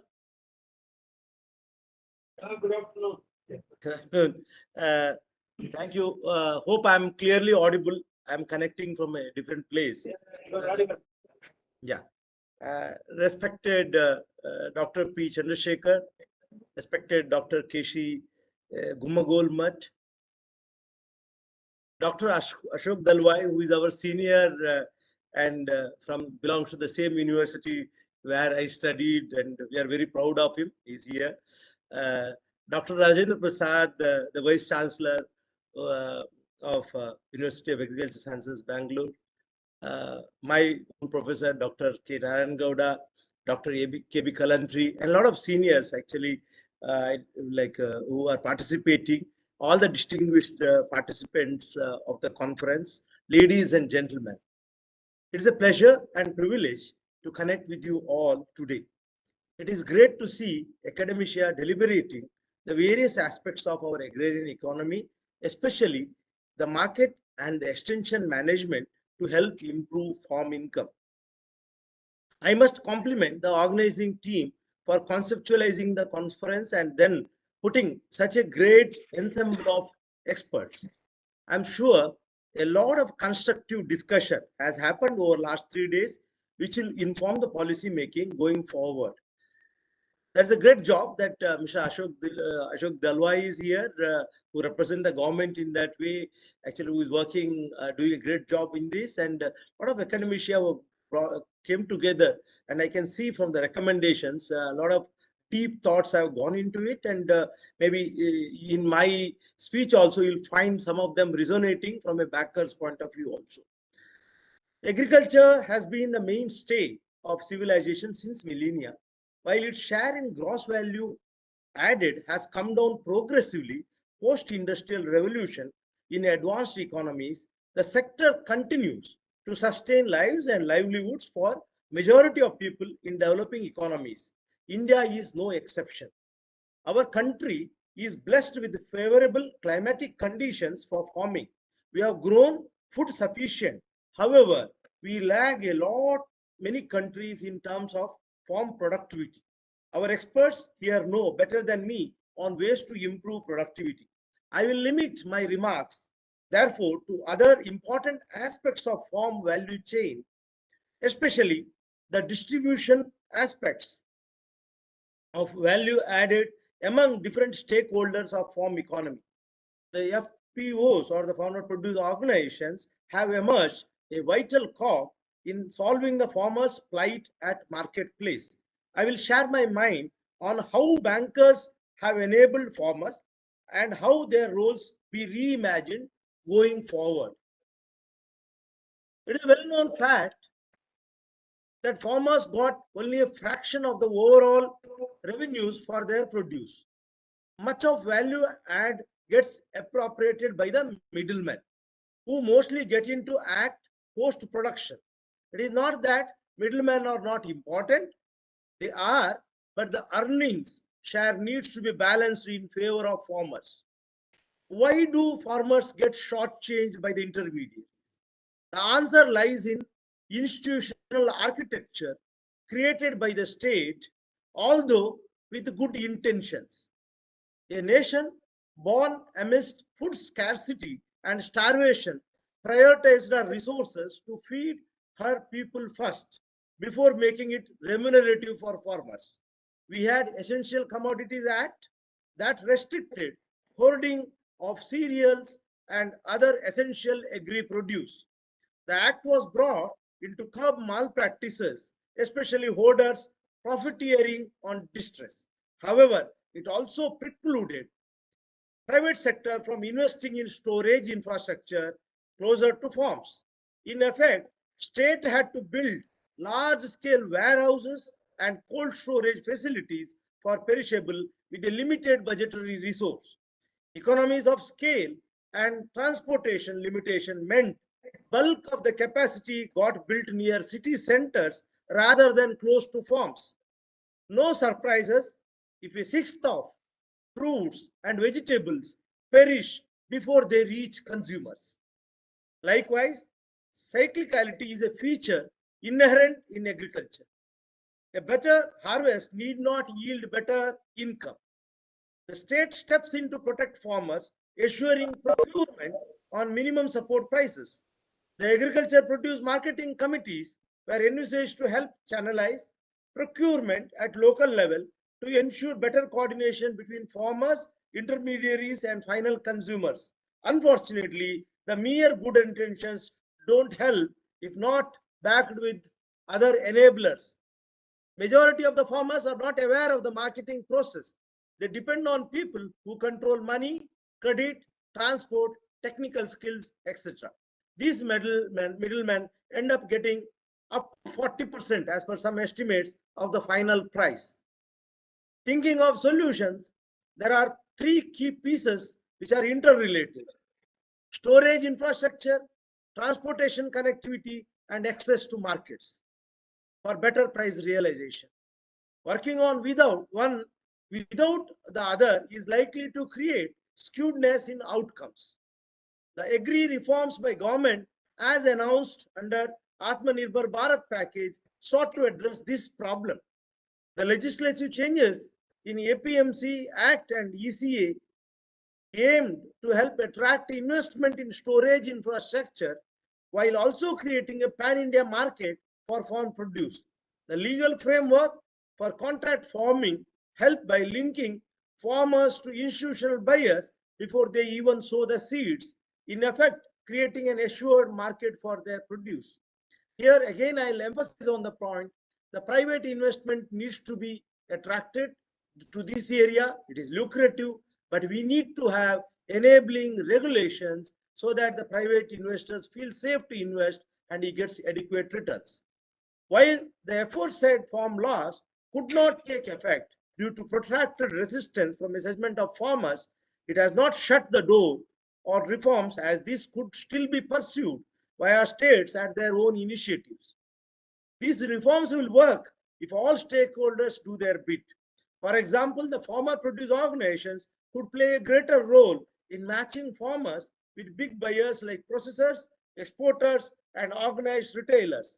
I could see in your recommendation some imaginative roles for FPOs coming up, and these are the things which FPOs can do going forward. It will help ensure uniform quality, lower transaction costs, and improve the bargaining power of farmers vis-a-vis large buyers. It could also be key to risk mitigation, say negotiating insurance coverage and credit terms from financial service providers. This has happened in case of self-help groups. As an example, some of the states which have enabled formation of self-help groups and the credit flow to the self-help groups have reached such levels where the recovery and collections are also very good and resulted in a lot of enablement, particularly the women beneficiaries. So we can see that replication in FPOs, if that the same success stories can be repeated here. So FPOs face challenges in attracting institutional finance due to, actually these are the ways bank will look at it. If I have to finance a FPO, what I look at and why a lot of credit flow is not happening. First thing is the low capital base. The inadequate capital base restricts the capacity of FPOs to raise credit for undertaking sustainable business based on the prevailing debt equity norms of financial institutions.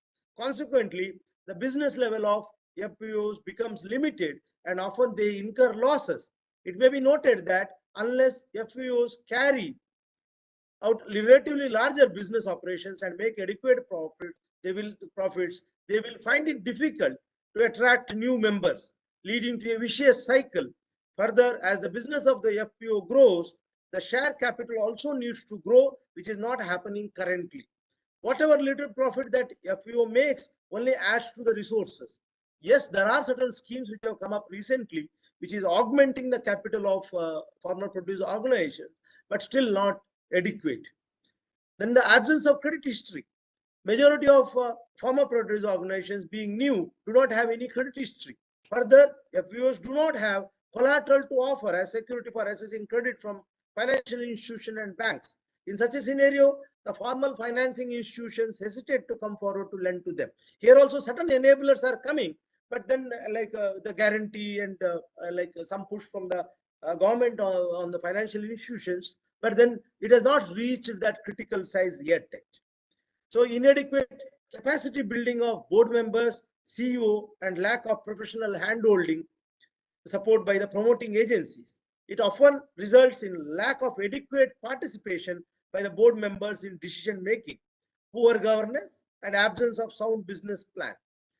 These structures, if they have to succeed, we need to have proper governance norms, also should have adequate, well-trained the CEOs who run this. Similarly, low level of active member participation in business. It further limits the prospects of business growth, due to which many FPOs are not able to achieve break-even level. Here, actually, comparatively, if you look at self-help groups, the success of the self-help groups is the active participation of all the members. We need to keep that in mind. So the farmer producer organizations need a very careful business planning to achieve commercial viability, sustainability, particularly in terms of building adequate forward and backward linkages. The farmer producer organizations require various types of licenses, such as those for seeds, fertilizers, pesticides, apart from mandi licenses and FSSAI license. Generally, they are not aware of the legal requirements and find it challenging to obtain these licenses to carry out the business. As majority of the FPOs are registered under the Companies Act, they must file various they must file various returns with statutory authorities like Register of Companies, tax authorities, etc. However,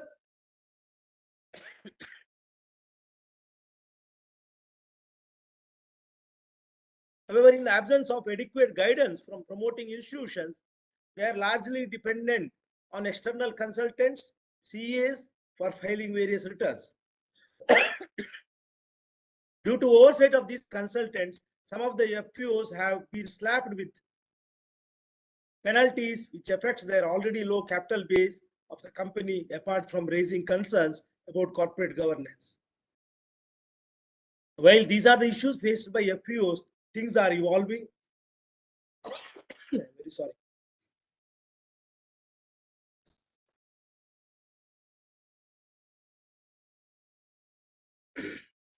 While these are issues faced by FPOs, things are evolving and innovative solutions are emerging to address these issues.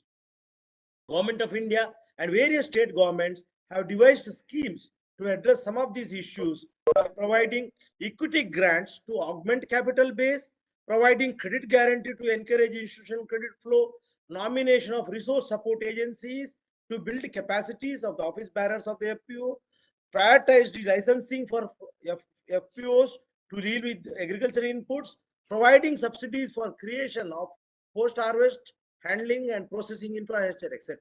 These efforts are expected to bridge the current gaps to enable the farmer producer organizations to move to higher growth trajectory. A lot more needs to be done. However, to offer a few suggestions, farmer producer organization to be encouraged to set up village agri market, what we call VAM.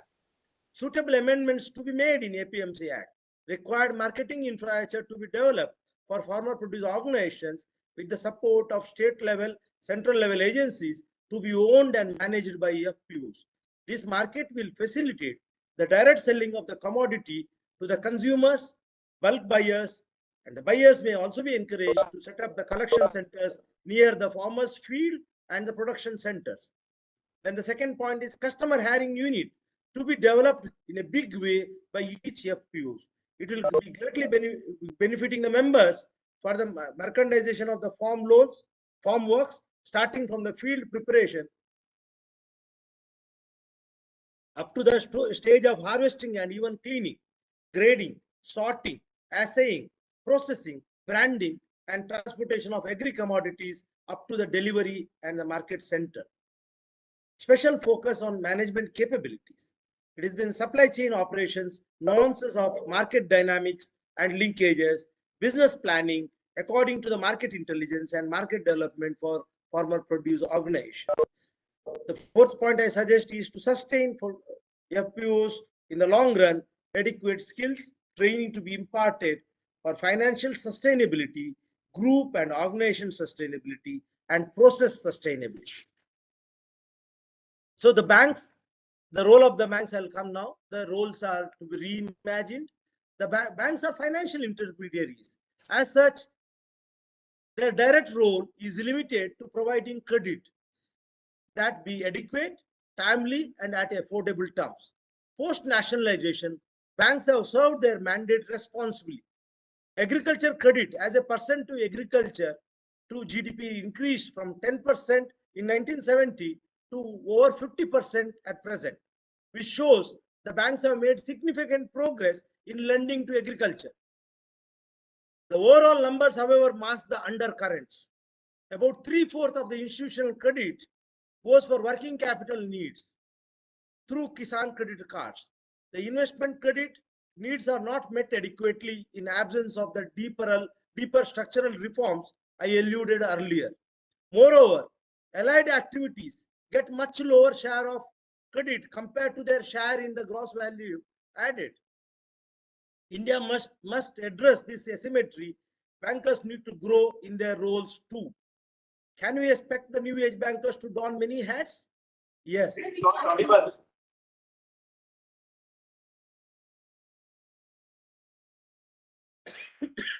I'm not audible now. Okay. Okay.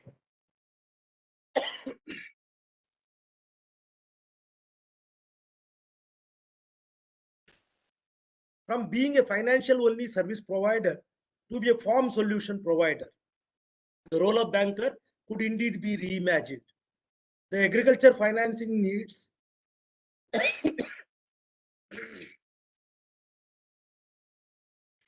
I'm very sorry because I was traveling a lot, so I had some problem in the throat. The agriculture financing needs to broaden in scope by including the financing of storage infra and transportation solutions, apart from financing rural startups, which help address missing markets. Sir, Banks have today widely distributed reach thanks to digital deepening in rural India. As against conventional branch only network, banks could serve through hub and spoke architecture, wherein large branches hub linked with several spokes of smaller branch units, including banking correspondents through handheld ATMs, kiosk banking, MPOS, a retail terminal, and giving a choice for farmers to meet their banking needs without having to visit a branch. So our concept of having a branch everywhere is no more valid. With the technology and digitization, we can reach the farmers through various means. A complete digital solution could also be provided. A complete digital solution could also be provided through smartphones, which are increasingly affordable and ubiquitous. Access to digitized land records, transaction data, farm inputs, and warehouse receipts, etc., could lead to a digital underwriting model enabling need-based credit at affordable terms. The need through is to keep our interfaces simple and secure to make farmers feel easy availing them. The banks could top up their finance-only service with knowledge-sharing services, connecting farmers with experts, markets, and government support through various agencies. At the very minimum, banks could help spread financial literacy, digital literacy, and connect rural youth with skilling opportunities. Actually, this we have seen for if you have multiple apps, even on the mobile, actually that doesn't help. You need to have universal apps which capture all the different products in one app, so that it will be very useful for the farmer to use through one app. So in Union Bank, actually, we had thought about it and we had taken certain steps in the last few years to address these gaps. We call it a Union Sampurna model. So Union Bank of India takes pride in serving the farm community. We have gone beyond the call of duty from being just a financial intermediary to be a holistic service provider for farmers. This quest has led us to several innovations, including in distribution network, instruments of engagement, and building a supportive community around our financial products. We call it Union Sampurna. It has 4 pillars. First is the Union Samriddhi Kendra. Actually, we have more than Union Samriddhi Kendras working across the country today. It works on a hub and spoke structure, which I spoke earlier, to provide credit solution to farmers as well as rural entrepreneurs. We have cadre full of rural development officers armed with tablets, with facility to visit the farmers and capture their data, their biographies, farm needs, geotagging the area under sowing, processing their application through digital underwriting models, and delivering credit with ease. Digital payments ecosystem also enables cash flow based lending. Our BCs help fulfill monitoring and collection services while meeting transaction needs of customers. More importantly, the Union Samriddhi Kendras help better serve the rural entrepreneurs, financing, building local warehouses, small cold storages, tractors, and light commercial vehicles, and financing purchase of farm produce. The second pillar in our model is the financial literacy and credit counseling centers, what we call FLCCs. The FLCCs do counseling via face-to-face as also through through mobile for interested. They educate farmers on responsible borrowing, early saving, and debt counseling, sharing know-how on financial products and services by banks. The third pillar is the village knowledge centers, which is responsible for information dissemination on agriculture, sharing information on improved methods, new tech in farming, weather data, agroclimatic conditions, prices of agri produce, etc. They also build knowledge on diversified agri and farm-based enterprises. The village knowledge centers are also entrusted for community development through formation of self-help groups and farmer clubs, which are key to participate in the government-sponsored schemes and coordinating with the government departments. The village knowledge centers could play an important role in building farmer produce organizations in coming future, covering their role in new economy. The fourth pillar is the e-kiosk, which leverage just the digital connect to empower farmers, connect with Enam portal, avail social security schemes, Mudra loan to reach out to the Mudra loan reach out to Agri Department of States, Krishi Vigyan Kendra, Agri-Techs, Fintechs, and aggregators to help them crop planning and management. Overall, they help empower farmers for better value addition, harnessing marketing infrastructure and better market linkages. We are upgrading the e-kiosk to app-based delivery, thereby reaching to every household.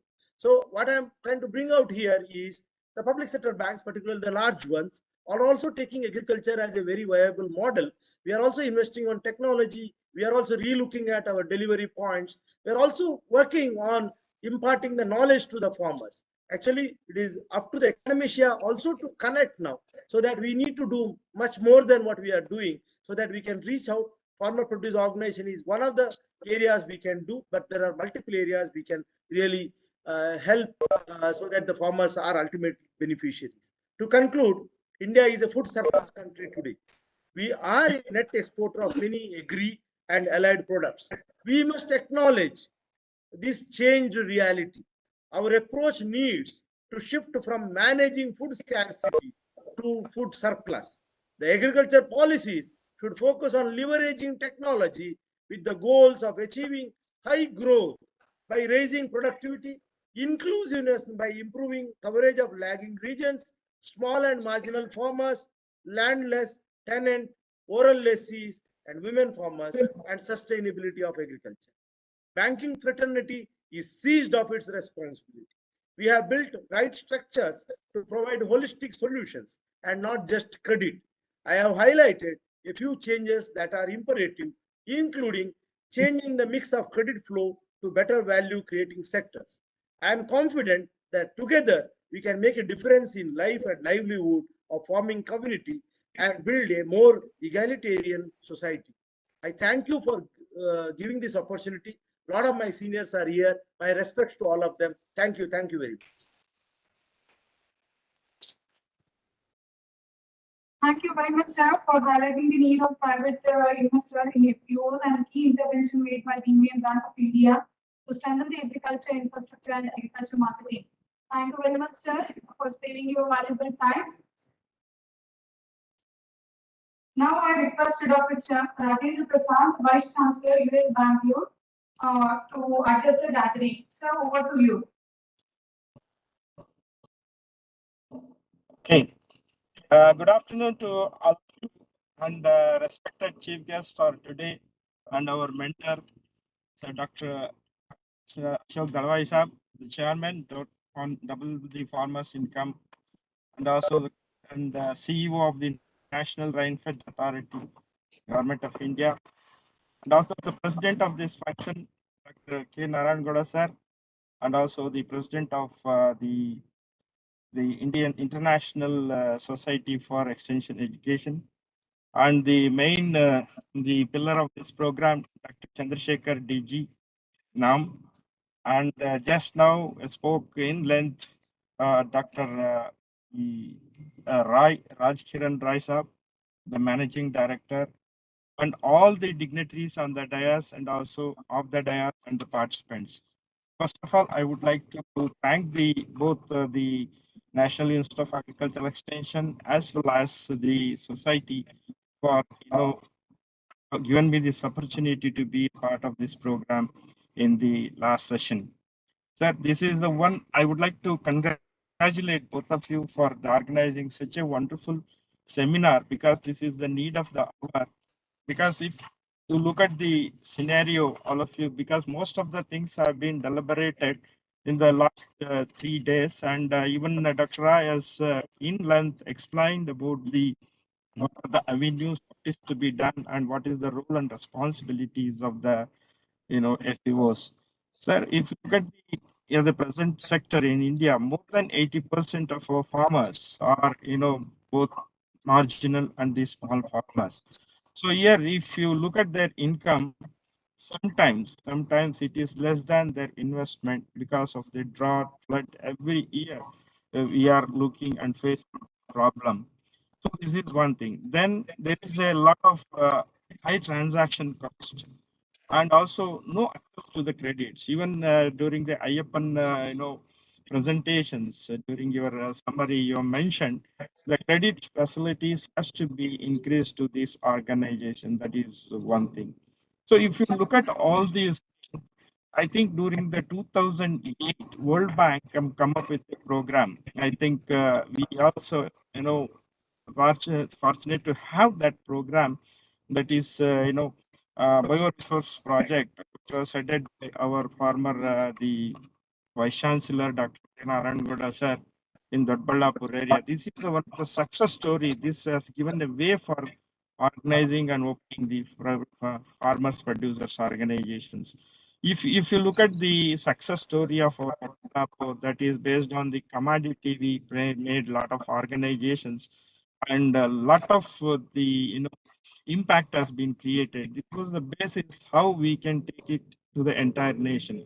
So if you look at the FPOs, I feel, because being a seaman, I always see this kind of things for in the since long many years, because in the seed sector, informal organizations, that is almost like a farmers producer organization, what you are calling today, they were used to sell the seeds and produce the seeds and made available to the farmers at the reasonable prices, and also they used to give a lot of inputs and the technology to those farmers.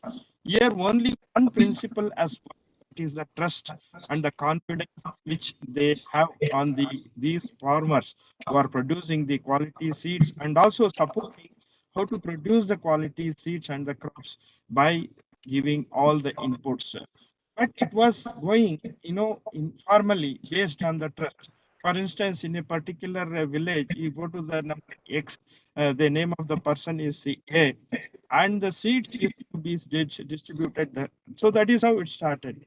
So if you look at when the Dr. was mentioning about the success stories of the farmers, organizations, and we want to, in my opinion, I also feel that it is not only the success farmers producing organization stories has to be, promoted. I feel we have to look into the why some of the organizations have failed in delivering their goods or achieving their object. That is also to be considered while taking this organization say forward. So if I look at my experience, because most of the things has been told by Mr. Rai and also the many speakers during our deliberations and the presentations, but I would like to share my experience with FEOs and how we used to work in the seed sector, and most of the cases, farmers participatory and a successful story. Even in this project, we had this seed is one of the component where we find lot of success. So in fact, sir, we are last year, we took one FPOs as a, we as on pilot scale, we adopted that FPO that is in the Srinagarpur Mango as FPO. So we started working the day it was, how to intercultivate, how to prune it, and all this practical oriented knowledge was given to the farmers and trained.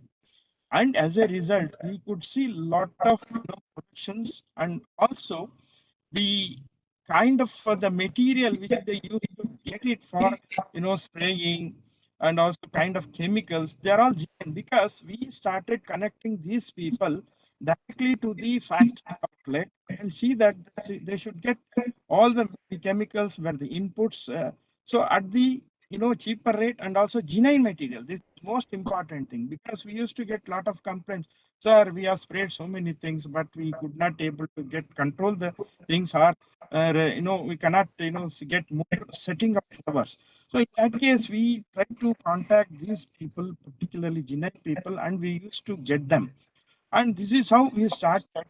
And at the end, we also helped them, because Chandrasekhar also mentioned about the war, that is agri-war. In fact, we opened this agri-war during this COVID period, and we have connected all these producer to consumer directly by online, so that they used to give the, indent, and to the, in fact, in the Bangalore city, there are about 66,000 vendors are there, around 250 to 300 this apartment welfare associations were there. So we used to connect these people. As a result, they got better price and very good market network.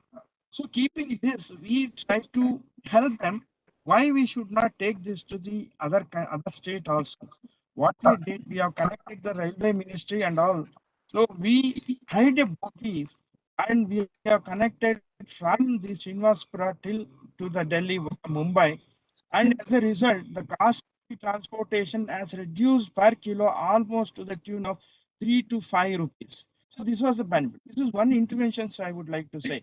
So that way, why we should not become a partner? See, the technical institutions or any institutions which they can become the partner, and we should train them. This is one thing which I would like to share. So in this regard, I made one proposal to the DG sir, ICR mate. So why can't we about 730 plus, the KVKs, and we have the farmers producer organization. Can we have one KVK, one, the FUO on pilot basis, and we should become the knowledge partner. See that we can train them from zero to we see that our produce or whatever the things which has reached the not only this local market, even to the national and international market. In fact, we are also trying to contact this EPIDA and connecting these FEOs to that. So this is what they needed today and present juncture. The farmers, what they needed is the market linkage. So to establish this, I think the collaboration with the institutions, even with the private institutions, it is much more is needed at this hour, so they connect. This is one part, sir. The second part which I tried and also experienced is, I have visited one FEO in this, Kanakpura. That the FEO is working on the sheep and the goat rearing, and they are concentrating, and they are selling them themselves. So when I asked, do you know the ICR Institute Goat Institute is there in Rajasthan? So they are promoting a lot of things. So they were not aware. So what I want to convey, the FEO should also be the people who are maybe the president or the manager, they should be loaded with a lot of informations on the FUOs targeted either commodity or the group. So this is what, and I've given a lot of information, and I told in case if you need, we can also arrange to depute to there, so that you can get the train and latest information which you can implement it in this Kanakpura. So this is what my message at this juncture is, the training to the maybe some of the member of the organizations or to the manager. This is more important, because even the training, as our Rai mentioned, it is not only about the administrations or other things, even the financial management is very much essential. And even I told them how many among the farmers producer organization, how many members have been involved in these kind of things. Because many members have the contacts with some of the industries and other things. Why you cannot explore those connections and see that it should be implemented in the your FUO so that the benefit should be. So this is how we need to train these FPO. That is the most important component. The another thing is credit. As far as the credit is concerned, see many of the procedures, what they are saying, the procedure to get the sanctions, maybe loan or any kind of support, they have to move from pillar to pillar and they lose interest. So why we should not have kind of arrangements in the single umbrella? Under the one umbrella, can we give all these statistics so that it can be easy for implementation of the programs and whatever it may be? So now many of the cases, the FEOs are just selling their inputs and other things. But as far as the other thinking behind those things, we need to train them and think enormously. So this is my suggestion, sir. And another thing which I upload here is the secondary agriculture is the one under the presentations made by Dr. Ashok Dalwai Saab and in the presence of the Honorable Chief Minister, and they started under this guidance started the secondary agriculture. Now in the secondary agriculture, most of the FEOs have to be trained because today as doubling the farmer income is mainly depends on the going for the value added products and the secondary agriculture. So in this direction, more number of training, more number of awareness has to be created. In fact, I suggested to have a website, whatever the different technology available, this may be value added products, the technology, so many people are doing it, even self-help groups and some of the some small organizations are doing wonderful job and they are facing the market problem. I told why can't we organize the FPOs or the can we put all these things linking the secondary agriculture website with the what are the technology which is available which we can provide through these FPOs. So these are all the avenues, opportunities. I think we need to be focused. When it will happen, only we have to take one on pilot scale model. We should adopt one FPOs. I already instructed to my colleagues. You see, one KVK, one product, one FPO. Because under Atmanirbhar program, lot of support is being given to the ODOP. See, for instance, for Mandya, we have given Bella, that is Jaggery. So similarly for Assam and the Tumkur, this one we got the other crops like coconut and even the different products. So why we can't take this as one of the things, and we are establishing under ODOP, we are establishing lot of infrastructure which can encourage to develop the entrepreneurship among anybody. So can we link up these farmers producer organization to this? Because there are so many schemes are there which we are not aware by any of our FPO organizations. So that way we must educate our FPOs under these directions. And also the most important thing is we must ask them to well get trained to run these FPOs in the corporate sector, corporate type. So this is what is needed, sir. Once we give this kind of things, I think they will come up like anything. It's a huge scope for that. So we know technical organization in the sense agriculture universities and ICR institutes. We have the lot of the technologies and the knowledge. I think we can share this knowledge through the FUOs so we can promote. So this is the suggestions to this August party, sir. With this, I would like to thank the organizer for giving us the opportunity to say a few words because the Dr. Dalwani is there. We need to talk much because he's the one, he is the master of this FUO. He was the one. I think I'm very eagerly waiting to listen to his talk. Thank you so much, sir. Thank you very much, all the organizers, for giving me this opportunity. Thank you, sir, for sharing your views on interventional areas and sharing your valuable field experiences with us to strengthen the FPOs. And also thank you for sparing your valuable time, sir. So now it's time for a book release. I request our Chief Guest, Dr. Ashok Dalwai, sir, to release the latest edition of MC Journal.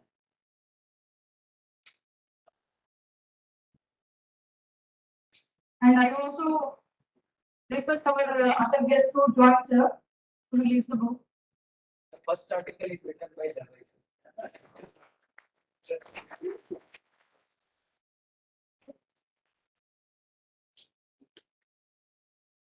Interesting articles about this journalism.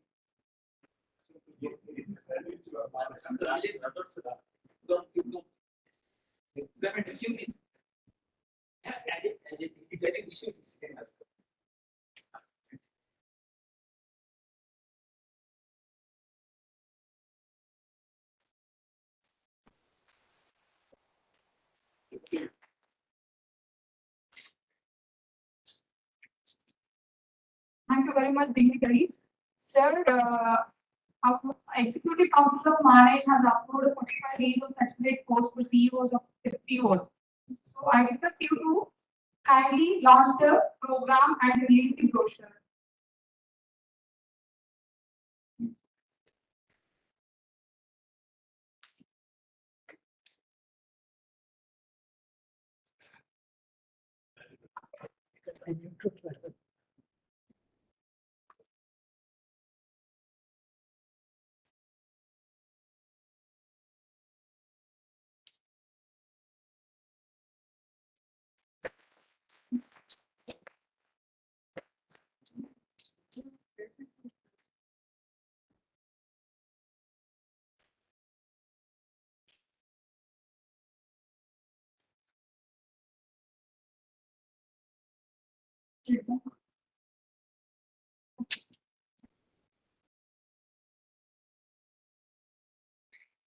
I request Dr. Kumkur sir, Director M&E, to talk about this program. You need to brief, sir. You have 1 minute of time.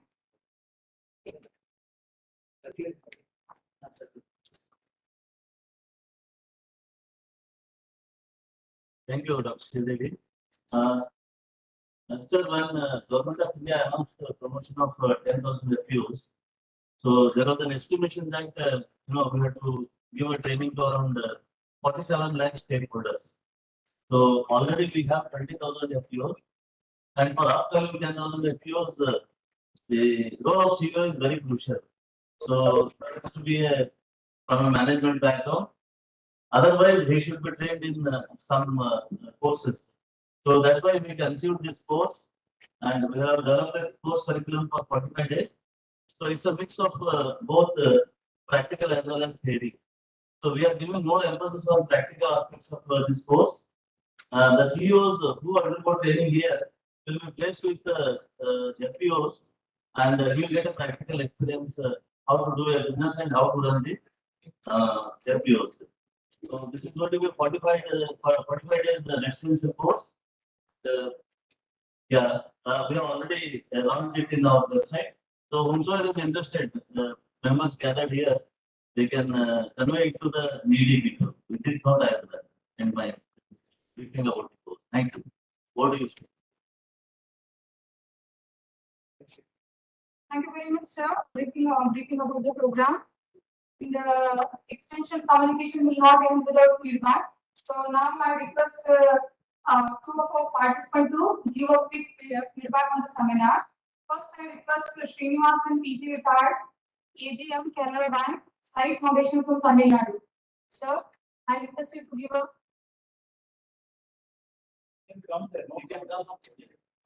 Before you, if you visible to everybody. Please, sir.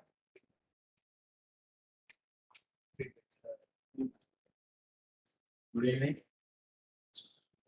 I'm very happy to stand. Actually, I'm a retired banker. After retirement, I thought to work for small. The bank has given me only 7 years in the field. After level, always in the administration and the metro cities. So after 2017, I retired. Then I started my project. By the time COVID also came, so I initiated the project and finally I came to know that FPO is the best model for this technology during the course of my implementation, not during the banking. At that time, I was thinking where to get the knowledge. Suddenly, I see a message from one of my groups, WhatsApp groups, like and, people from managed. Really, they guided me, helped me, so that I managed. The coming year, really, it gives me a lot of insight on the FPOs. Initially, what I thought is totally different. Maybe getting finance, selling the product, like that. But here, it seems that it's going to be a big corporate model, and if it is dedicatedly implemented, it will go.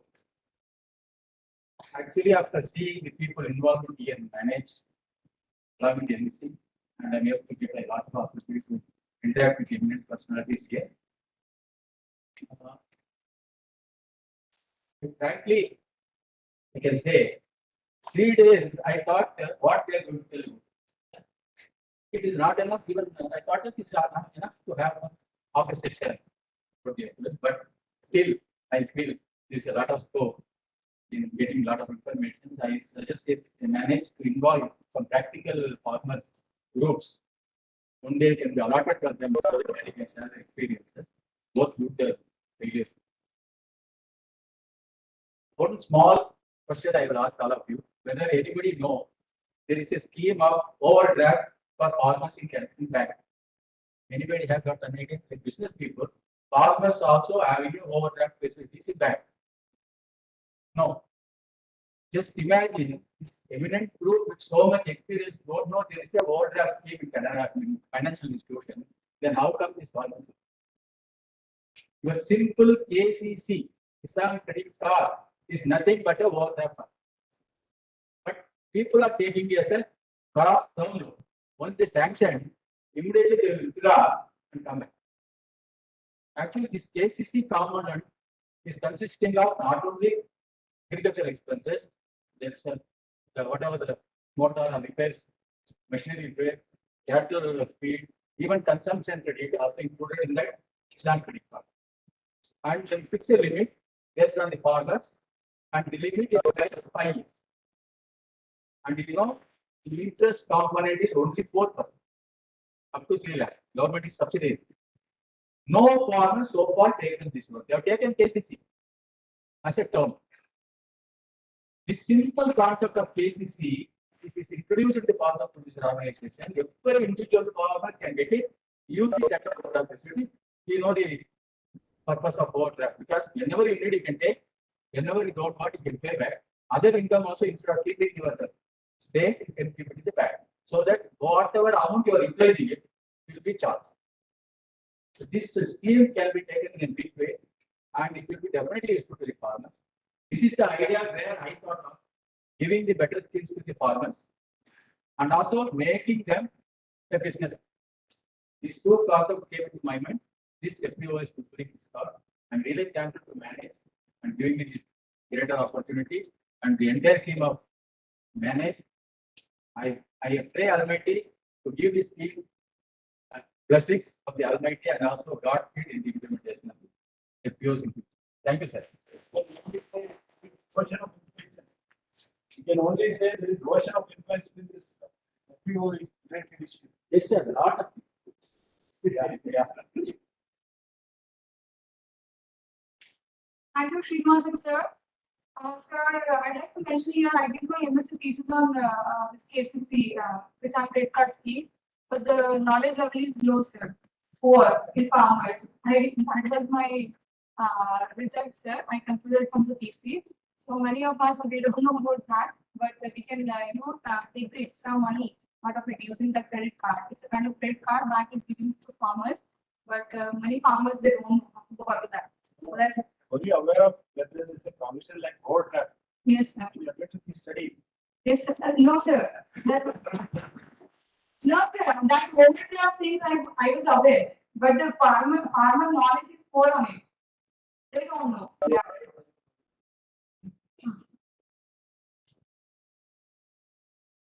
And now I request Sangapal sir to give a quick feedback on our seminar.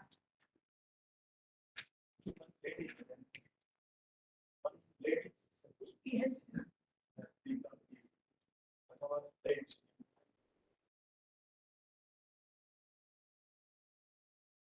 Very good afternoon, all the dignitaries who present here on the day and after the day who have joined virtually. So I'm not taking much of the time for giving the feedback about this seminar. As you are aware, the result of the seminars are already presented as a part of the recommendations.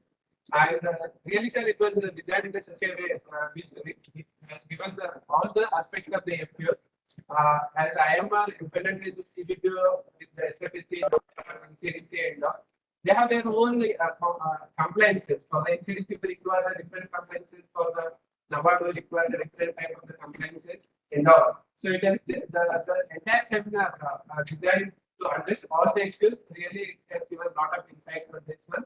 And there are a number of extension strategies we have evolved for the seminar, and as well as the course required actually for the CEOs. This course really will be helpful to the CEOs of the FPOs. So while recruiting the CEOs for our FPOs, which IMR has promoted, so we faced a lot of the problems because many degree graduates, even the non-degree graduates, they were not aware about the FPOs, but they had to run the company as a CEO. So we faced the problems. Definitely, this course will give a lot of information to these graduates to take forward the FPOs movement in the present scenario. And also, one recommendation is that as a manager is well known for the ACBC scale. So now we are trying to link the ACBC graduates who have successfully completed the scheme at the district level. So we would like to convert that one to the FPO level. And in the one of the FPOs, the Alan FPO. So graduate who completed the ACBC program and she joined as a CEO of the company. So entrepreneurial behavior is required for this running forward the FPO movement in India. So really, this is a wonderful opportunity for all of us. And the seminar was organized in the right time as we came to know that there are not only 10,000 FPOs, there are about 2 lakh more FPOs are coming in next few years, as it was discussed during the CBPO conference held in the New Delhi. So I thank manage and Chandrasekhar sir and Kumar sir and all other faculty members who are supported to organize this FPO seminar. And definitely, it is one of the extension strategies to bring all the stakeholders in one platform. And thank you so much for this opportunity.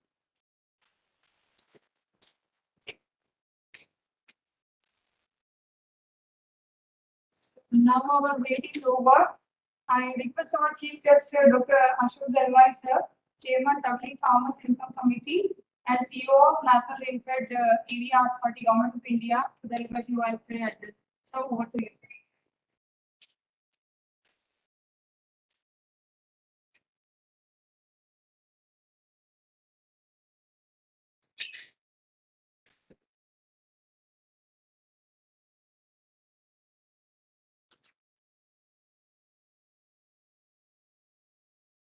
Good evening, everyone.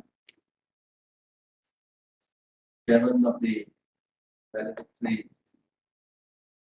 Function, this 3-day workshop, Dr. Narayan Gowda, President of C, guests of honor, and my younger friends from the University of Agricultural Sciences, Bangalore. Raj Kiran and Dr. Rajan Prasad. Other friends here, Dr. Chandrasekhar, Dr. R.R. Sevan, Dr. M.V. Karantri, Dr. B.D. Sadamate, Dr. Umgod March, and all the members of this 3 days workshop, members of INSEE, all the faculty of management, all the distinguished participants across the virtual and physical platforms, and the young friends. We have gone through 3 days of deliberations on a very important topic. And the theme has been well chosen. The theme is comprehensive strategies for promoting sustainable form of users organizations, issues and challenges. And this particular topic has been discussed on 7 themes. And each of the themes has been led by a very knowledgeable speaker and co-speaker. And we had 2 insightful lectures by our colleagues here. Dr. Ashkiran and Dr. Rajendra Prasad. And as I listened to the recommendations, I was very impressed that Dr. Goldman has been able to them very clinically and diligent. It's one of the most difficult things to do that. But you have done it very well, and now Dr. Chandrasekhar told me that once again you put it down and further clean them up and send the recommendations to all of us. So much has been said over the 3 days. And now let me see what I would want to say, whether I'm going to say something different or want to reiterate what you have said. As I can understand that this is the topic, there are 2 aspects. One is about farmer producer solving. One is about the comprehensive extension strategies. So both these need to be treated independently and also organically, so that we understand how extension can actually help in promoting the farmer producers organization. Today's demand from agriculture sector, from the farmers in our country, is to make agriculture more profitable. And there are also associated demands from other stakeholders to make agriculture deliver the nutrition for the growing population. And both these stakeholders, the farmers and the consumers, and every other stakeholder, every citizen, is demanding that make agriculture ecologically sustainable. If these are the 3 primary demands, employment, income for the farmers, nutrition for the consumers, and ecology for the system, these are the demands on every single farmer. So we expect the farmer to reorient himself, resensitize himself, re-mandate himself, and start delivering on all this. That's where the challenge has come up in India. The challenge has come up because in order to achieve all these 3 goals, we need economies of scale. Economies of scale all along the agriculture value chain.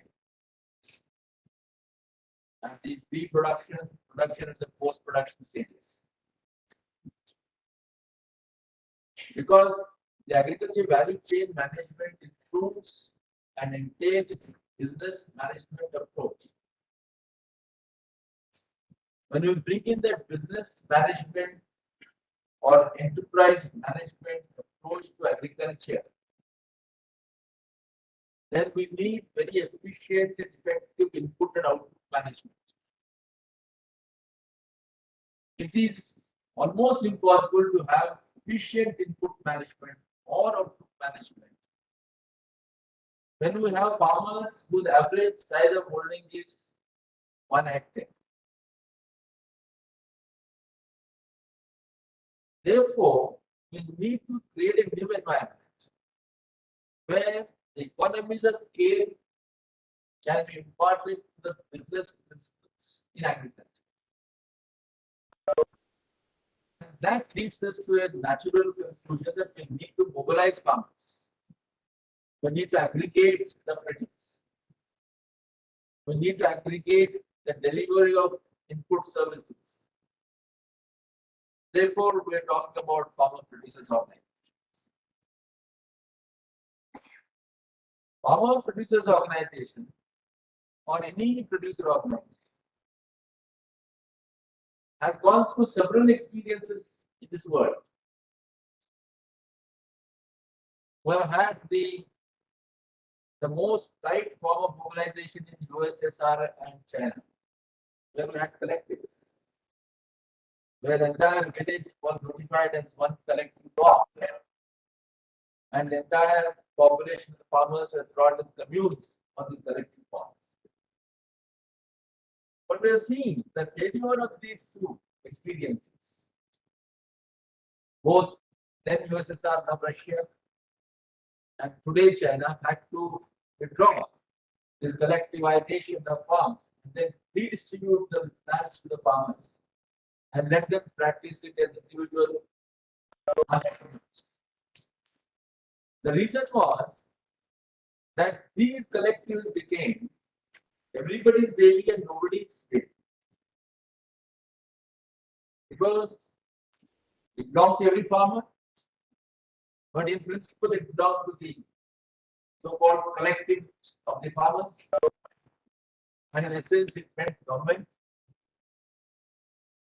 And therefore, everybody thought that he or she is working, why should I work? And therefore, everybody worked. And the result was low yields, high cost of production, and stagnant agricultural growth.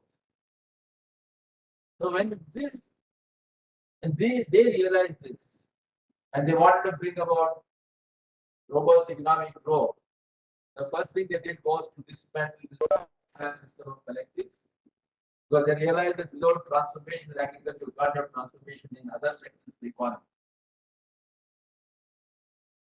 In India too, we have tried cooperatives. But cooperatives in India are more than 100 years old. The first seeds of cooperatives were sown in Ahmednagar district in 1874. And since then, we have had different kinds of cooperatives. But of course, cooperative credit societies are the cooperatives too have not succeeded to the same extent as we expected them.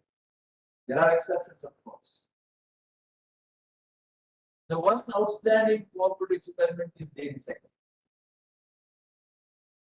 There are, of course, many more. There are many sugar factories, milk cooperatives, there are many individual led cooperatives also in processing sector. If we have had more than 100 years of experience with cooperatives, what is the new thing we are trying to learn now? So that raises many doubts about ourselves, about this organization. So what it tells us is that if we want cooperatives or organizations, farmer producers organizations, then it has to be a felt need by the farmers themselves. A farmer producers organization, as the definition goes, it can be any legal entity, either under Companies Act as a company, can be a society under the Society Registration Act, or it can be a cooperative under the State Cooperative Act. And each of the three organizationally and legally has different levels and intensity of flexibility in organization structure, management, etc. But the government felt like we should be able to bring in the spirit of cooperation and efficiency of the corporate, and therefore the companies act as a mandate to enable farmers, companies, farmer producer companies. However, we are trying all the three forms, and mostly companies and cooperatives. So the first thing I think all of us must learn as a part of communicating to the farmers and other stakeholders is whether we can create that conducive environment where the farmers are made to feel that individually we cannot meet the goals that we need to meet, and therefore we should come together. So I would think that the first comprehensive strategy of any extension system has to be to create that need as a felt need among the farming community. Now, this particular thing, who will do that? Is it the public extension system or the private extension system? I think today's times both need to do, both public extension system and private extension system. However, this need has to be taken by the public extension. So the first requirement is to resensitize, reorient our state public extension system, including the Atma platform, about educating and orienting the farmers that they need to start coming together, and that there are advantages. And we want to do this thing, that is farmers own it. Unless farmers own it, is not going to sustain. We have had good experience in watershed development for the last 40 years. In watershed management, we always stressed on creating watershed development committees, natural resource committees, and also assigning this responsibility to the Gram Panchayats. But the experience has been that watershed development projects succeed till such time as the development agency is there because money is flowing. But no sooner they withdraw, then they start relapsing. Large number. Similarly, we now need to see how we can sustain this business organization. So that brings us to the second important issue, is to identify internal champions. So how does extension machinery identify what are called as internal champions? To give you an example of the need for internal champions, we can go back to 1946, when the farmers of Khairat district who were facing exploitation and the monopoly practice with the British Animal Husbandry Commissioner or Milk Commissioner, because he had given that entire monopoly of procuring the milk to one company called Paulson Company. And the Paulson Company in Khairat district was exploiting the farmers. So therefore the farmers went to Sardar Vallabhbhai Patel, who belonged to that district, and told him, Sardar, we are not getting enough money out of milk. We don't want to sell to this gentleman. So Sardar said, yes, I will help you provided you are willing to cooperate with me. You know, see, the steel man of India told, I can help you provided you are willing to help me. They said, whatever you say is the order. They had so much of trust in Sardar Patel. So Sardar Patel called Morarji Desai, the former Prime Minister, then the General Secretary of the party, and told him, Morarji, you must go to that district, and I want you to create an environment to mobilize farmers into cooperation. So Morarji Desai went and toured the district for 1 month to talk to the people and tell them that you now need to mobilize yourselves. It's not easy. It took 1 month going from village to village. And finally, when some people agreed that we should form the societies, and I was having a meeting one evening, he looked at one person sitting there in the corner and he told, he knew his name. He told Tribhuvan, I want you to become the president of this milk union. That man said, Morarji Bhai, I cannot become. I just out of jail. The fourth time I've gone to jail fighting for this. He said, no, I want you only to do that. Why he wanted him? Because he knew he's a very honest person, very dedicated person, hardworking person, concerned with the people. And that's how Tribhuvan Das Patel became the first president of the district milk union, which was registered with just only 5 village cooperatives. Imagine after touring for 1 month, here they were able to form 5 societies. Now from 1946 to 49, Tribhuvan Das Patel, a very honest person, was working to make this possible, but he was failing. Not because he was not honest, but because he did not have the necessary professional knowledge. What did he do? As destiny would have it, just at that point of time in 1949, a dairy technologist called Kurian was posted by the Ministry of Agriculture to look after a small unit called creamery, which was there in Anand. Kurian went there, and then somebody who was a very different kind of a person at that time said, what is this small place with 10,000 population? I don't have anything here. I was aiming to become a nuclear physicist. Here things have come here by destiny to look after the small creamery. So he wanted to resign from the job. After much persuasion from the Ministry of Agriculture, he got his resignation accepted. But then when he was doing these things, pursuing this ministry, he was also helping Tribhuvan Das Patel and told Tribhuvan that you cannot succeed like this. You need a pasteurization plant so that the milk that you are collecting can be pasteurized and then sent to Mumbai, because milk had to be sent from Anand to Mumbai over 300 kilometers over rough roads through the forest areas. Tribhuvan Das didn't know what this pasteurization. Kurian explained to him. And then they found that they needed some 60,000 rupees to buy a pasteurization plant. Who was going to give them money? No bank was willing to give at that point of time, our government was giving.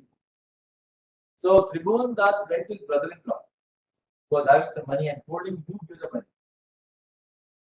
So this is the commitment. So his brother-in-law gave the money. Dr. Kurian took that money, went to Mumbai, searched for a second-hand plant, some different parts of the plant lying here and there, brought them, and then he helped them to put that together.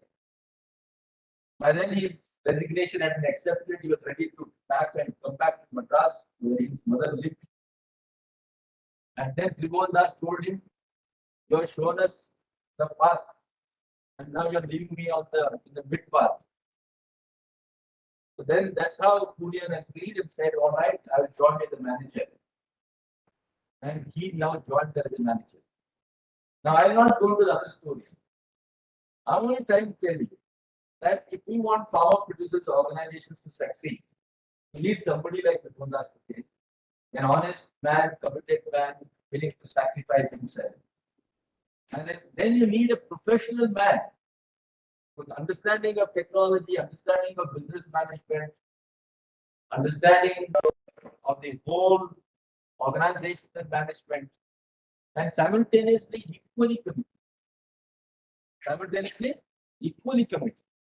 So it is these two people, they were the two wheels that made this possible. The third lesson for us from this is that when the then Prime Minister Lal Bahadur Shastri heard of this experiment and said, I want to come and see myself what's happening in Anand, in Kara district there. Prime Minister came down, stayed in a village, slept in a farmer's house. He wandered through the village till 2 a.m., talked to the women, he went to every home. He had been forced to sleep. Otherwise, he wanted to spend the whole night walking around. Because early morning, at 6 a.m., he had to come and see how the milk is delivered at the village pub. He saw himself. And then he came back and told Kurian, What you have done here in this district now must be done in the state and entire country. Now here is the lesson for us. Dr. Kurian said, yes, sir. What you say is an order for me. But I have certain conditions. What are those conditions? First, this headquarters must be located in Anand and not in Delhi. I do not want there to be bureaucratic interference. I want no politician. I want the farmers themselves to run this organization. And then he said, I don't want any money. You know, but still there was some need for money. And Lal Bahadur Shastri, the Prime Minister, told the Agriculture Minister, C. Subramanian. Kurian met the Minister of Agriculture. As you know, C. Subramanian, one of the fathers of our green revolution along with this. He told Kurian, what do you want? How much money do you want? You can take 100 crores. He said, no, sir, just give me 2 crores. That's why. He said, if you give me 100 crores, you will ask 100 questions every day. I don't want to be answerable to you people. See, so I'm just giving you the history of our successful moment in our country to communicate what elements of those we need to decant and bring them into our farmer producers organization, make them successful. So we need farmers themselves to say that I want this. Second, that we need a champion who is willing to become that champion to lead the organization. So here we're calling him as a CEO, or we're calling him a chairman of that farmer producers organization. And third one is how they can be as autonomous as possible without unnecessary inclusion into the performance. This now particular experiment will give us what kind of extension we should adopt. So now coming to the extension strategy, I'm not going to tell you that yes, producers organizations are important, very much necessary. That's all known because they are necessarily we are doing it. But now, how do we bring in that extension to make a success of this? So now, as we know, basic definition of extension is to bridge the lab and the land. It's a lab, not necessarily only the physical science labs. It can be also a financial laboratory where business management principles and financial and other kind of organizational management principles are all created, designed, and drawn. So from these labs, we want to transfer those characters, traits to the people who are supposed to manage it. So we need to bridge these two. The three things that extension is always talking about are information, second one is knowledge, third one is skills. So information is, you have discussed all kinds of information that a farmer producers organization. Since an FPO is trying to do what an individual farmer is supposed to do, that is practice agriculture in a scientific manner, along the lines of enterprise, where he's trying to increase the volumes of production to better productivity, and do this as cost efficiency through resource efficiency, and simultaneously ensure that all that is produced, gross volume of produce is now converted or now monetized efficiently at the most regulatory prices so that the net gains are realized. We now expect the producer organization to have all this information. So what kind of information the producers organization must have relating to productivity enhancement, relating to resource efficiency, relating to monetization, that post-harvest management, and the other two factors, risk management, and fifth one is the sustainability. So all information related to these five elements must be shared with the farmer producers organization. So how do we do that? We know extension has been teaching us that we need to adopt multimedia technology, methodologies. It can be individual contact, group contact, mass contact, we can have audio visual aids, so many things that you are all aware. But how do we therefore, as organizers, manage government of India, state government, the national implementation agency that is SFAC, then the national implementing agencies like NCDC, etc., controls, and all these people first must now have a common set of teaching material that will contain all the information which is easily accessible to the open source platforms. It's on the website, it's available in printed material, it's available as audio aid, it's available on social media, including YouTube. But then it is authenticated. Today, the biggest challenge in the world of mass media is what information is relevant, authenticated, and what is simply a fake information. So somebody like management has to take the bottom line responsibility of coordinating all these things and telling that this is authentic information, whether it relates to input, it relates to output, it relates to risk management, anything that's 5 factors. So first is to build a very robust, healthy kit relating to information. Now, second one is knowledge, I said. What is knowledge? Information is useless if you do not know what to do with it. Information is useless. So much of information is available on the Google. Do you talk about that? Because we don't know what for it is used for. Therefore, the second thing, knowledge is what to do with it. Suppose we are given a list of all the food dealers. If we are given the list of all potential buyers, or the market intelligence is available, what to do with that? As the farmer and the producer organization, we taught that this price data that comes every day on the net, can that be utilized for some purpose? So what to do? That is knowledge. Information does not become automatic knowledge. Therefore, the extension machinery has to now find out ways of converting this information to knowledge, once again by using the traditional extension methodologies, including, of course, the digital technologies. Since we want to teach them, different things are taught by following different methodologies. For example, we know that if we need to give repetitive information, then it can be easily passed on to simply a mass. But if it is something very specific, then we need to go to input. So that means it's a blend of traditional manpower-based extension and digital technology, which is very important. From knowledge, we now need to go to the next stage, that is called the skill. The knowledge, now we are taught the farmers and the producer organization what to do with this information to make his producer organization sustainable. All that you have said, I'm not going to talk about that. But third most important is the skill. That means, how do I use this knowledge now to deploy it? But in case of producer organization, since we're now expecting them to be not only operators, not only managers, but leaders. So they want to be operators, falling their hands doing it. They want to be managers, running every day of it. And they're going to be leaders because they continuously mobilize people and keep the organization and trust intact. The skill here includes management.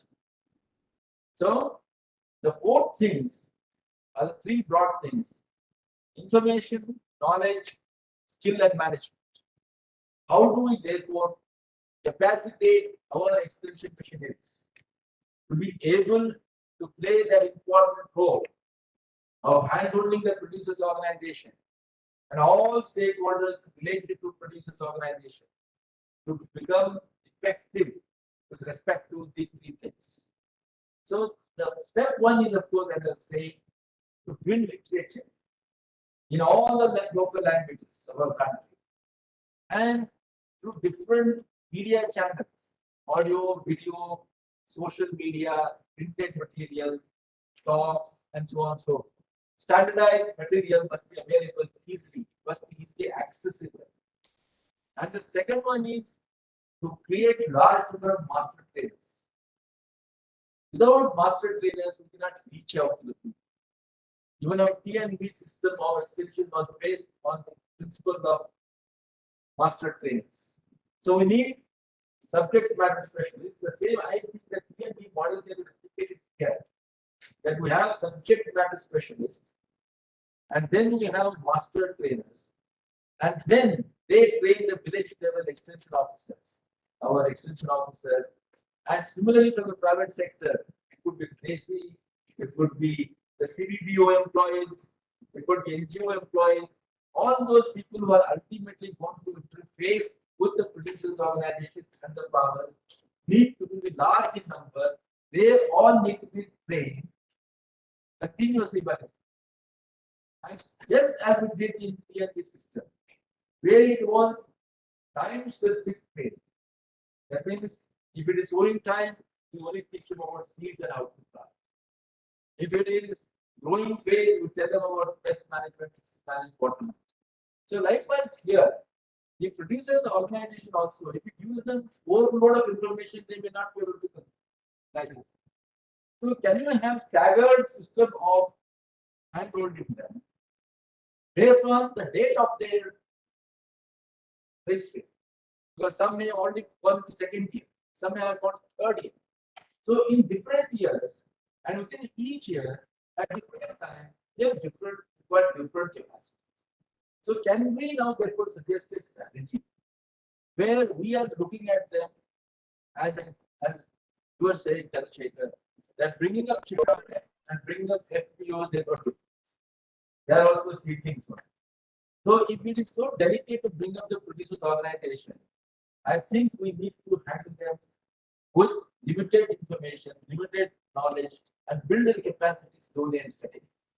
If a student takes 4 years to get a graduation degree, can you expect the farmers to become farmer producer managers leaders with 1 class, 2 class, 3 class? They also have to go through 3 or 4 years of degree. And rightly so, the producer organization guidelines say that we will handhold them for 3 to 4. So therefore, the extension strategy must, I say strategy, not only public extension system, but everywhere. So therefore, the step 2 is now, who can become subject matter specialist? And who can provide subject matter specialists? Then naturally, we have got all our state agriculture universities. We have 77 state agriculture universities. We have ICR centers, we have KVKs, we have got many other things, including, for example, the CFTRI, CSI. So many institutions are there in this country, depending upon the specific requirement of the domain, animal husbandry, fisheries, crops, horticulture, plantation, medicinal plants. Different producers organizations are there. So we must identify entire basket of resources who can give us subject matter specialists. So each university must identify at least 4 to 6 people who can serve as subject matter specialists, who then are trained by management or others like you. And those people then start training master trainers in every place. And therefore, we go down that. So I think that the extension strategy must be comprehensive. And here we need not really be fundamentalist, saying that I will only have public sector, I won't touch private sector, or the other way around. Now we had, as I said, we need champions, and there are many examples. There are many examples of success in our country, so we should use them as the showpieces. As we, under an extension, we say farm demonstration. We have field demonstration, Rishi Mera. I think the agriculture people know everything about it. We just need to reorient that trade along with business management principles and use those same methodologies with a little bit of change to serve a youth. So I think today the extension machinery is asking us to deliver new. You have written the DFI report extension, you are servant of government. Very clearly have we said there now agriculture has to be reoriented from production centricity to income centricity. And the income centricity is approach to very clearly said the social science experts who now need to be the work of the plant breeders, agronomists, is over to some extent, not that they did not do it. We are very clearly written in our forward. The patent must now be transferred to biological scientists to the social science, extension, economics, community science, these business financial managers, bankers, Now, this is a new set of expertise that is required in this country. And the extension strategy that we have been taught over the last 100 years. Since I think we all know that the first extension formally was launched in one of the districts of Punjab by the then collector May in 1920. Thereafter, it has gone step by step, beginning with Global Food Campaign in 1947. We have now created several strategies, and India has been extremely flexible. India has been very responsive to new strategies from time to time. I think that teach the world actually extension strategies. So we now need to re-strategize that strategy to meet this new requirement. Because it's not just production there, but more importantly, it's other aspects. So I would suggest that a small group of people, experts, can be brought together by the DG managed and systematically put down these things as to what we need to do. Is it TNB? It's a beautiful, nice name. Let us say it has emerged from this conference. The emerged from this conference, is it training and visit or training? Is it training and engagement? I don't know, you can think of it. But some new thing so that all that we have been talking in this country is put in a very systematic manner. Because our state machinery, the Secretary of Agriculture or the CEO's lab with the share or the joint director, they will not understand all this confused material. We need to give them a straight jacket booklet and tell them this is what it is. You have any doubt with that? So I would suggest that let us adopt a new strategy which is structured, which is what very specific roles and responsibilities at every single level. So this is what I thought would be an appropriate way of carrying this forward. So let's really remember that farmer producers organizations are the way forward. But then once again, extension tells us that demonstration must be successful. If demonstration fails, it has got negative ripples and it's very difficult to once again start it for long time. So when we do some things initially, we must be extra careful in order to ensure that this at any cost. So one successful demonstration somewhere has got very, very positive. Now what we are seeing is that number of FPOs that we have, a lot of them are concentrated in a few states. And within those few states, a few districts. The Maharashtra is one state, large number of producers are. Within Maharashtra also it is a few districts. And we call it 5 districts, we have the largest number of producers. Now, how do we ensure that these producers organization will have one successful experiment in every crop and every district like this? The advantage of that is we are not overloading the people there in those districts and not utilizing the services of our resources in other districts, whether the universities of agriculture sciences or the KVK, the ICR centers, and various institutes like this. Can we broad base them so that simultaneously under different agroclimatic zones, under different social-cultural habitats, using the resources available across the length and breadth of this country, we'll be able to experiment across the country. And I think then that would serve as a good demonstration for the surrounding areas. So this is the basic thing that I want to share. One of the things that we need, value chain system. We need to have, I heard college means sound principles. They're not part of the specifics and details. We'll not go through this. So let me end up by saying that a strategy can be really well designed. Need to structure it. All the learnings of India through various extension strategies, as I said, right from global plan to import campaign to community development to national service to SFAC, small farmers agriculture development, so many programs ran. EMP were ran, Atma is there still, and all these kind of things are there. So how do you actually utilize all this? And doing so as far as resources are concerned, I think all our agriculture science graduates, management school graduates, they can be actually brought in a manner that they don't have to stagnate. The Atma problem has been discussed is that they're stagnating. FPOs, they come there 8 years, 10 years working temporarily, so they don't have any incentive left.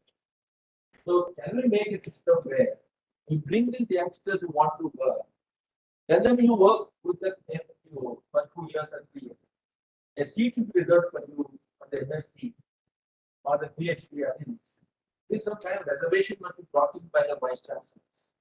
And I will reserve 25% of my vacancies for students who are going to work with this resource.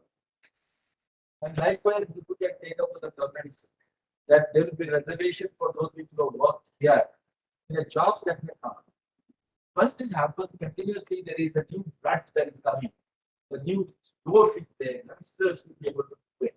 And once they come and see successful models as they see Sayati or different parts of the country like banana cooperative in Tamil Nadu, they will get enthused. They will also go and do something. So I think under the new system, these things don't happen tomorrow, but we can keep on persisting with it. So I think to bring in fresh blood is also one of the important things to make this whole cooperative movement a success. And now that we have a separate Ministry of Cooperation, suddenly airport will carry more weight. So I think you should share the recommendations also with the Ministry of Cooperation, not only with the Ministry. Okay, so there are many things that we can do. So based on what we have discussed today, if you have any new thoughts, please share it with the teaching so that you'll be able to further consolidate those things. And these can go as recommendations of see hospital is still here. So let me thank you all. And we must congratulate DC manage this team, putting out the board to set up this FPO Academy. And this is one of the first models in our country. And I know you personally you are very committed and passionate. So this is something that take it up as we are an opportunity in life to create this moment. Because minimum is we need to have at least 100,000, 1 lakh research organizations. If you go to Europe, European Union has been trying this in 1994. They made a great success. Every member of the producer organization in Europe feels that he stands to benefit in terms of everything. He says, even if I get a little less money, it doesn't matter. I will still be a member of the producer organization. The reason is he finds social security. And there, on an average, they have got 254 research organization for 1 million population. At that rate, you will require about 100,000, 30,000 minimum research organization without that. So we are still aiming at 10,000. So we will be aiming at 30,000 by maybe hopefully by 2030. But once that momentum has been brought on, has been generated, I think reaching 100,000 would not be a difficult. But people must feel the need for it. And given the fact that there is further land division and fragmentation, from the growing population, and less opportunity for consolidation, possibly the only way is to have more and more number of producers of companies and hopefully cooperatives. So thank you very much for giving this opportunity. I would like to thank the president of the and all the senior vice presidents, including the mentor, Dasar, Sunamate, and Dr. Kranti, my wife, for giving us this opportunity. Thank you all for listening. Thank you very much.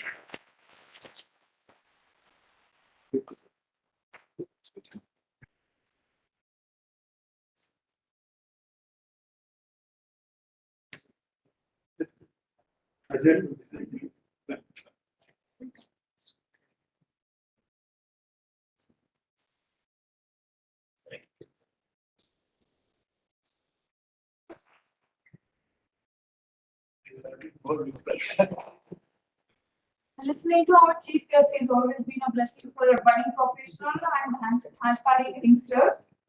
And it is also delightful to serve colleagues and friends. Thank you, sir, for explaining and highlighting the importance of good leader who is trustworthy, dedicated, hardworking, and insightful in making the FPO efficient and successful. And also, we have taken down the recommendations and suggestions what we have delivered here, sir. So we look forward to incorporate all those things in our upcoming literature. So now I request Chairman President K. Narayan Gowda sir to deliver the quick closing remarks. What is it, sir?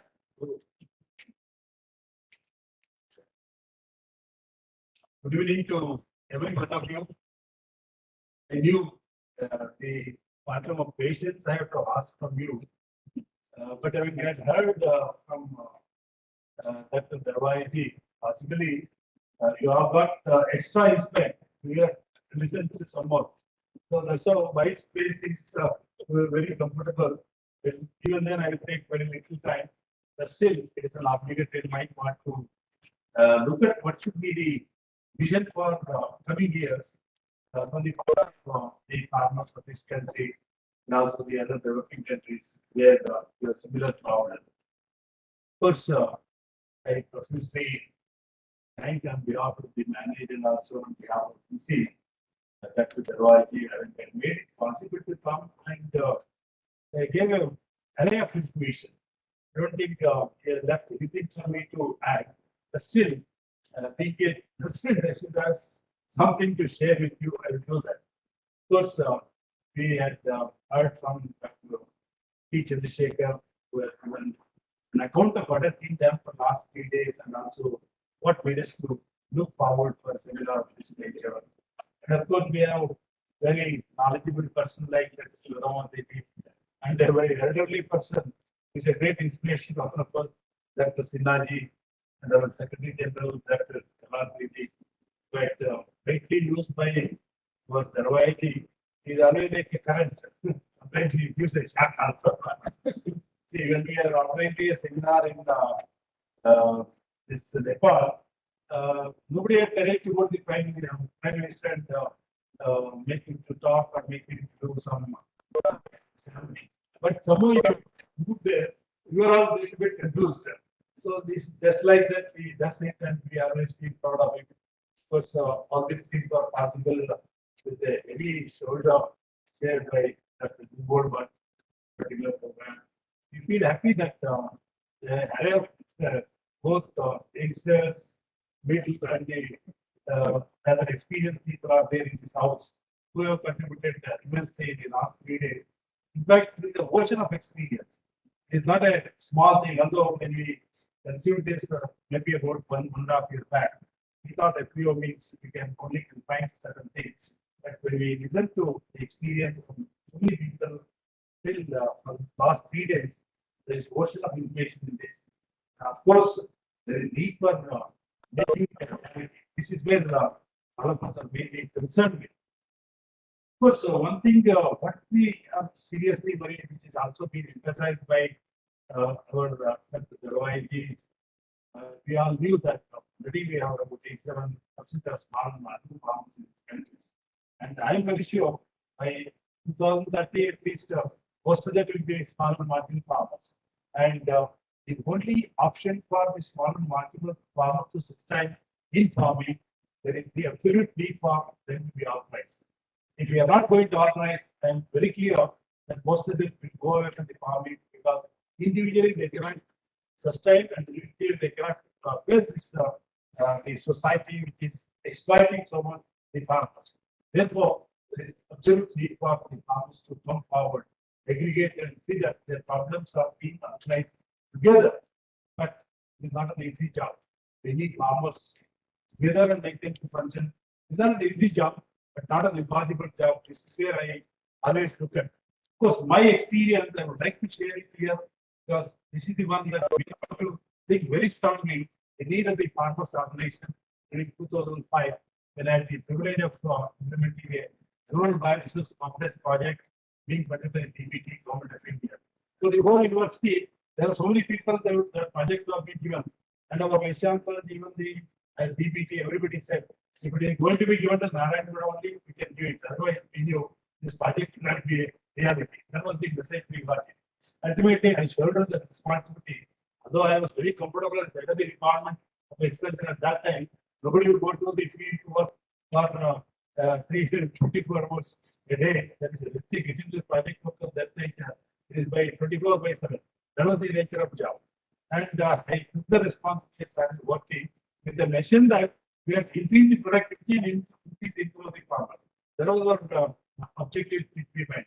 And we started integrating combination of enterprises so that it can certainly double the income of the farmers. At the end of the day, after 1 year, I saw increasing productivity is not a true solution. It can only increase incremental income to the farmers, but it certainly is not going to be a true solution to the farmers. Then I was started looking at that upgrading the farmers is only the solution so that they can get reasonable increased profit for their farmers. Then we started working on at least 10 of the producers, 10 of the commodities where we wanted to do this. My experience about this job group is something amazing. Of course, for any other reasons are there. In fact, Nagi was put to come both for the national interactions and on job group offline during 2010 and 14, where I was sitting in the university. Recently, I'm a passionate for job group, not only from the context of that is one greatest tasty food, but future of Indian agriculture grows with this type of crops. Recently, the crop that requires less water will also sustain.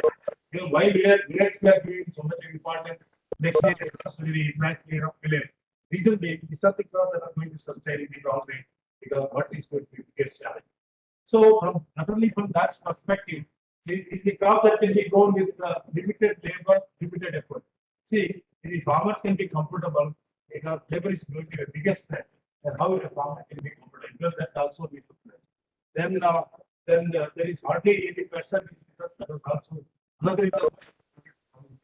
At the end of the day, you may be surprised to know when we promoted this Job Growers Association. By the end of the third year, 3 times in the tripling of the income of the farmers took off. That's for this all these job farmers. Individually, they are not being sold even at 2,000 rupees. But they are brought in the organized group. You may be 6,000 to 7,000 rupees each tree was being sold, and they were all sold together when they took to the market and paid this. Why I'm telling this, obligate the farmers in the absolute need of the farmers. If they're being left alone, I don't think the farmers of this country will be comfortable. Secondly, even the biofuels, the least and the most neglected ones in this country. The wealth is in solar, grows solar, this one is going as a base. And I wanted to, as a young student in the primary school, I was doing the job, collecting this Bulgarian seeds, giving to that cycle wala, getting some money, selling it for, getting it, getting sold, using for this peppermints and other things. That was the joy we had during our younger days. I was watching this closely. How come this enterprise is totally under the hands of the middlemen? So several centuries are there, and even it is continuously like that. Then I thought, how this thing not because 2 of our scientists were excluded out of 32 scientists, 2 was from forest department, or university forest department, wherein they have been asked to take up all biofuels and forestry components. Then I thought, if you really want to help the farmers, just planting alone will not serve the farmers. Let us try to find a marketable opportunity for these biofuels. Let us erase this middleman. The 3 things that can be taken to the global message is, number 1, the first thing when we started this, what I told on the other day also, it is a 42 rounds of meeting. It is not an easy job. If you take anything in a farmers organized group, it is done. I don't think it can be successful. It can be really reality. As Darwani is making mention, total commitment, devotion, and involvement is there. They don't think this type of organization can be brought in. Here, we brought in one innovative thing. What I'm trying to say, it can also make you to think differently in any of the interventions that they are going to take down. See, we use the resources as the base for the collection. This is where the real important parts comes. Having started with another panel mechanism, I think you can understand how much is the cost of the production and other things will go. Much of the money is being eaten away in the process of whole chain. It is the procurement and transfer. If you look at total of the profit where the farmer's money is going this year, if you are able to cut down this, you can add both the money to the farmer. We use this is the very innovative one. And the second one is we went for the processing there, which was also very unique. And the price was actually 5 rupees per area. We paid 15 rupees. Just imagine, almost it's triple the income of those people, although from this situation. It was possible because we took up the processing and started that even went to the biodiesel production. And I told all of regulatory vehicles, let us use the 20% mix. And we need to the KSRTC so that excess biodiesel could be consumed. Why I'm telling these things, unless you bring a strong linkage, I'm telling additional word for that. It is not effective. It is functional linkage, functional effective linkage required. Because each coordinated organization, each additional organization that we are going to bring in, we have a clear functional definition for that. Many times, the contact will create more problem than solving the problem. If you establish a strong functional linkage, whichever the organization that you are going to bring in, then it can sustain better, it can move better. So that's how I look at there is a great opportunity as far as the farmers-based operation in the country is concerned, as being mentioned. It is not just 10,000, 30,000, not even lakh. Even if it is only 5 lakhs, it is the need of the work for the farmers. Maybe in the next years to go, this is the way it moves. But only thing is there should be a good what is called leadership people should come forward to take the responsibility. That's rightly mentioned when the milk producers open societies were established there. Initially, they found a very good people, very committed, devoted people. That's how the operation was able to grow. So the leadership qualities matter very, very important, and how they're devoted, committed, really has to be successful of these things. So with it, I only say at this point that like I really feel proud that managers so quickly come forward to have the academy for FPOs. See, any organization would have taken several years to think over and come forward to support this whole process. So here is an institution, it's always proactive, and they have come forward. In fact, yesterday, we were talking how to create this awareness to the entire country people. In fact, all of you agree with me with the type of manpower what we have across the country. The grassroots level manpower working in the Excel system is less than 50%. It's very unfortunate. We talk about so much that there are people to work, but the grassroots level manpower who are supposed to be connected to the farmer, they have been almost in a very, very bad shape. And that what are the options before us? What is the challenge before us? I was also suggesting yesterday, the day before yesterday, we have an Norway program across the country in all the farm universities. And if they are being given a job to see that people are educated, it's not their job to start and give a momentum. That's not an easy job for them. It is to encourage and only enlighten them that this is an important avenue for you to move forward. Possibly, it is possible to reach a larger number of people. Secondly, we have all the traditional university graduates who are also going for LSS work or other types of activities in places for nearly a month. If they have been, what I was requesting Dr. Chandrasekhar, listening, if they can develop an handout regarding the benefits and useful of the FPOs. But these people, after completing, they are mainly concerned with the planting, cleaning, setup of these things as part of the LSS.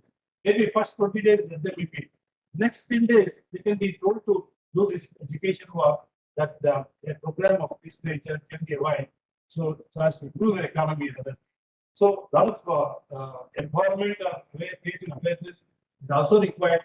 So that once you show the certain idea, it starts growing. If the thing will come parent, people will come forward to take it up and looking for the successful place and so on and so forth. And lastly, and not the least, as already been mentioned by our chief guest, we would like to, we should look at for the logical end. Most of the time, we conduct seminars, conferences, that thing. At the end of the day, sometimes we will forget it. And I, for one, all this seminar, whatever we conducted, first thing I said, we should come out with a logical way of taking forward. Who are our stakeholders? Who to be taken? We have to have a clear criteria and let us take forward for that. So we'll certainly devote, and we have got very good expertise like Sudhamateji. Even the other day, we had the privilege of listening to Dr. William, who himself is a policy expert in agriculture. Likewise, quite a number of experts who have participated in the last 3 days. They are very resourceful, including our person from Maharashtra, In fact, we have so much privilege to listen to your commitment, devotion, even our youngster. Even a lot of litigation issues also going to come. How legally they can be sorted out, that should be also instantly the whole thing. Otherwise, tomorrow we know how cooperatives are landing in problem because there was a good tighten up in our policy measure there. As a result, we also landed in problem. If producer cooperative society are sustaining this country, why not the other one? Such a highly perishable commodities we are taking to any part of the globe. Why not this one? It is possible because we are not given a total mind there. If it is being given, I don't think there will be any difficulty in taking all our produce to the place where it should be sold and getting a good market. The second point is, which is more tougher here in the process of this FPOs is, when you want to go back primary produce to be taken to the consumers, it is not that difficult. But if you go to valuation process, the biggest challenge comes. There are many issues that are going to come. Even where I was very particularly, we invited one of the national banks officer to participate here. That will also carry a positive impression that there is need for supporting, encouraging the FPOs in the days to come, so that they can contribute so much to the health of the nation. And bankers should come with a positive mind that we should assist, we should encourage this processing industry so that the farmers can realize higher profit, higher income. One example I give how important is the processing and valuation. You take potato. In the last 10 years, 15 years, the price of potato has sailed from 5 rupees to 25 rupees. But if you look at the chips, for the last 10 years, it has never come down to less than 300 rupees. And the best quality, even it has gone by 5. Why I am telling this, the future of Indian agriculture goes with the organized group and also the secondary agriculture. These two things will really make a difference. And what is going as the mainstay, all of them can be made part of the mainstay. In fact, in family, very unfortunate in this country, millions of health is there. We are just not even harvesting. And the privilege of traveling extensively this central India, particularly Chhattisgarh, where they are not even harvesting that this family very, sir, where is the market, where is the what is it? And when I designed a mechanism, now everything has been sent to this Arab countries. They are marketing it. And it is so much demanded anywhere in the globe. Likewise, India is rich in so much of natural resources. We are poorly managed. If it is being managed, we can make India one of the richest countries in the world. This is the message to you. And I appreciate every one of you that I get participated very meaningfully, contributed for this. Let us take forward. If God has given everything to us, let us we have strength, knowledge, everything. It is a duty to take forward. Although I am a retired man, I am not tired. I always say, now I am engaged with so many farmers producer operations in some part of Karnataka, so that we should be able to guide it. It's voluntary service we have been. Thank you once again. We look forward for something. Any suggestion, other thing, maybe pass it on to Dr. Chandrasekhar, so that we can incorporate this seat and we will all combine and then send it to the government of India for consideration. Thank you.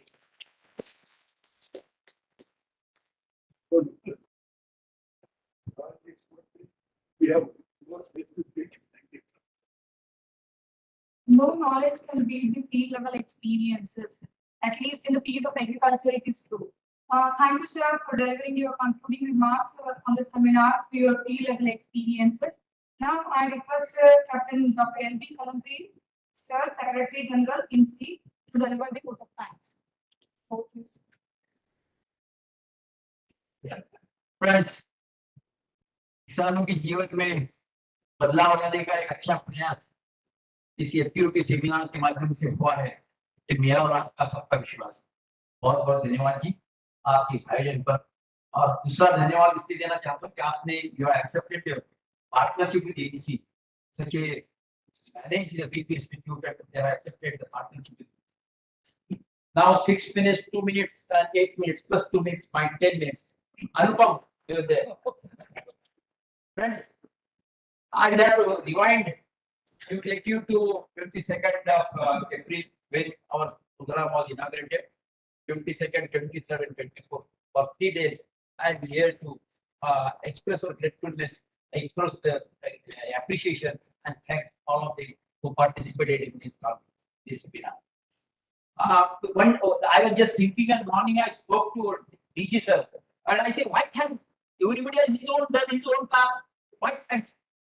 But then he said me, thanks because a few of the people who were present on this occasion for inauguration, for deliberation, for discussion, for technical discussion, all that. There are such people who have contributed in their life, their time, their energy, and their career also, for doing the best task for the farmers' welfare in this country.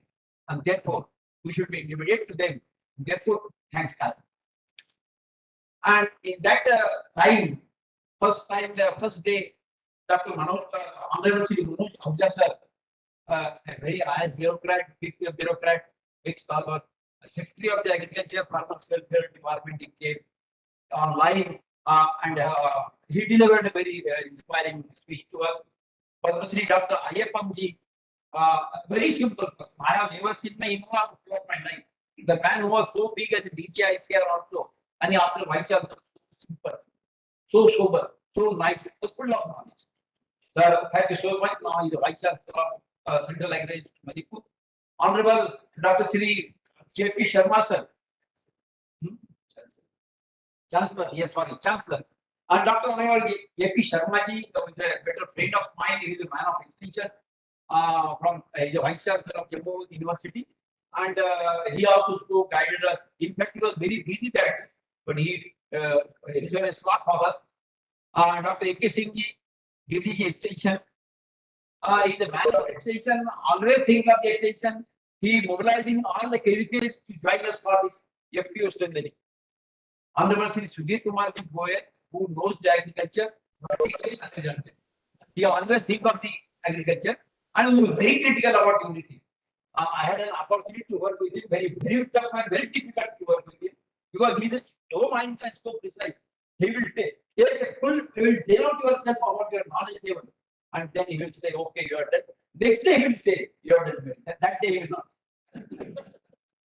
Such a wonderful person who was full-time present here. Like few participants was full-time present here. Carefully listened to them and he had contributed extremely well for the recommendations which we have to make. Raj Kumar ji, Raj, very exhaustive speech, very nice speech. What bankers can do, what we have to do. Thank you very much, sir, for your today's presence and for undertaking this function and for sponsorship. Dr. Rajendra Prasad ji, Vice Chancellor of the very prestigious university of this nation, US Bangalore, who also is supporting us, always supports us whenever we request him. Now today is Sunday, in a house. Today is Sunday, he can just have a very good sleep in his home. But I have seen he was in a car. Now he perhaps in an office, and he also spoke very nicely and joined with us. Now I have to thank her, but I was since yesterday I was thinking for again an appropriate word. Pain. No appropriate words are. Here we describe and say thanks. Honorable Shri Ashok Darwali, a very senior bureaucrat of this station, who thinks of the agriculture, who got educated in agriculture, who is a PhD agriculture economics, MSc agriculture, and he for Dharwad University, our own university. No, he was from Bangalore. Bangalore, oh, yes, Bangalore. All the three of us alumni of US. Yeah. That it shows that Bangalore people, our DG, Ashokji, and Nalakoda sir, all these from Bangalore. I could have if you have got admission, but okay. Very good, sir. Rajendra Prasad, thank you so much. Ashok Darwal, sir, wherever you go, wherever you are invited, you do justice to that. Speaking so nicely, conveying information, convincing people through speech without dramatizing in that does not tell me anything, but no dramatizing. Simply, such a nice. Who understands agriculture 365? No degree left over to understand agriculture. Farmers first, scientists, bureaucrats, dealers, people, and dealers, agriculture inputs. Everybody is covered in that. He understands agriculture. I think 13 volumes See, another difficult task with the, I have not worked with him, but I understand from one of our best advisor and friend, Nitin Gadkari sir, that they say toughest task to work with the Modi or Honorable Prime Minister. But they sir, first term over, second term has started, and still you are there, and you are the right person. You are the right person to advise Honorable Prime Minister for Agriculture, and in that advice, I am 100% sure, we are for sure that something better definitely will come. ये अमृत वर्ष जो चल रहा है भारत अपना हिंदुस्तान का उसमें और उसके खत्म होने के पहले इसका बहुत सब कुछ अच्छा होने वाला है ये मेरा विश्वास है तो दरवाजा सर इसी प्रकार आप सोचते या जब जब बुलाए तो मेरा ये विश्वास है दरवाजा आपको ऐसा बहुत मनाना नहीं पड़ता है फोन कर दो अगर फोन पे अवेलेबल है सर आना है तो बोलते 1 मिनट में जाना प्रोग्राम देख लेता हूँ ये ऐसा क्या नेपाल को हमने बोला ऐसे जब तक पहचानता भी नहीं हमारा नॉट इवन नॉट टू हमने उसको पूछा तो बोले 1 मिनट मैं आपको कल सवेरे बताता and next day 8 o'clock he himself said कैसा है अब यहाँ भुगतान करते हैं I tell you coming there also Prime Minister KP Ola Sharma of Nepal then Prime Minister was also happy he was carefully listening to his and then while going in Egypt myself and Ashokji were there that we allowed the Prime Minister and there are 3 seconds nice. He greeted us. He greeted us. I have seen that photo with me. Thank you very much, Ashok. Dr. Sinha sir is the grandfather of everyone here. Everyone of the life. Wherever the energy comes, morning ready, evening ready, he will call currency or come your karna. A very otherly person, and he always guides us. We bow down to you, sir. We bow down to you for your immense guidance to us, motivation to us. Thank you so much.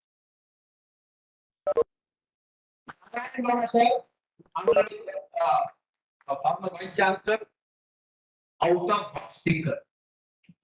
Out of box thinker. Normally सोचते हैं नहीं भाई ऐसा करने से ये ऐसे जोड़ दो उसके पास चले जाओ हो जाएगा ना You will have some different idea. How the task which cannot be done by anyone is to be assigned to him. As I have done with him, you are the jury and you are asked to do that task and he did. Oh, इसका क्या हो? कौन सा fruit बताया sir आपको? Can anyone think of that?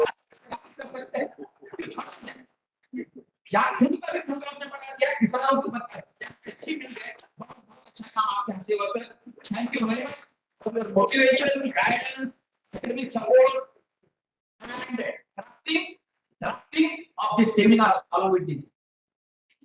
We have immense support of you, encouragement from you. Thank you so much, sir. Dr. Sadamati ji is a postgraduate in agricultural extension, PhD in agricultural extension, worked with the government of India when there was a planning commission as advisor, and still is our friend. Planning commission में काम करने में call करते हैं कहाँ है still ठीक है because me almost a month in 1 महीने में तो आता है दरवाजा साहब का तो हफ्ते में भी आ जाएगा है महीने में भी आ जाता है कभी भी आ जाता है कैसे होगा और फैमिली कैसी है ये लगे बात क्योंकि हम घूमते रहते हैं तुमको पता है कि फैमिली कितने निकले होती होंगी पर इस पेशेंट के लिए आते हैं and now you are hold your breath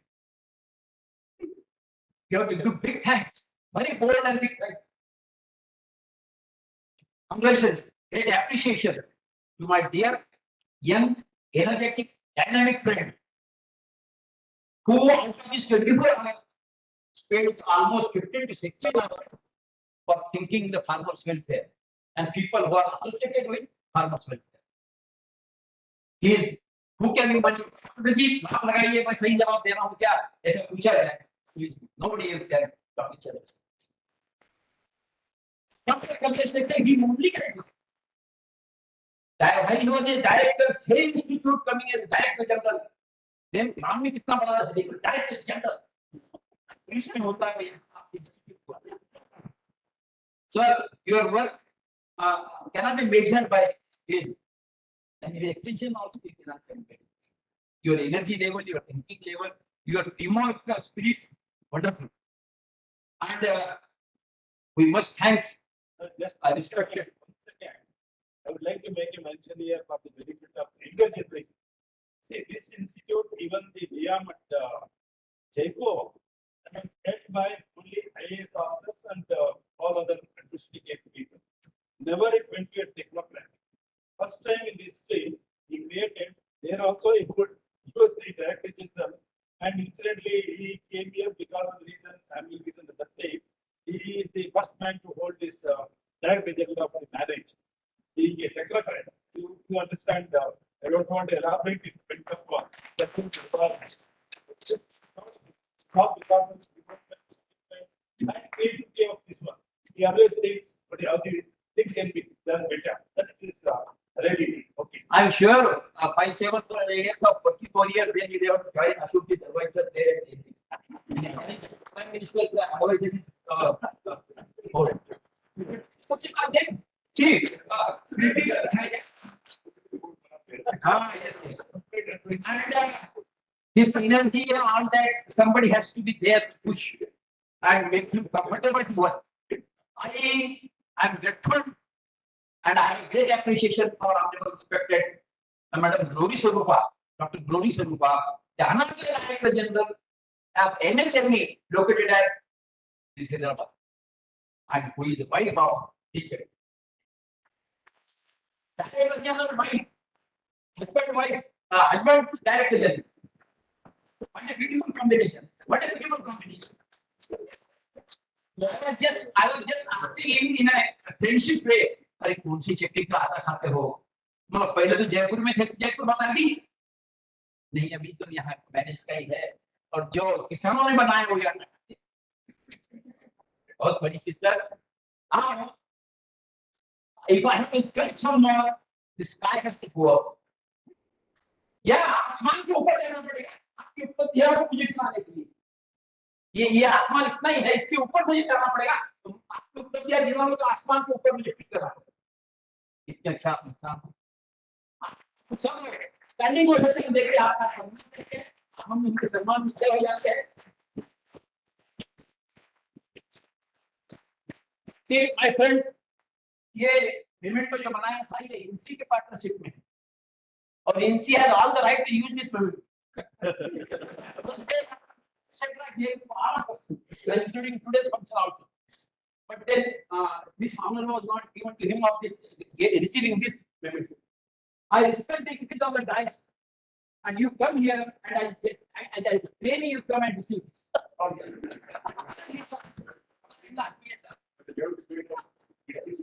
Yeah, yes, some लोग आ गए sir.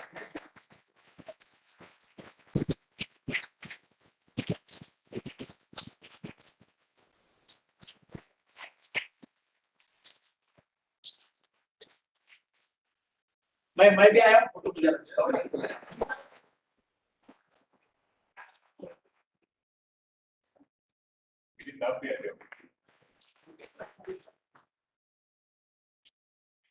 It's like a big photo in the camera.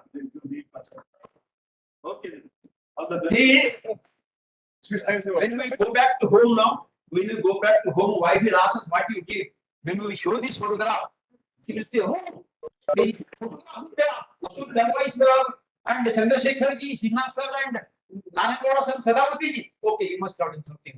Otherwise, those people will not owe any of 10%. My friends, FPO Academy, Hindustan की पहली FPO Academy organise करने का, निर्मित करने का ये काम जो है सिर्फ मैनेजमेंट हुआ है. Humma Gunumarji, I'm correct, PC Dr. Sir. Very happy person, always happy. He is the director of that academy, and he also help us manage us every all thing to us. But NC is a partner in that.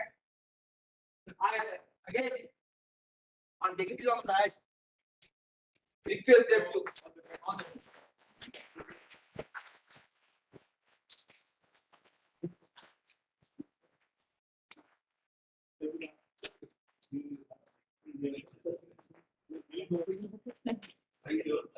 Today I had an occasion to meet his family, his children, his wife. I told them how to manage when he works here for 15-16 hours. They said we have been habitual now last almost 25 years. He does it while we do it our work. Thank you so much.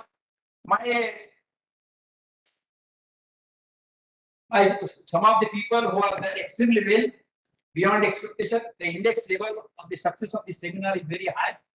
And some of the people who contributed, I must mention their name. Dr. Venkureddy, Dr. Anil Mukherjee, Sri Anil Kumarji, Dr. Subhash Babu from Washington, Dr. Daniel Gustafson, who are from abroad. And because of this, some of the people who are here, FPO, who joined us, कितनी height बड़ी हो गई है seminar response थे इन लोगों के नाम बताए तो डॉक्टर मिस्टर योगेश जी थोड़ा रे farmer is successful farmer millionaire Ashish ji नापड़े simple man can go to nicely so wonderful एक विदर्भ की मिट्टी में से है नहीं बड़ा हाँ और CS Reddy ji and Pawan Kumar ji I thought that you are advocate but then the presentation you made certainly made it right.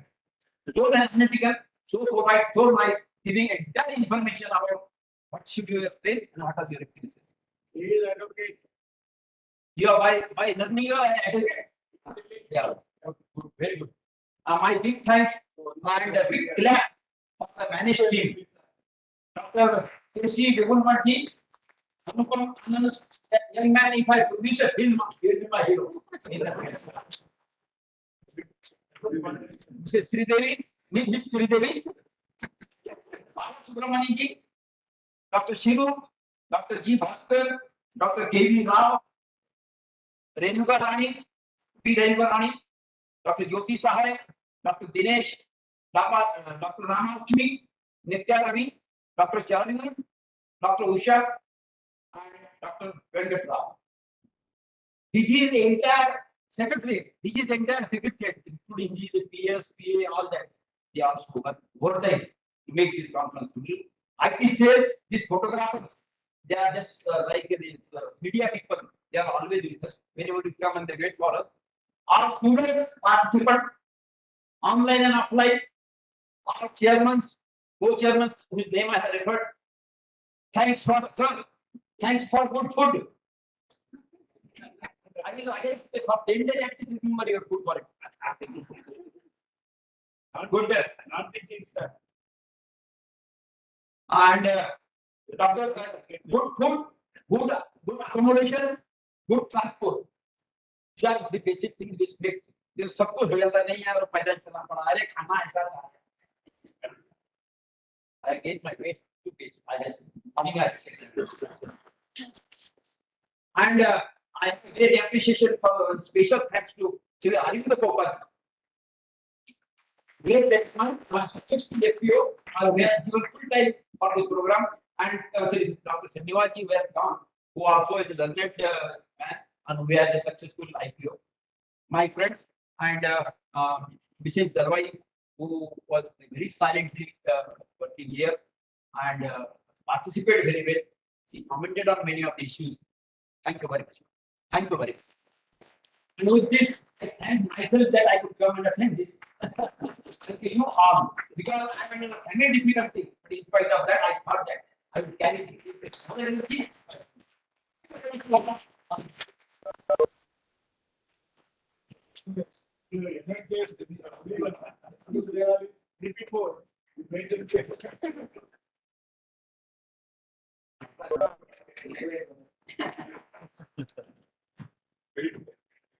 So, before closing the program, I request to Director General Mane Dr. P. Chandrasekhar sir to honor our chief guest and I call the basic rules of chief guest by offering a memento as a token of appreciation.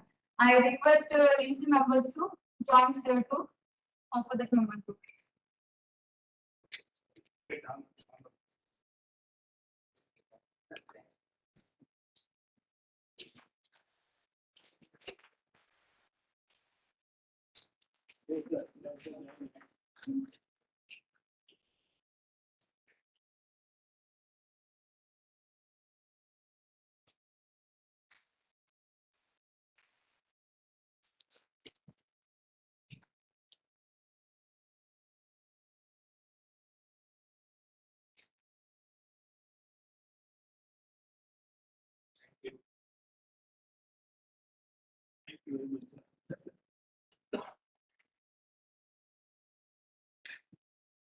Once again, acknowledging each and every one of your presence and dedication, hard work. I'd like to conclude this program. Thank you very much, everyone. Look forward to meet you again. Thank you.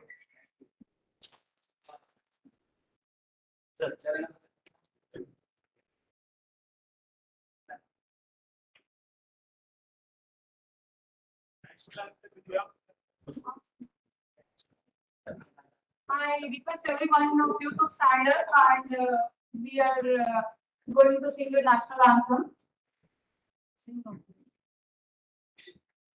You have playing or sing. 1, 2, 3, start.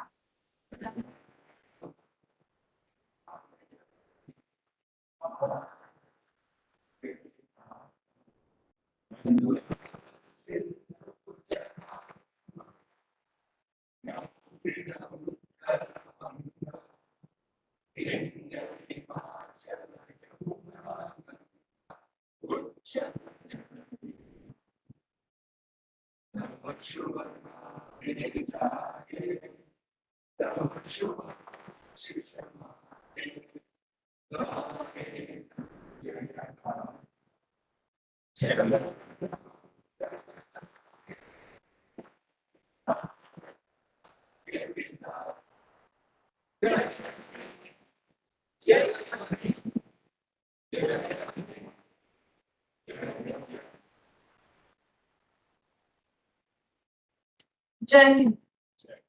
I request to all dignitaries and participants to gather near amphitheater for group photograph with chief guest, and followed by tea will be there. So let's serve the tea. You can have the tea and then you can go back. Thank you.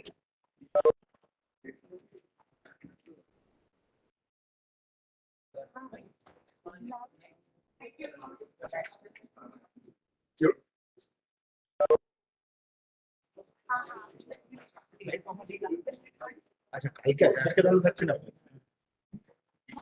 Yes, yes.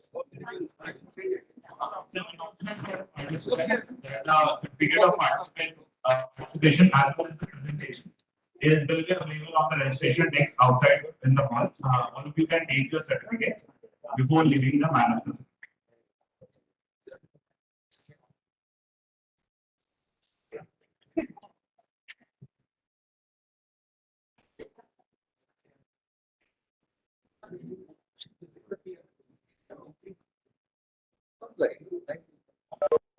Thinking is more important than graduation. Chinese, they don't know, but they are richer than us.